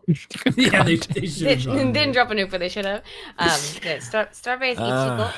You know, I'm starting to think that Grave of the Fireflies was a fucking feel-good movie. Look, now they want to drop another nuke on there just because I'm speaking in Japanese. What's wrong? And you're not even. They want to drop nuke on just for their pernicious influence on Aiden here. South Africa prior to 1990s was a better country. I started learning Japanese when I was 11 years old, so my Japanese is not great in terms of my language, but my pronunciation pretty top notch. The concept of South African anime just enters my brain. I don't think about that ever again. One thing I appreciate about the Japanese language is objective pronunciation. That's what I like about it. Yeah. But there's one way to pronounce the word, and there's a little, and if you have like pronouncing it in a weird way, they have the subscript and superscript, and that's all. But then there's the kanji. No. That's Bill, not you and I true. have shown far too much patience for this for one evening. That's not true. Yes, quite. No. There is only one way to pronounce Japanese. The subscript and top script is. And that hasn't fueled you? Yeah. Yeah, that's what I mean. Okay, with manga, the reason why there is there's 3 different types of Japanese script. There's 3 different types of Japanese script. It's katakana, hiragana, and kanji. Yes. So and then there's also if you're reading Japanese script and it has like different. Dive into some yoga. That sounds kind of gay. Hey guys. They're not gonna stop. Okay. Myself and Bill are trying to avoid any kind of racial they animus. don't want us to. They hate weebs. Shit. They don't want to learn about the.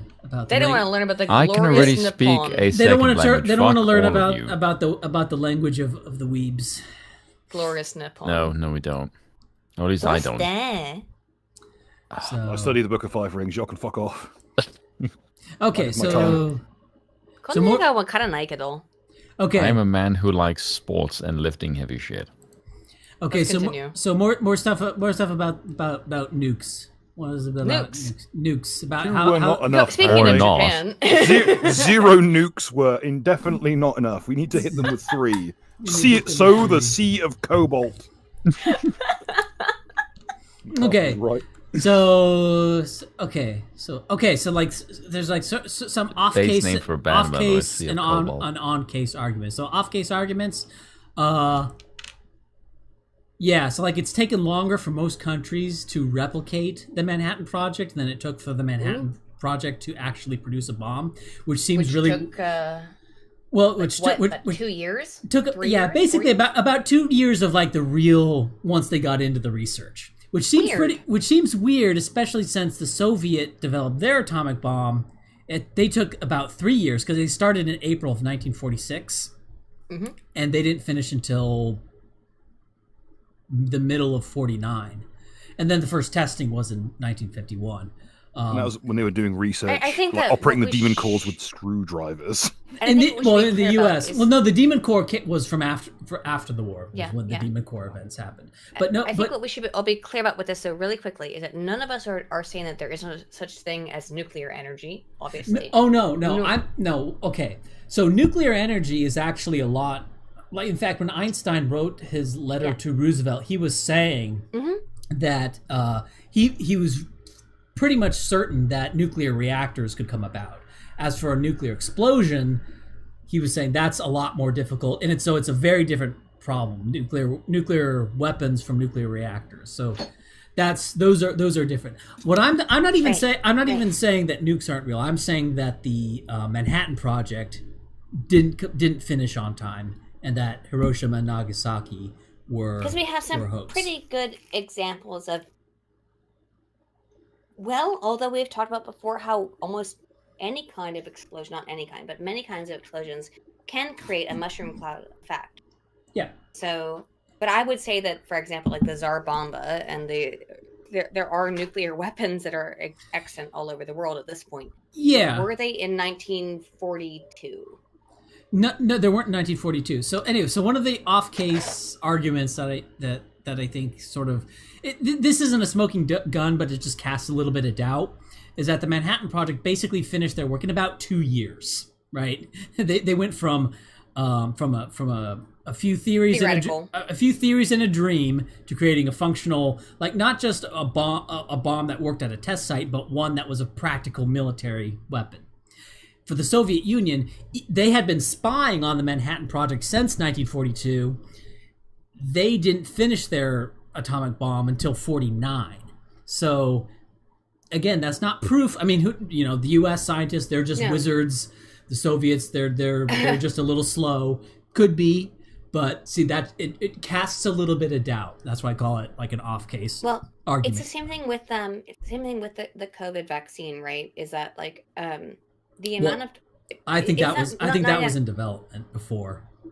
Well, actually, yes, it was. So actually, you give them more deference towards that, but it's incomprehensible to me as a scientist myself, to the certain degree that I am, which is a social scientist, which is like, now I know this is during war times, so it's very different. So you have to like worry about things like ethics, right? Right. But even under those circumstances, it would take so long to be able to move something from initial experimentation into testing into production that 2 years is.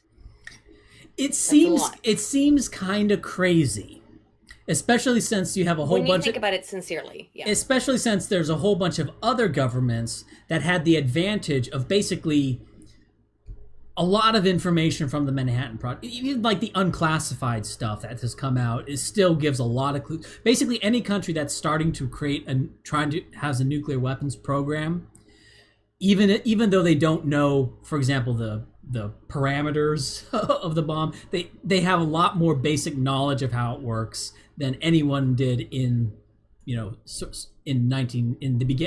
April of 1943, when the real heavy research started being done at Los Alamos. Yeah. So a bit sketchy, not impossible. They could have just been. It is not impossible. That is true. I think we should. But this casts a little bit of. I mean, it's in conjunction with other things. Another thing is that the use of the atomic bombs on Japan was convenient, and that it's used on Japan and not Germany. Now, you could say, well, that's it, they weren't finished until Germany had already surrendered. That's true, but it's also very convenient because Germany, up to the very end, had much more robust air defense than Japan did. In terms of, I think in terms of having fighters, right? So to pull off, clear, that whatever was done to Hiroshima and Nagasaki was extreme. Can you say that without a Japanese inflection? No, I literally can't at this point. I've been speaking Japanese since I was 11 years old. I'm sorry. Yeah, but Hiroshima and Nagasaki is. There you go. So bad. It hurts so bad to say it, but whatever what happened at those two cities was scorched earth. Oh but was it an atomic bomb? Now, that could potentially be up for question. Okay, so anyway, but it was convenient that it was used on Japan and not Germany for two reasons. One, Germany had much more robust air defenses until literally the very end. So they'd be being intercepted by fighters, whereas over Japan, the skies were basically empty. They had basically no fighters. Yeah. There were also more white people around. And the second reason is that the German buildings were not made of wood.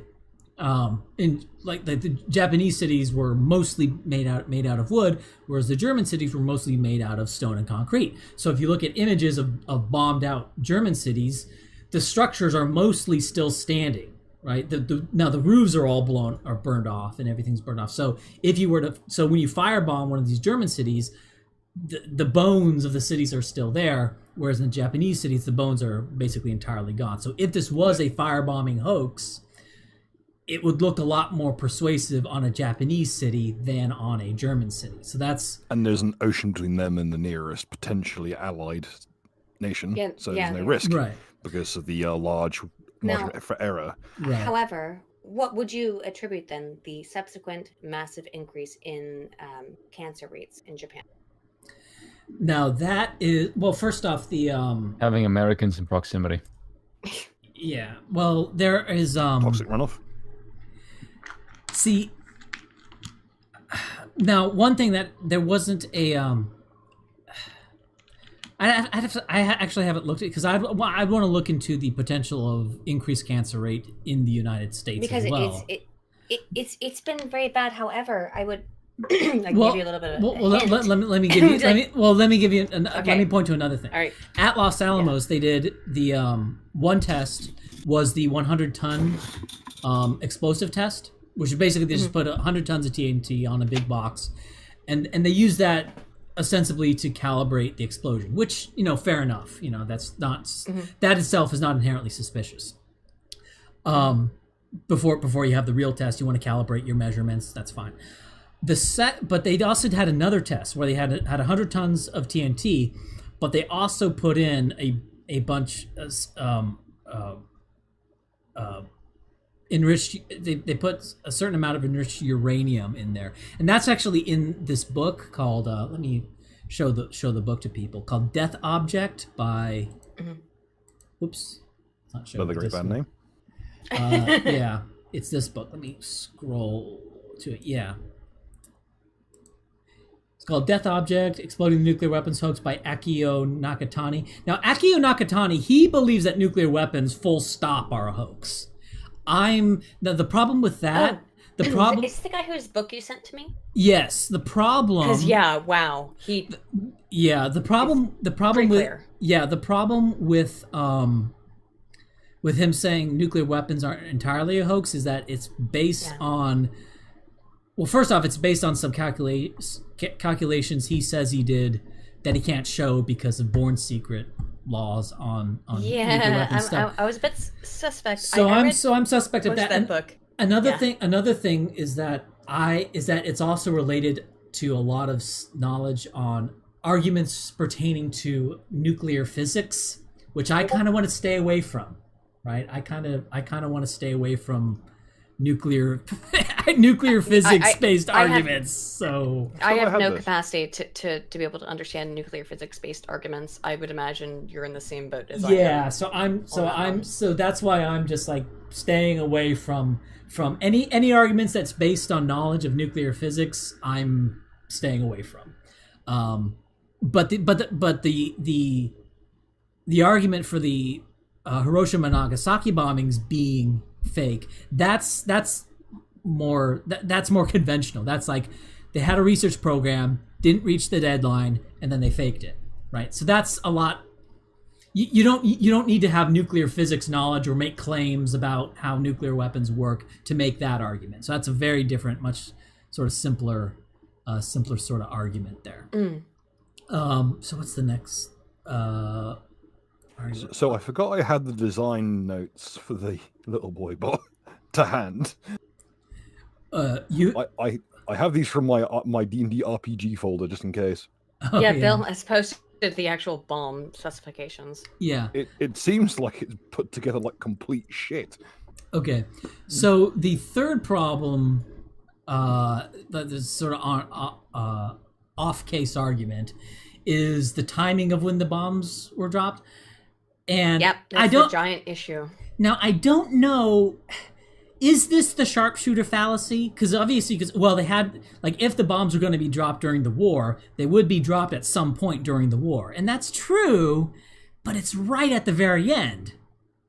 And so... I think also, what I would say is more of the issue of the bomb dropping in and of itself issue is that, how did the pilots survive? Because these bombs... well within the instant death, like, radius of the radiation. These bombs explode in air. They don't explode actually when they've hit the ground. Well, it was 2,000 feet above the ground, so it's not. They're pretty close to the ground. They're only cruising at 3,300. If you're more than 60,000, you're dead. Yeah. So then yet some of one of the pilots, at least I know, lived for 80 years after that or something. Like he lived to be. Well, I think more important than that is the McLuhan, the reconnaissance aircraft that was like right next to it, right behind it, right behind right. It, yeah. I think that's a bigger problem than the Enola Gay. I've heard it said that the antenna that they had for these bombs could not possibly have actually functioned at the ranges that they were being employed in. Yeah, possibly. See, I try to avoid those things because there could be some guy who knows, who's like some sort of mechanical engineer, nuclear physicist, and say, no, it could work. Here's how you're a dummy. I tried to look up the antenna in question. Unfortunately, the site it was mentioned in was down at the time. So I don't want to make those arguments. Yeah. I don't want to go there, basically. Some other things. This is from he quotes apparently the implosion. So there were two designs. One was the gun mechanism and one was the implosion mechanism. Basically, the gun, which was the tall boy, the gun mechanism was used at Hiroshima, and then it was also used in like a few like supposed nuclear artillery shells. Okay, but the gun mechanism was basically. Fat Man or Little Boy? Which one? I've got here, sorry, Little Boy. I keep saying tall. I keep saying tall boy. Sorry. Little Boy was the gun mechanism, and that basically wasn't used from then on, except for like the artillery shells that I know of. Everything every other once you get to the hydrogen bombs and the thermonuclear warheads. Those all use the implosion mechanism, right? So now the implosion mechanism on Fat Man at Los Alamos was never tested, and this is from quoting from Nakatomi, and the quote, and he's citing this book, "Rider of the Pale Horse: A Memoir of Los Alamos and Beyond" from McAllister H. Hull. I assume that's this guy knows something. Anyway, so he says, instead of the nuclear core, instruments were placed inside the sphere to measure the force of the implosion. I hadn't yet heard the outcome of the test, or even if it had taken place. When I arrived at the Trinity test site, I learned that it had failed. Right. So basically, in order to prevent the neutrons from the fission reaction from just like shooting out in all directions, like the demon core. Right. The demon core is what happens when you make it a reaction when uranium is induced into contact with other when it goes supercritical what it does is it's shooting out just basically a whole bunch of in all directions in all directions, and that's what happens when a nuclear reactor melts down. So so what they're doing, so in order to create the explosion, you have to create a giant implosion to keep all that stuff in a small area, right? So that's to prevent it all from escaping and just flying off in all different directions. That I don't want to go into much more. Doesn't make any sense. Well, then read the book. You would think that. Yeah, they're making. Well, that's how it's... Look, I'm not a nuclear physicist. I'm just going off of what some guys read. No, I know. I read a whole bunch of the book that you sent me, but like, wouldn't they want to inherently not want to, if it's a bomb, want to not restrict it into to be contained? Apparently they need the reaction to go supercritical. Right, so you have to super compress the material. You have to because the thing is, you don't want the neutrons shooting out in all directions. You want them staying in there, splitting more and more atoms, so you get more atoms being split to create the big boom. Okay. Right? Yep. Got it. So anyway, so continues. When I arrived at the Trinity test site, I learned that it had failed. This implosion mechanism, the timing had failed. I wondered why we were still going ahead with a test of the whole gadget bomb. I learned a bit later the Trinity test was going ahead because Beth had looked at the blank test data and shown that it was the instrumentation itself that had failed.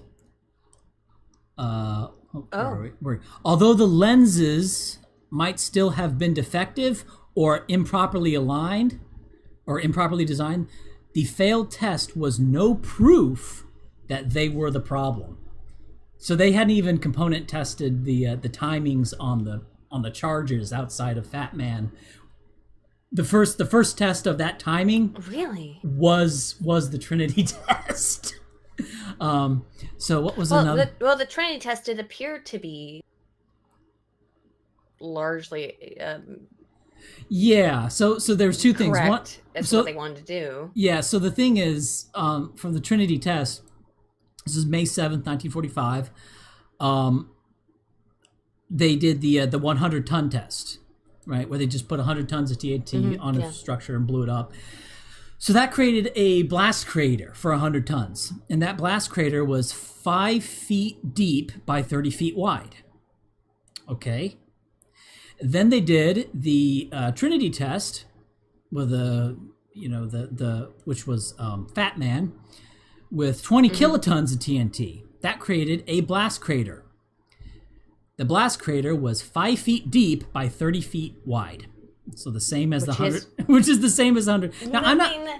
Yeah, I'm like what we saw in Hiroshima and Nagasaki. No, in terms of just. But I say for those two, if it's 20 kilotons of on a nuclear device, it should be a 260-meter blast. I don't know. I don't know how that scales up. If it if it's a 1-to-1 in terms of area of the blast. There will be a blast radius in terms of and I would expect it to be deleterious effects. Yeah, I would expect it to be bigger than 100 tons of TNT. I wouldn't necessarily expect it to be 10. I wouldn't necessarily expect it to be 200 times the area, but I would expect it to be a bit bigger.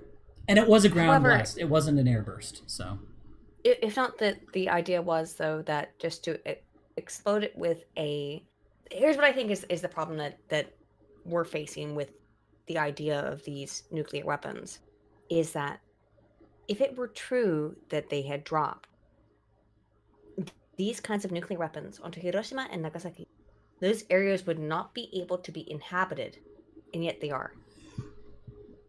Now. Okay, I don't know. If it was, if truly, that would be the contention. That if there was years before you could step foot there. I don't want to say that. I mean, I understand that argument. I wouldn't want to say it. But because there's some people who could say that the radioactive wouldn't be as bad. I don't know. I don't know. Well, because you're getting into a scientific argument, and I don't want to do. Actually, I can make the scientific argument for it is because if it's an instantaneous blast of the uranium element hitting the inciting element, it's instantaneous. So that would mean that the radioactive blast would be pretty much instantaneous. It would last for a couple of seconds during the explosion of the radioactive elements hitting each other and creating a nuclear reaction, right? Okay. Now, and that actually would totally make sense as to why that wouldn't necessarily make a Chernobyl level type thing that would happen for years and years and years, because it would only be instantaneous. Okay.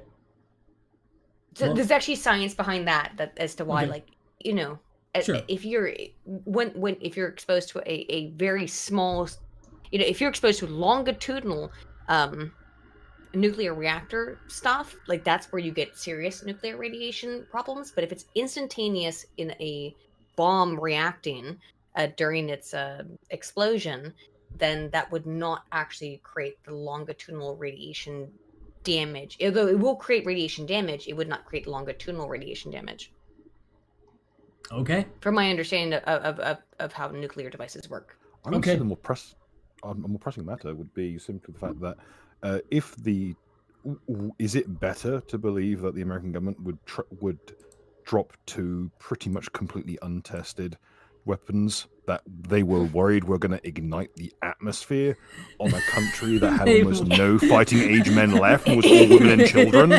They were not. Isn't that more fucked? Is it less fucked up to believe that they just faked it to keep the Russians out? Well, they dropped. Well, Trinity didn't ignite the atmosphere, so. But still, they were worried. I would say it's less fucked up that they use some high-duty incendiaries like they've been using up to this point, which were already pretty fucked up if you've ever seen the aftermath of those. But let's be clear about what Bill's saying is that the United States government might have been Japan was kind of over. They were done at this point. Yeah. And they might have been worried, though, that Russia might have tried to take over the Yakutsk area and come into Japan. Well, more importantly, I think into Western Europe. I think that's where their main concerns were. True, but if the Russia was primed to take Japan. But if the United States government had any idea that Russia could have also easily taken Japan, maybe they would have wanted to destroy Japan to make it so the Russians didn't find it to be as juicy of a little target to take over. I doubt that because Japan. No. I mean, no. I understand. That's Bill's hypothesis. Like Japan was pretty much primed to fight with broom handles and fucking sticks. I think everyone knew that Japan was full of Japanese people, so it's inherently valuable. It's inherently valuable real estate because of the people that are on it, and I think it's free real estate. Yeah, and well, the only people in this neck of the woods who aren't bug men, right? With Japanese people, right? So high quality people. Yeah, they wouldn't have let it go. Right. So, but yeah, I understand. Yeah, deterrence. I mean, that's basically the argument is that it's area denial. The form of deterrence. Like, look, we have these world ender weapons, and now did they eventually make these nuclear weapons? They did, I think probably so. I think so. Simply because so many countries have claimed to have had them for so long. Now, Nakatomi says no, they didn't because they don't work. And I've read Nakatomi. The book you sent me. I read Nakatomi's hypothesis, and I don't think he's actually correct on that. I think that they're 80 years later. I think there are nuclear weapons. I think he's incorrect to believe there are. Yeah, and well, it seems like it. Well, although maybe not, because the very thing I was saying about conspiracies and how conspiracies are not as difficult to pull off as a lot of people think. Mm-hmm. You know, could there how hard would it really be to have like a whole bunch of governments to say, yeah, we have nuclear weapons, we have nuclear weapons, we have nuclear weapons, and so the nuclear club, if nukes are a hoax, if they were a hoax, you sort of have to have a system where certain countries are allowed to say they have nuclear weapons and some are not, right? Also, so if like North Korea says they have nuclear weapons, if they are fake, that whole thing is entirely dependent on the rest of the world saying, yep, they have nukes. Because if the U.S. just said, no, you don't, then it would be egg on their face. It'd be kind of pointless, right, yeah. So and isn't it preferable? The idea that we are actually poised on the brink of fucking nuclear apocalypse at all times? It's more noble to believe that this is just a big fucking. That is why this conspiracy theory. It's not. Is this a nefarious conspiracy theory? I don't know. Maybe it's a good thing. Even if nukes were fake, which I don't think they are. I think that's a bridge. No. That's a bridge too far. But let's say nukes were fake. Let's say they actually were. Thank goodness for that. Then maybe it's good. Maybe it's good. But I think Hiroshima and Nagasaki are much. There's too much suspect stuff. Do you think the cities were just firebombed? Yeah, I think they were just firebombed, and the atomic bombs were with the mushroom clouds. Those are just pyrocumulus clouds. You're seen all over the place with forest fires. They were seen in other Japanese cities that had been firebombed, and it's not that difficult to fake as people think. And the idea that the Manhattan Project succeeded is kind of outlandish, given how short they did it in, and given how they started with like literally nothing. Every other nuclear program was at least started with sort of cribbed partial notes from the Manhattan Project, and they all took longer. So I think nukes are real, but Hiroshima and Nagasaki were fake. And I think also the fact that all other nuclear designs were based on the implosion mechanism, and like the gun mechanism that supposedly worked was basically never used again. It was supposedly used in artillery shells, but I'm skeptical of if those artillery shell nukes almost never used. I'm skeptical that those artillery shell nukes were even real, but yeah. This also caused a question. Well, you have this gun mechanism, the little boy, and you never used that again, and everything else from then on was implosion. It was based on the implosion design. There's just iterations on that. So, which kind of makes me think that that's another sign of sort of fakery. So, so that's the conspiracy theory that Ryan has bought into. I think it's not anything I'd ever heard before. Actually, well, Bill looked into it, but like I'd never heard of it. So it was fascinating to look into it a little bit, and I do think I see the there was another idea. I forgot to mention the other test at Los Alamos. It was another 100-ton explosive test, but I said that they put in some enriched uranium 235, whatever. They're trying to see can't like using conventional explosives will radioactive material spread into the surrounding area, and the answer was yes, it did. And they were able to detect it with their Geiger counters and said, yep, we can detect radioactive stuff from a conventional explosive. So, which there's another. Not necessarily smoking gun, but it is one thing you'd have to have if you were doing a hoax. So, and that very is interesting, at least, put it that way. Yeah. Yeah. So that's that's the latest conspiracy theory that Ryan has gone into. I think a major point of conspiracy theory is the idea that we would never fall for this kind of thing. Right. We'd never fall for that. Right. Yeah. I think that's why people are so resistant to it, because the idea that they may have been misled and fell for it. Well, exactly, because psychologically they think they're incapable of doing so, but meanwhile, I don't think so. I mean, really? Well, I don't know. Like, I fell for it. I mean, let me put it this way. I think it was a hoax, and I previously did not think it was a hoax, so therefore I definitionally fell for it. I don't think it didn't produce some like existential concern for me. It's like, oh, what's going on? Although maybe it would for people who have a lot more faith in things. Yeah, maybe, exactly. People who are less existentially cynical than I. Maybe a little bit more. Why are you talking like an anime? Me? Because she's stuck in that fucking mode. Oh no, it's because I'm tired. That's what's up. Yeah. Speaking of which, I think I'm gonna go to bed. Actually, I'm sorry for talking like an anime, but like when I get tired, my voice goes higher. When you become anime, you become, or you get tired, you become anime. Yeah. All right. I'm gonna head to bed. I'll talk to you guys later. Bye. Bye. Well, I think the stream had been going on for like 4 hours, 45 minutes. It's been a bit. Yeah, it's been a little bit. I think maybe it's time to end the stream as well, because I don't have anything else to talk about. I'm gonna turn out.